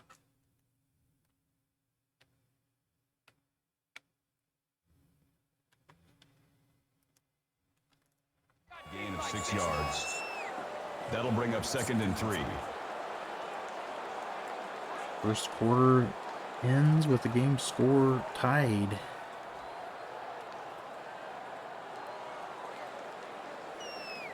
ULM trying to change that on the drive. in the opponent's territory. Two tights, two tights. Four down, four down. Check 59. Mike is 59. Mike is 59. Black 58. Black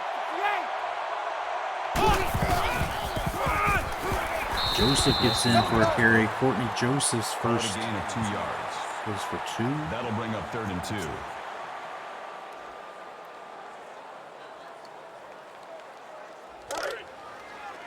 Right, Roger.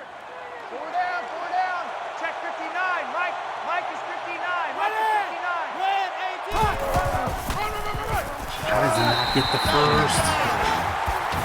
That's good for a gain of 1 yard.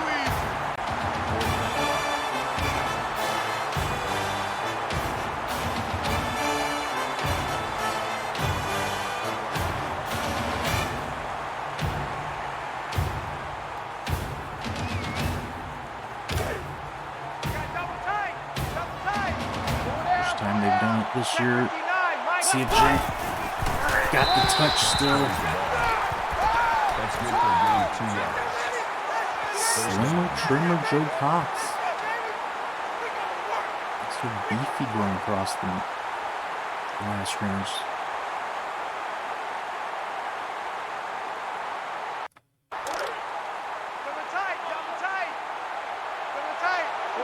Four down. Check 59. Mike is 59. Mike is 59. And a beautiful ball to Henry. It's a spin move trying to get.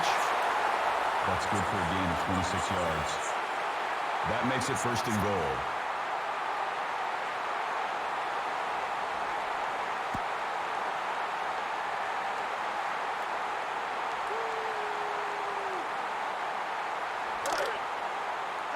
Tight end left. Four down. Check 59. Mike is 59. Mike is 59. Delta. Ready. Green 88.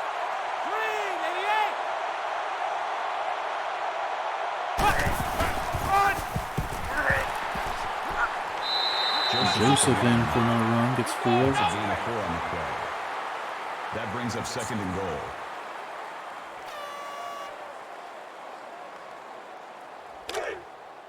We got tight left. Four down. Check 59. Mike is 59. Mike is 59. Let's go. Black 90.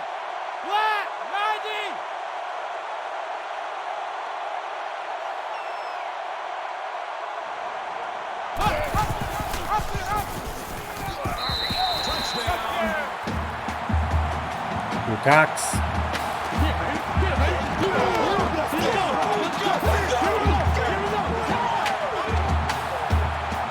First rushing touchdown of this season. He's back on top by a score.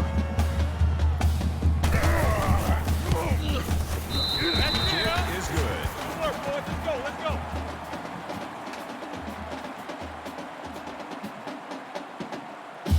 Taylor deep to return.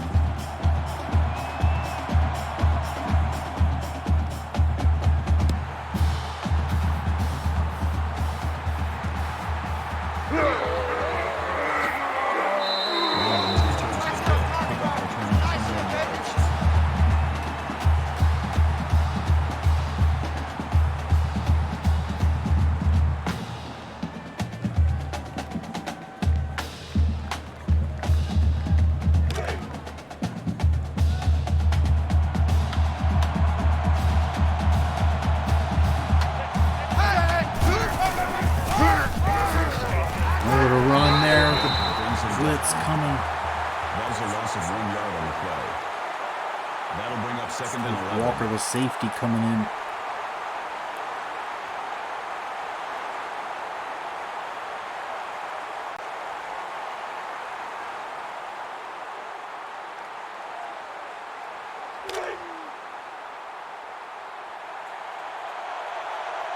Check 26. Check 31. Check. He gets a big chunk that time. We knew the run was coming. Gain of 13 yards. Sean Mullen only got 5 tackles. That's way too many early in the second quarter.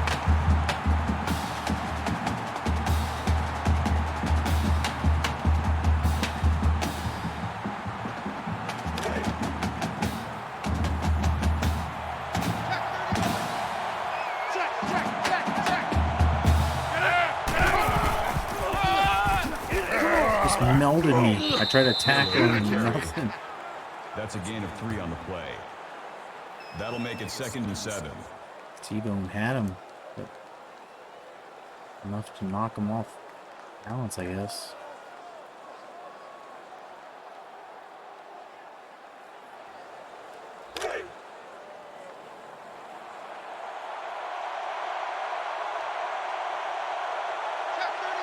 Get up! New 7!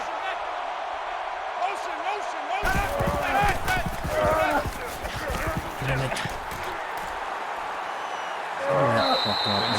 My dude is like, I'm just waiting it out, and all of a sudden he gets sucked like a magnet, like sucked backwards away from where I need him to be standing.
Taylor going nowhere. Chad Manson stops him. 3rd down.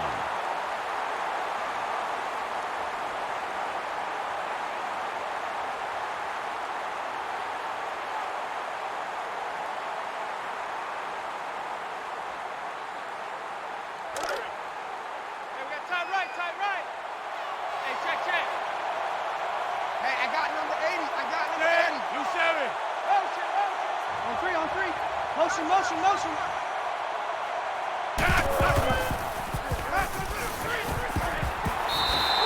Need my help. Defense. Jerron Ouellette. Takes him down behind the line at the 47-yard line. No one reads the screen better than Makes it 4th and long. boy 99.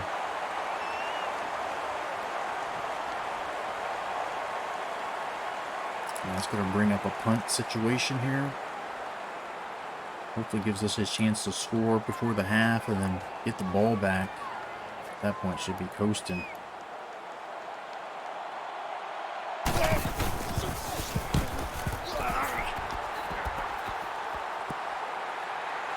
Touchback.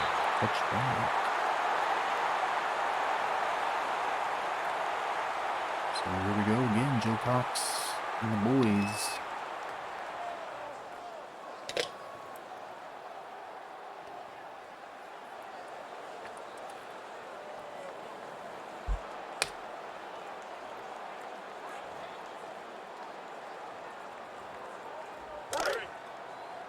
Man left. Check. Tail top. 3 down. Tail top. Check 59. Mike 59. Mike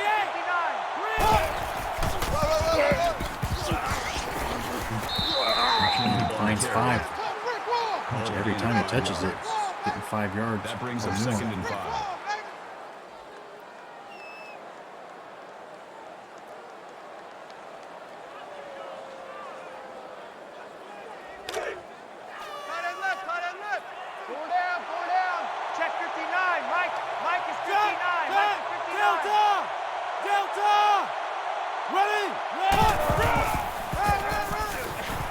Bounces off one, gets the lure. I've seen that. A little better vision there. If the lead blocker had guided him up, there was some room.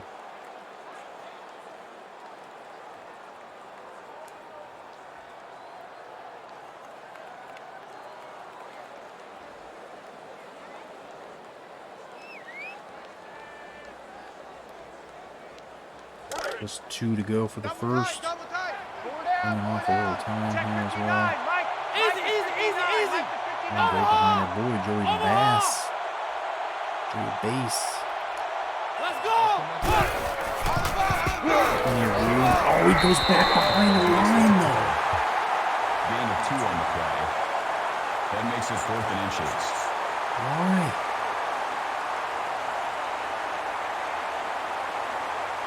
Some bullshit there.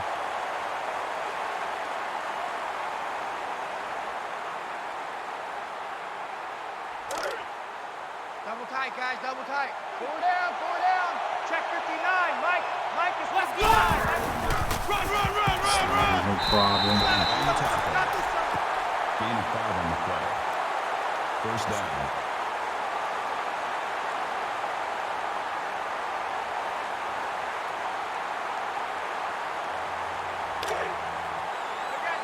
Tight left. 4 down. Check 59. Mike is 59. Let's go. Red 18.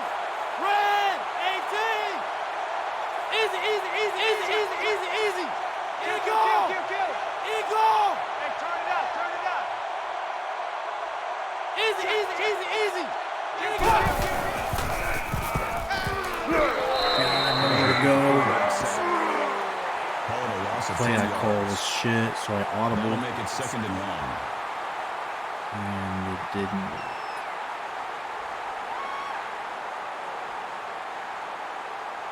Now we have to pass it on this down.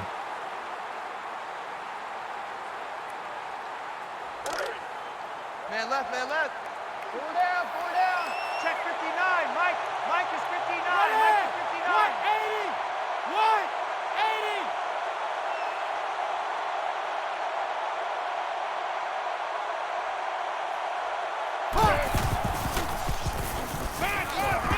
Stay in bounds. Fuck. Could have got 5 or 6. Gain of 2 yards. Gonna step out of bounds. That'll bring up 3rd and long. It was a waste. Tight end left. 4 down. Check 59. Mike is 59. Running. Get him.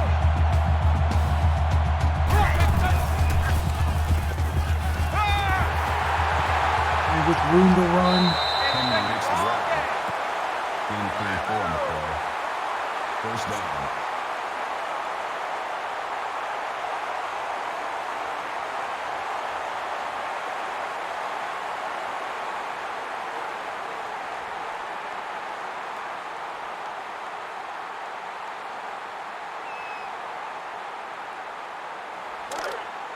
Double tight. 4 down. Check 59. Mike is 59. Ready. Red 88.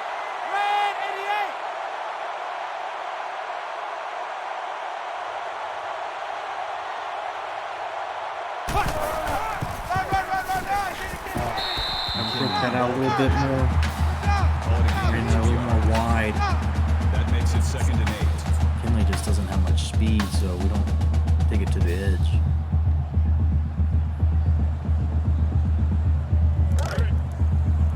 Tight left. 4 down. Check 59. Mike is 59. Ready. 98. Omaha.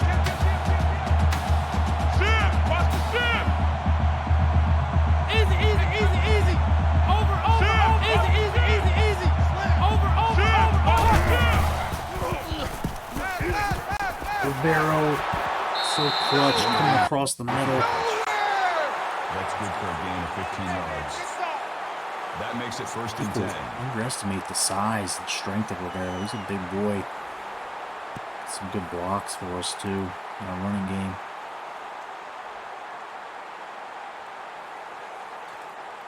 Running out of time here. Need to keep an eye on the clock. 3 down. Check 59. Mike. Easy. Over. Oh, if I could sold that one. I saw him coming across too. Just thought I could get it through there.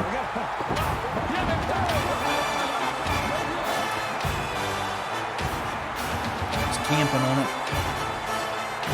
Easy pick. Right to him. And that changes things as we were about to put the beat down on them. Get the ball back at halftime. And they have a chance to possibly cut into the lead. Tie. Come on. Ready. Let's go. Flash 85. Flash 85. Nothing doing there. That's just going to run timeout.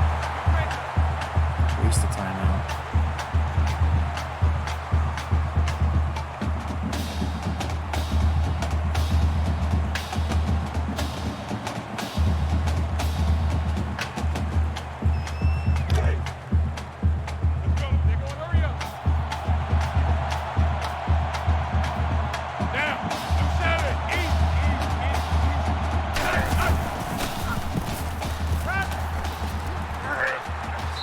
Number 69 on the tackle. Gain of 7 on the play. That'll make it Time 31. here. Kill. Hey, turn it up. Kill. Hey, turn it up. Torres, fucking go with him. Alright, we got one more timeout, so we're having a hard time getting a field goal team out here to do anything.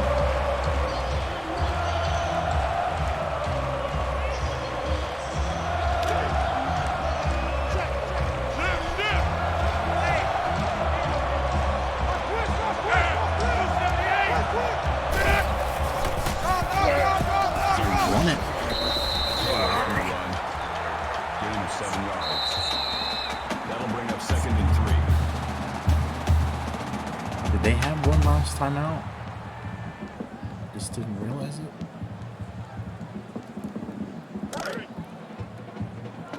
I thought they were out of timeouts, but evidently they had one.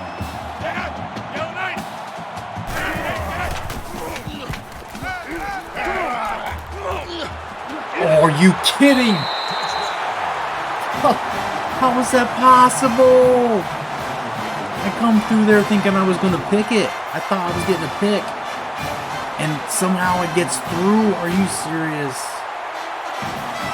24's hands. Nobody?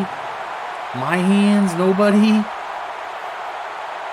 Oh, fuck. That's how we lose games, kids. This is going to come back and hurt us. We should have been up 14, getting the ball at the half to go up 21 possibly, and it's even now. Wow.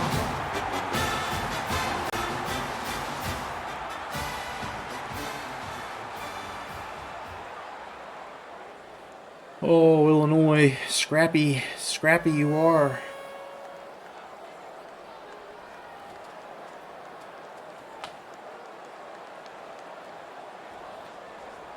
So dumb. So stupid. Just bad play on my part. Throw that pick. Such a stupid pitch or pass that I shouldn't have made.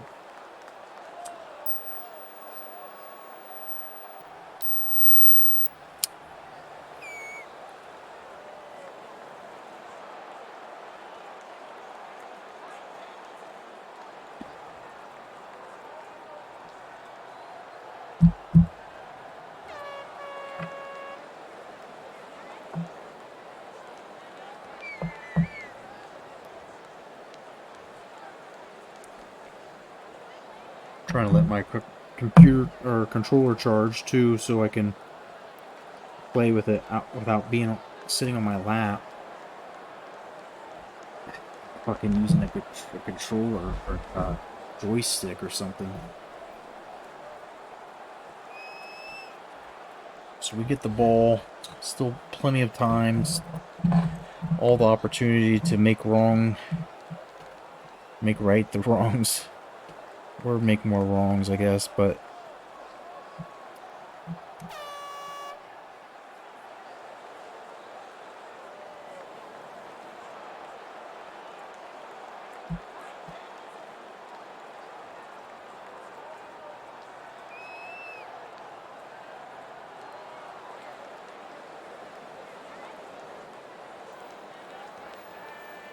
No halftime supplements. Time. Take your supplements. And Bobby Bowden shots.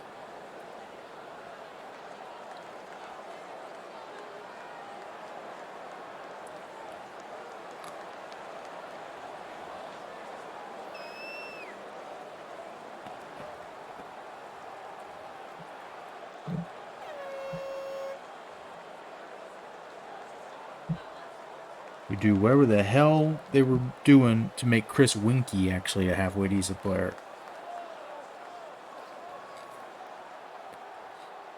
And win the Heisman, didn't he?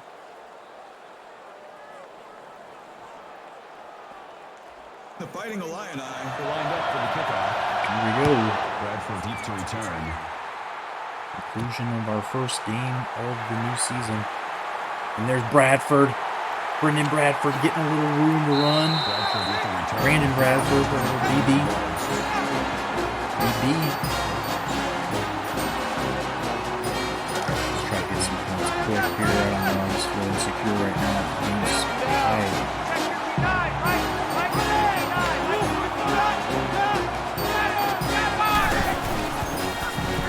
To the middle of the field. Fuck, another pick, dude. It's coming unraveled. Joe Cox giving them away right now. I did not see that happening on that pass. Should have. I thought he was going to put a little more touch under it. And loft that thing deep. And clearly the ball did not go over their head. It went into their hands.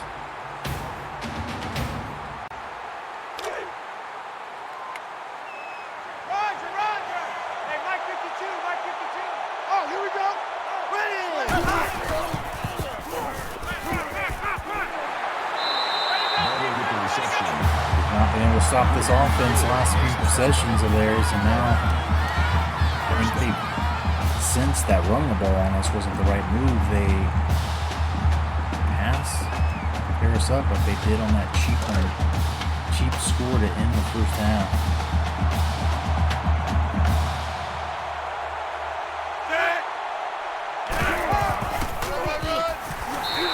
I'm going to go for Taylor. Loss of 1 yard on the play.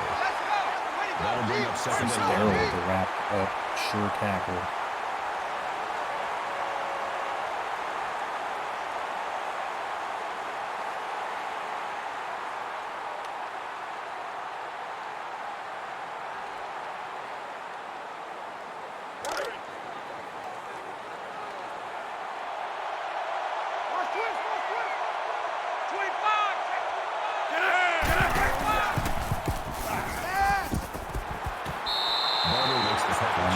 Let's get this back. 4 yards.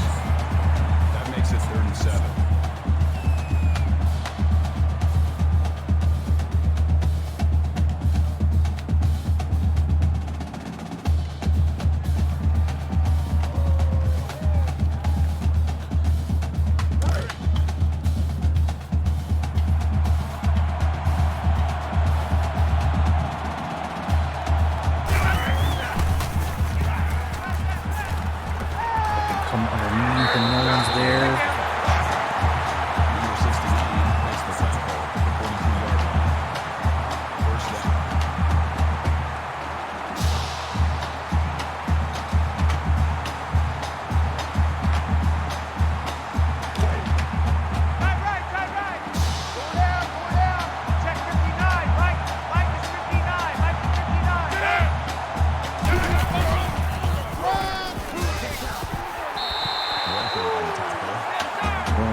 Open inches.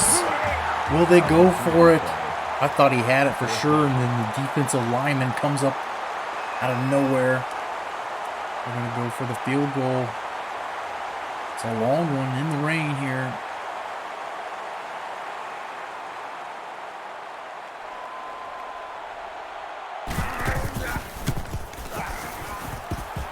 He knocks it down, though. Knocks it in. Knocks it through, whatever. Now we're losing for all that shit. End up being down. Offense has got to figure it out. I got to get patient again. Just chucking it. I also be able to get some real fast points. Bradford could have got a block there. 13 yards.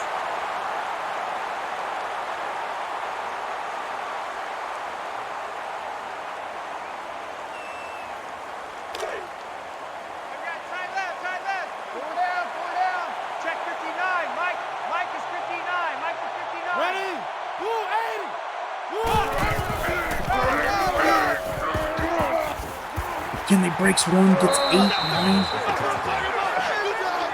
One there, get to the outside. That brings up second. Just had to beat that backer, and then now the fucking battery's dead again.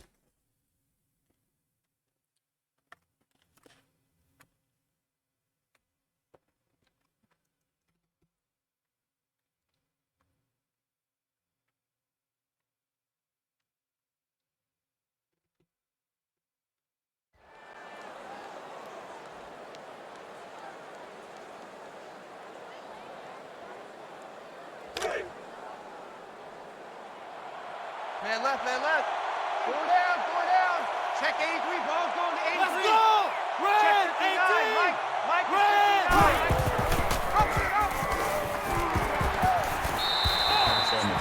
Cox gets 5, gets us the first. That makes it 1st and 10.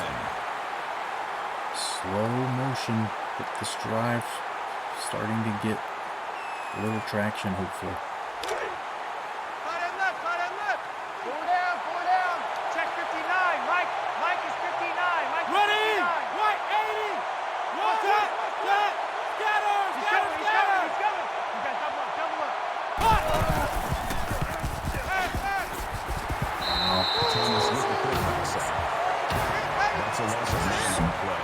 Protection on that side. We know Joey Bass is not a pass blocker, and there you see him give it up.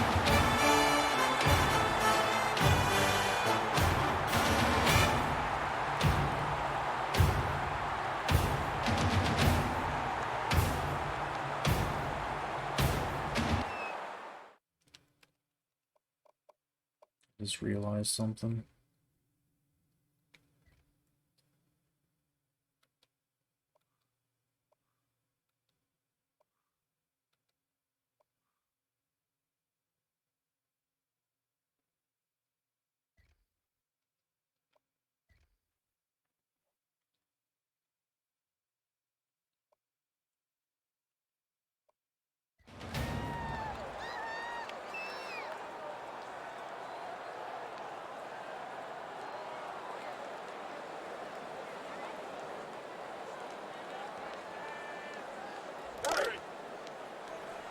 Two times, two times. Four down, four down. Lost number 5. Ready. Check 59. Mike. Check. He's coming. Dude, are you kidding me? I'm trying to pass it that time. He's getting hit before he can. 3 guys there. This is Joey Bass getting 8 up.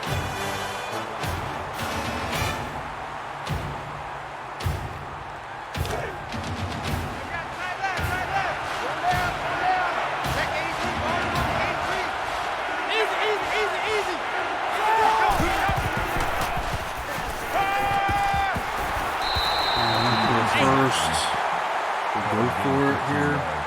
5 yards, 9 yards. Oh shit, not 9 yards.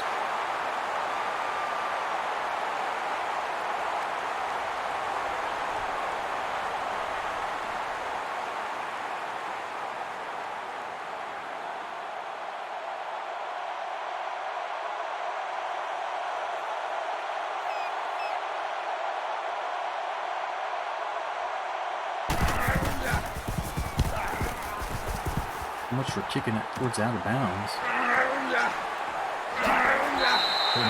Straight up the field. He gets 18 yards.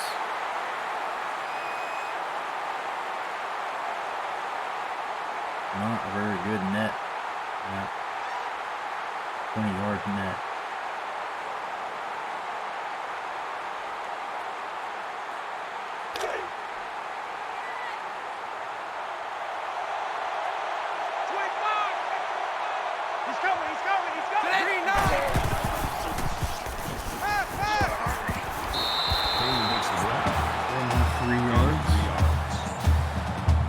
Second and 7.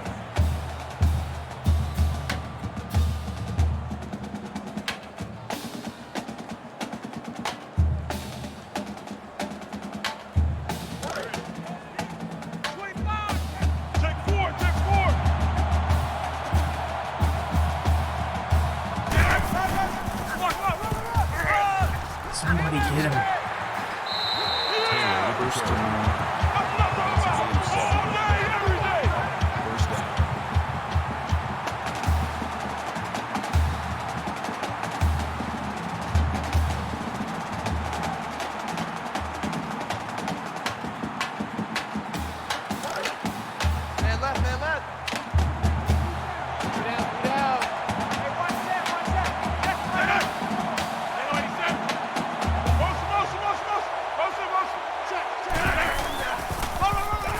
Dude, we called the run up the middle and he bounces it out. It's 20. He would have been gone if he hadn't stepped out.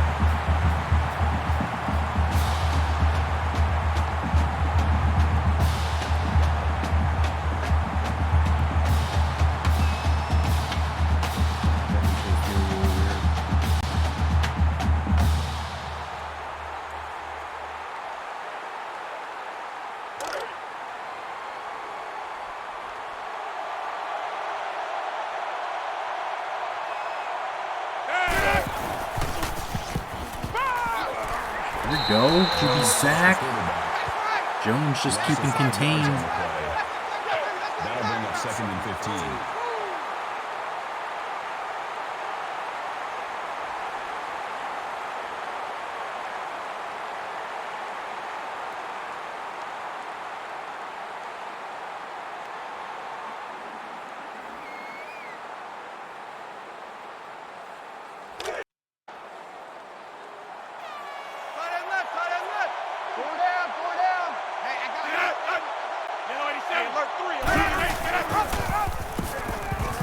Oh my God. Fuck. Number 52 makes the tackle. Just switching to the wrong people. I'm switching and it's not the person I think, and then he's behind me.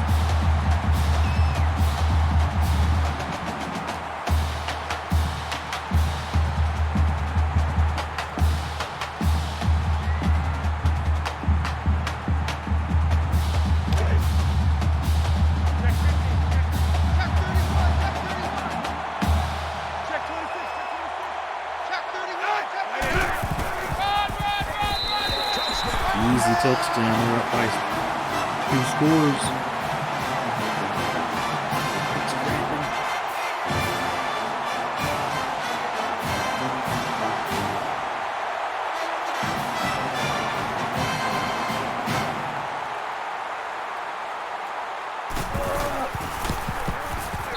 The kick is good.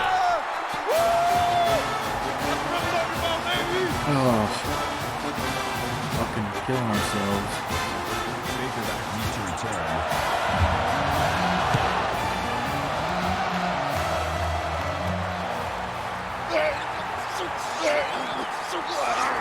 Okay. Okay. Okay. Bradford returns the kick. Brandon Bradford. What is that red on the screen? Where'd that come from? What is happening? Why is that doing that?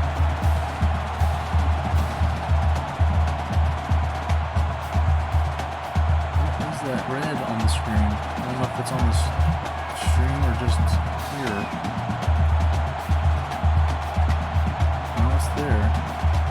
did that come from?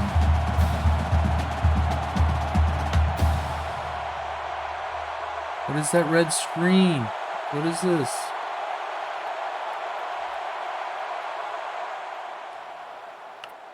The extra point attempt is good.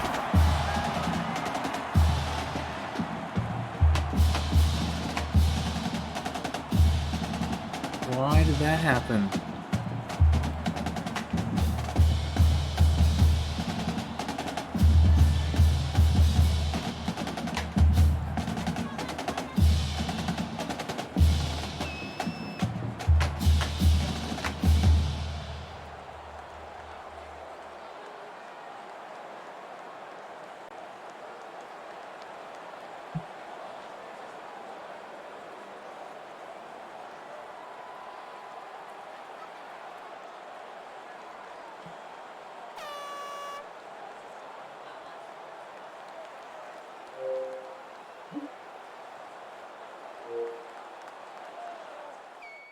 That's on the Xbox, I think.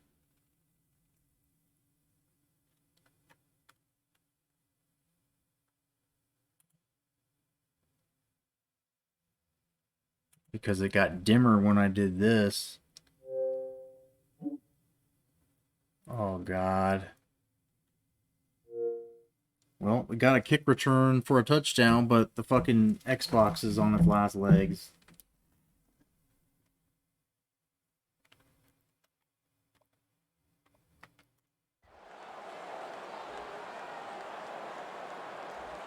The Warhawks are lined up for the kickoff. Williams set to return.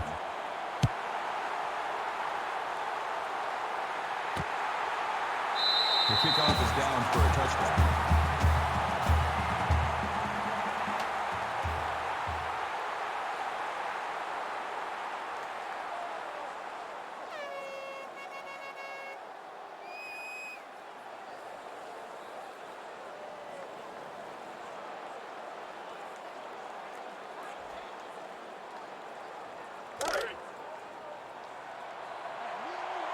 Dude, it's so inconvenient. That is so shitty.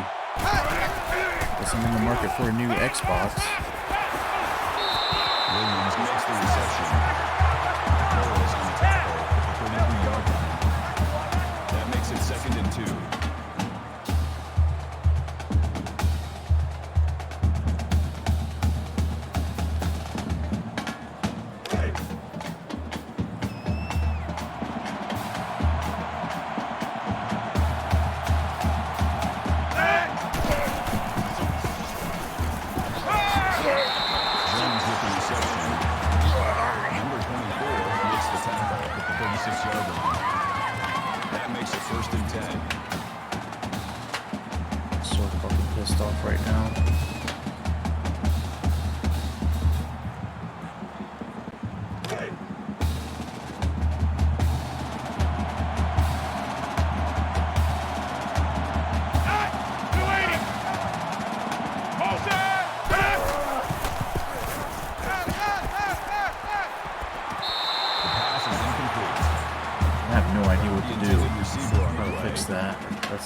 That makes it 4th and long. Sophomore DN.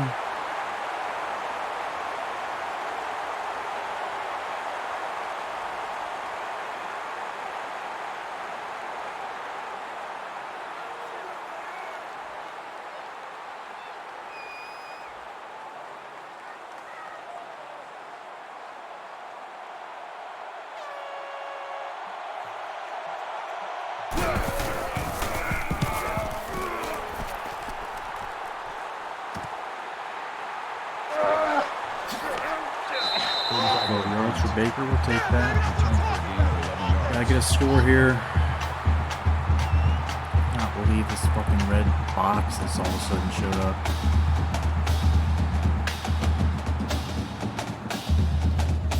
Some kind of fucking Halloween poltergeist horror story. Check 59. Mike is 59. Mike is 59. Ready? Red 18. Red 18. McKinley follows the hold for 7. Gain 7 on the play. That'll bring up 2nd and 3.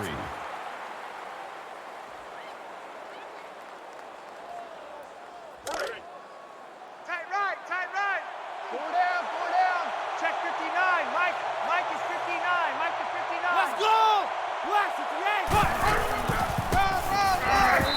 McKinley, the ball carrier. That's a gain of 3 on the play. 1st down.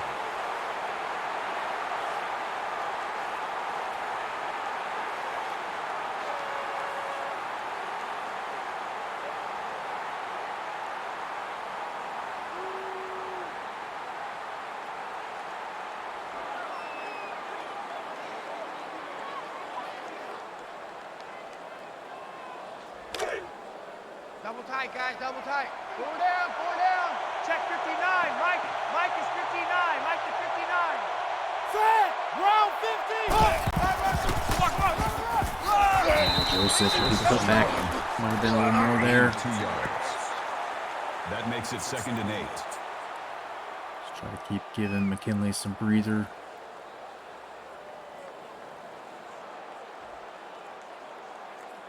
Last play of the 3rd quarter, probably.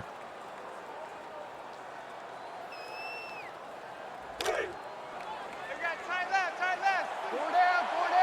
Check 59. Mike is 59. Mike is 59. Let's go. 180.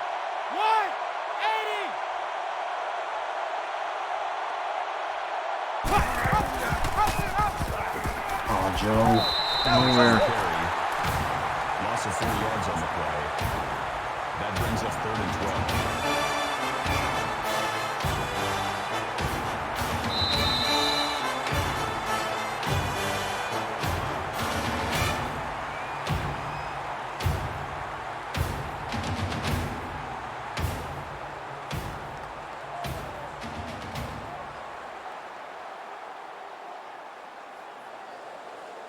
Third quarter over, just down 3. This one's been a sloppy one. 3rd and 12. Man left. Big. Two down. Check 59. Mike is 59. Run easy. Over. Check 99. Check 99.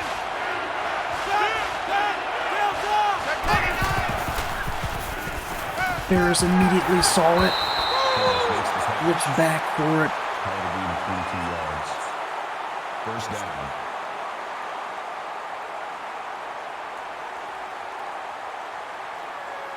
Two incompletions, 2 interceptions. Everything else has been on the money. Mike is 59. Mike is 59. Blue 80.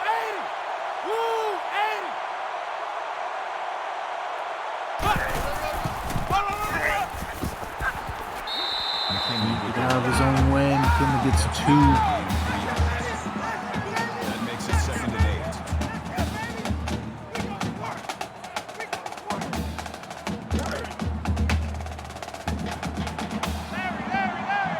Check 59. Mike is 59. Mike is 395.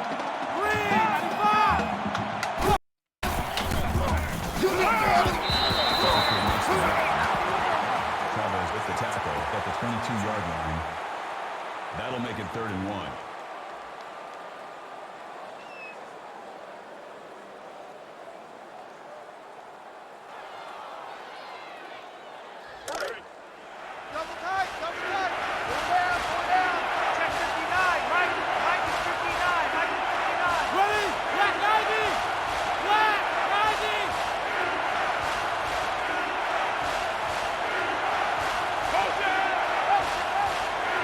kill it, motion me out. Look at the room to run.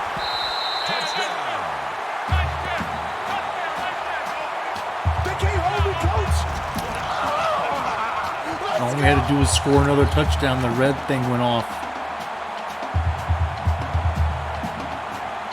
I think it was some kind of glitch with the ESPN. Not seem to trigger it. That's beautiful. What a great touchdown. Fix the Xbox. Took the lead. There's 8.5 minutes to go. So basically, if they don't get this, if they don't score a touchdown this drive, we get the ball. We can just put it away, possibly. See USF making us look like geniuses, pulling them up into the Super 3 as they beat Florida, showing their rights. Taylor back to return. How long are my quarters? 10-minute quarters.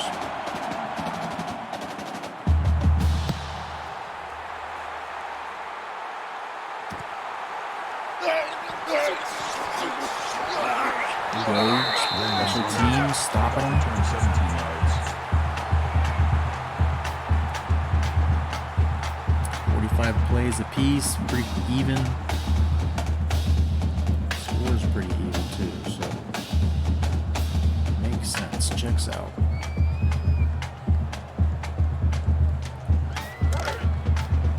Play longer quarters than you. How long are your quarters? I just run the ball so much and I just grind it out, and I used to just like, I mean, I do have ADD still, like in between plays, like lose track of time for 25 seconds, and That makes it first and I was 10. just finding out that the stats didn't. I have to play the longer quarters, or else the stats don't work. I can't have a chance to have a running back get a Heisman without being able to, you know what I mean, grind it out. Or Winstead's 9 is too long. I found that 10 works pretty well, and like I said, I keep the clock running a lot because of the way I run the ball. And these teams that we play seem to all run the option and bullshit. Games go fast, and I mean, this is also like, I'll probably only play one lap. This is the last Dynasty I'll probably get it played before by the time the new ESPN or a new NCAA comes out in a year and a half or whatever. So kind of just maybe take my time with it, I guess, and grind these things out. Try to give our running backs a chance to win a Heisman, because if I don't play these long quarters, then they don't get our stats.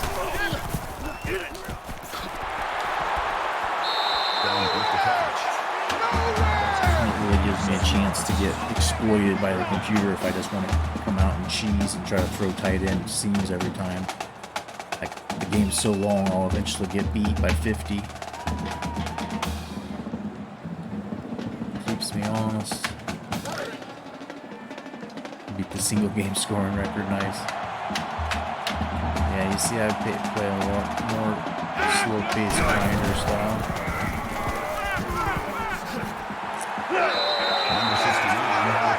Defense, did we stop them? Are they going to punt? Oh, baby. Too good to me. Let's go. 4 and 5 wide, yeah.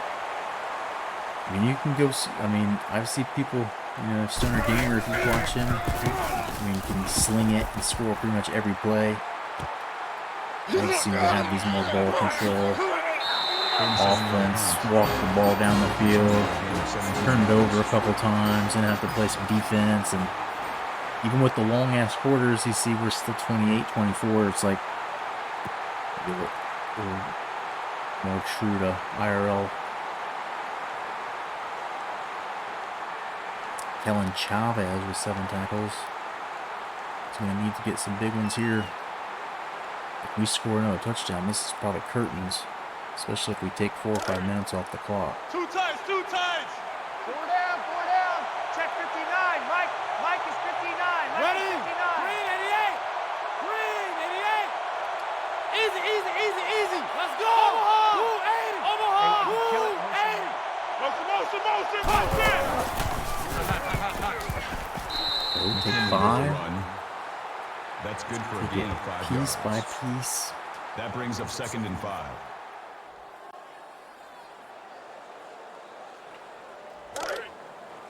Probably average damn near 100. Nice. 3 down, 3 down. Check 59, Mike. Mike is 59. Mike is 59. Easy, easy, easy, easy. Check 99. Check 99. Check 99. Check 99. Check 99.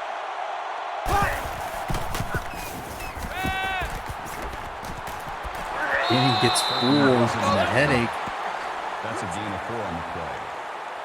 That'll make it Just 3rd and finding 1. him, checking down. Take it. Man left, man Set us left. up hopefully for another first down here. Take more time off the clock as well. Mike to 59. Let's go! Black 58. Black 58.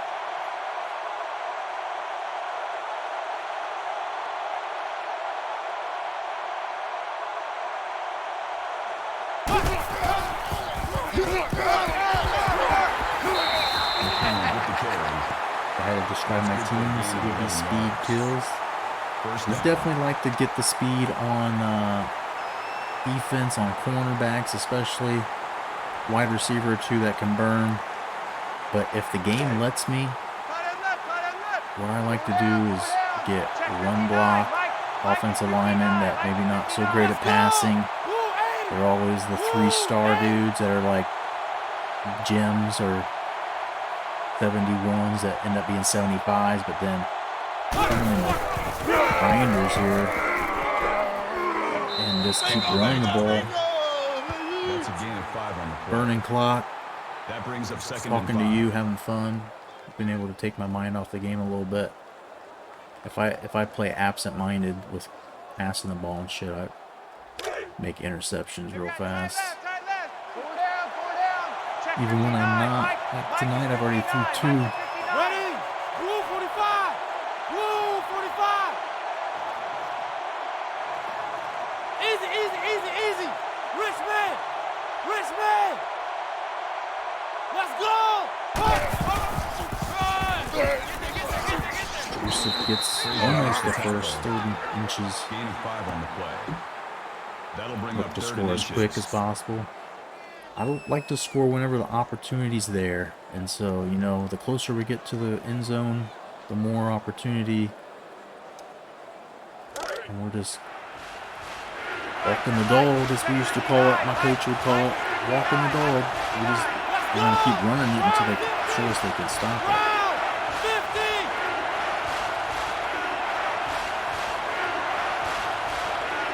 It's very well could be the last drive of the game. We start burning them all the way down.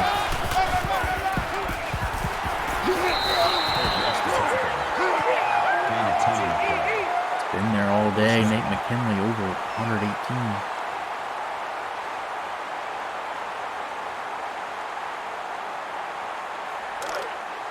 Man left, man left.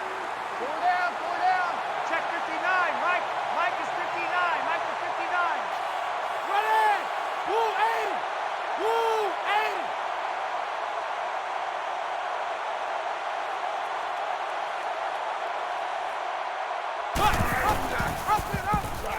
Shit, if I'd have ran that without bumping into the dude, probably would have got 8 or Gain 9. of 5 yards.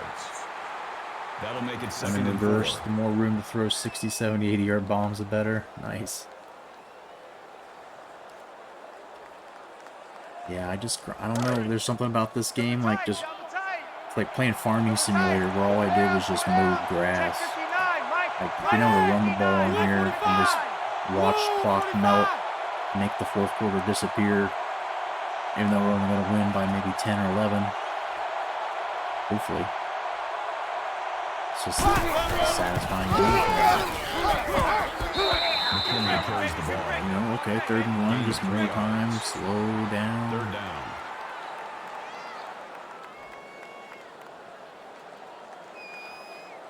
Throw 6 interceptions a minute. Yeah, if I'm playing against people, if I'm playing against users, throw 6 picks real quick.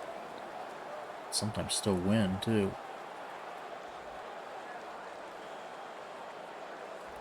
Young QBs. Yeah, that's the interesting thing right now in this dynasty is USF. Their quarterback, he was rookie freshman quarterback. He was a recruit we had and played And he threw like 32 interceptions. And now he's there and he won the Heisman last year. Don't play many user games. I haven't played many lately. I was playing. I was in like 3 or 4 different leagues at a time about this time last year.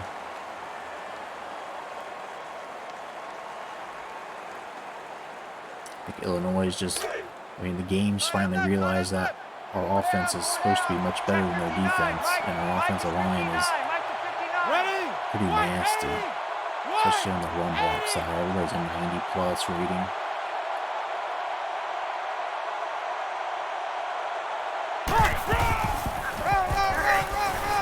Defensive end didn't get blocked. That was Brown, and he's there.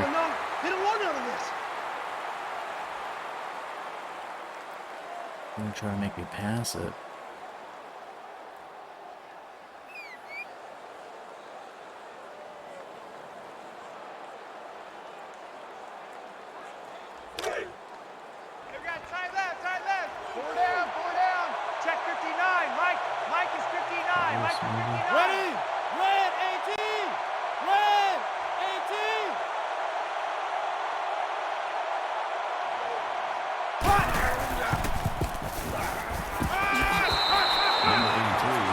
That's a gain of 2 on the play. Out of bounds. That'll bring up 3rd and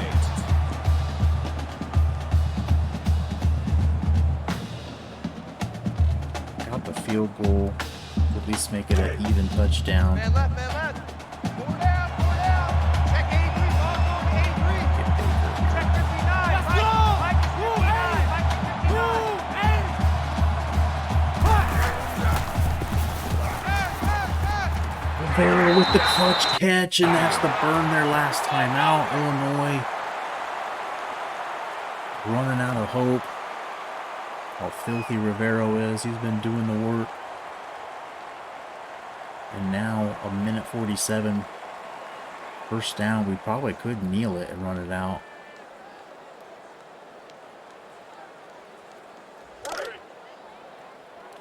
Shift! Watch the shift! Ready! Black 90! Black 90! Fuck.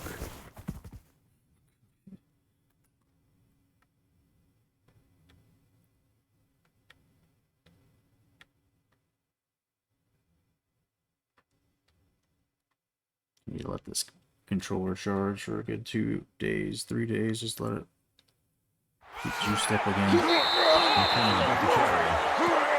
Gain of 1 yard. That brings up 2nd and goal.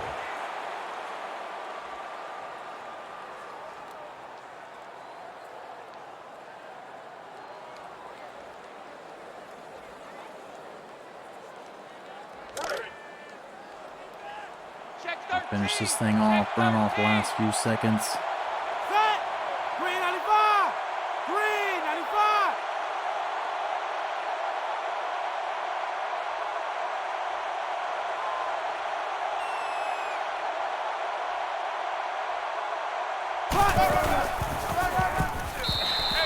The boys saw Ferris in with a capper there. Should be. Give him the ball back with a minute left, but you take a touchdown when you can get a touchdown, and then his defensive ours has earned all of our respect. And they'd have to get a 2-point conversion too, so it's not going to be easy for them to come back. Should absolute mayhem and stupidity take over. Extra point attempt is good. Gotta roll. Keep it rolling, baby. Keep it rolling.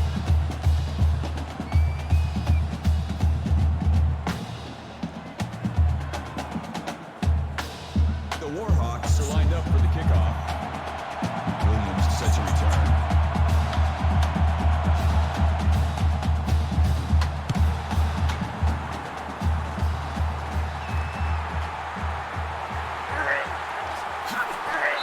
Williams returns the kick. Kickoff return. One of our better special teams units too. Kick returns don't feel as dicey. Always felt dicey.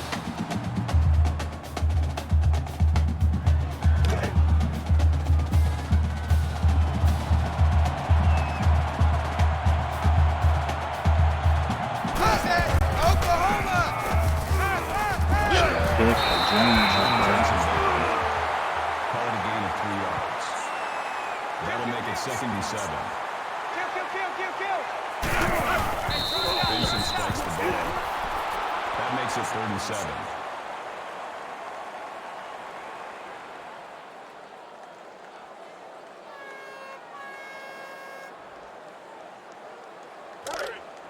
Check, tight right.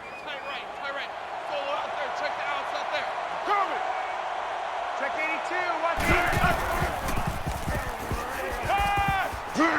Jones, the sophomore.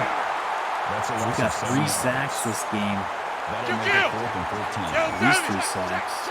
That's from our 2 defensive ends and anybody else that might have one.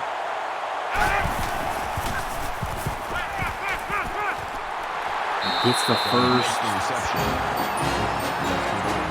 It'd be nice for us to get a few of those into that.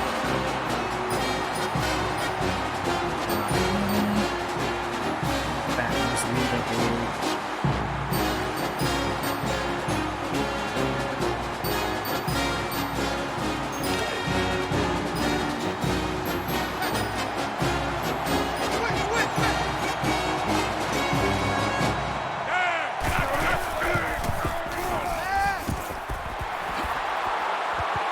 Oh, fumble out! Alright, nice way to end it. Too easy. We'll probably review this or some shit. Something will come back to him.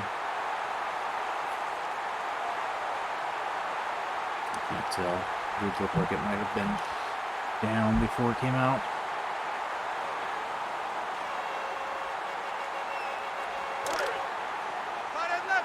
The previous play is under review. 3 down. Check 59, Mike. Mike is 59. Mike is 59.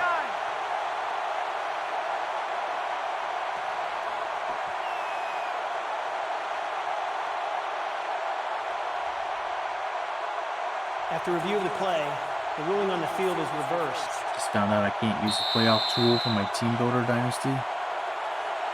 Are you on revamped? Talking about?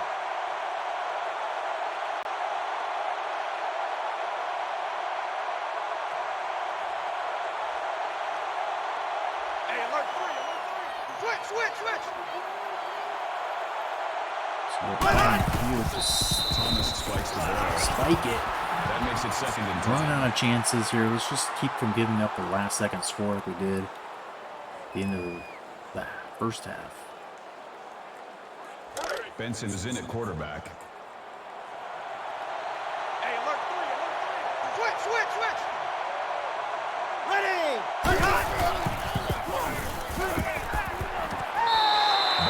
Get that bounce at me, man. First down.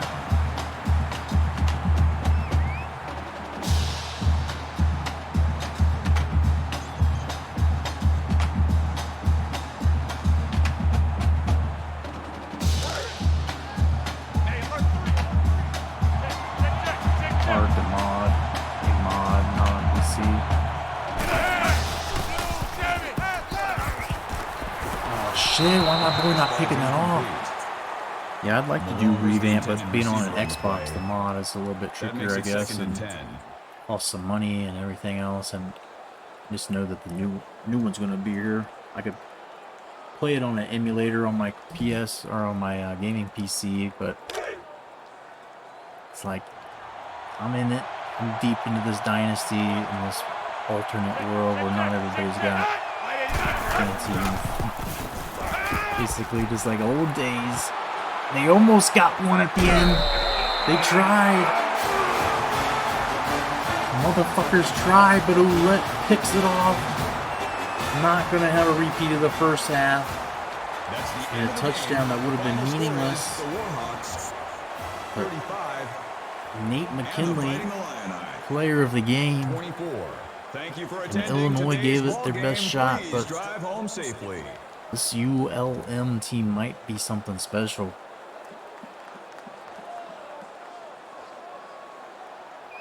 When the interceptions and the offense wasn't undermining things, the defense held tight most of the way.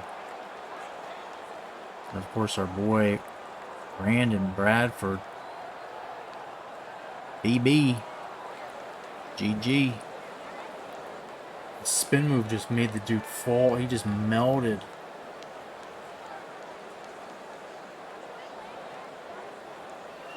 McKinley kept doing it all day, averaging almost 6 a carry. Eventually just chewed him up. This offensive line can get it done on the ground. Pass protection is a whole other story, but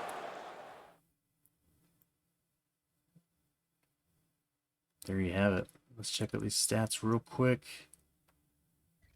We'll shut this bad boy down. Joe Cox, only 2 incompletions that happened to be interceptions, so every pass got caught today. 4 sacks, got to improve on that, clean that up. But all in all, pretty solid. Need some touchdown passes next game. McKinley, partially responsible for snagging some of those. Ferris poached one. Joe Cox took one of his own as well. A bad debut from Joseph. Had a couple of nice runs when we needed them. Rivera, another big day. Just steady, consistent. Henry had some catches. Ferris had one. Spread the love a little. Bradford, Louisiana boy, in line to get some catches. 2 pancakes for Ferris, the All-American. Joey Bass gave up a sack. DeMarcus Williams gives up 2. Shame on him. Trying to get him drafted. #1 dude. LaShawn Nolan is not afraid to tackle. This dude is all in the mix. As well as T-Bone, as you know. That's no new development. Jones 2 sacks. His counterpart Tyler Davis gets 1. Roulette, the interception there at the end. Had a tackle for loss earlier as well. 5 extra points for Daniel. Daniel punted net 22. Not so great. Bradford had the big kick return, the 99-yarder for a touchdown. Brought things back, turned things around there. That'd be it. Oh my God. Time for bed. Till next time here. Go ahead and wrap it up. Appreciate you all hanging out. Dark Spectre. Moon Vibes for the raid. Much appreciated if you're still around. Definitely check him out. If you're in here not already familiar with Moon Vibes. Probably one of the better names if you try to characterize or describe his stream. And try to get in there and see you all and hang out in his chat sometime soon. It's been a while. I do apologize. Saw Ferris pops in at the end to say peace out, buddy. Congrats on that touchdown run of yours today to put the capper on this. As we finish our first game and first win of the season, I think big things are ahead for ULM. This team might be something special. So until next time, much love. Thanks so much.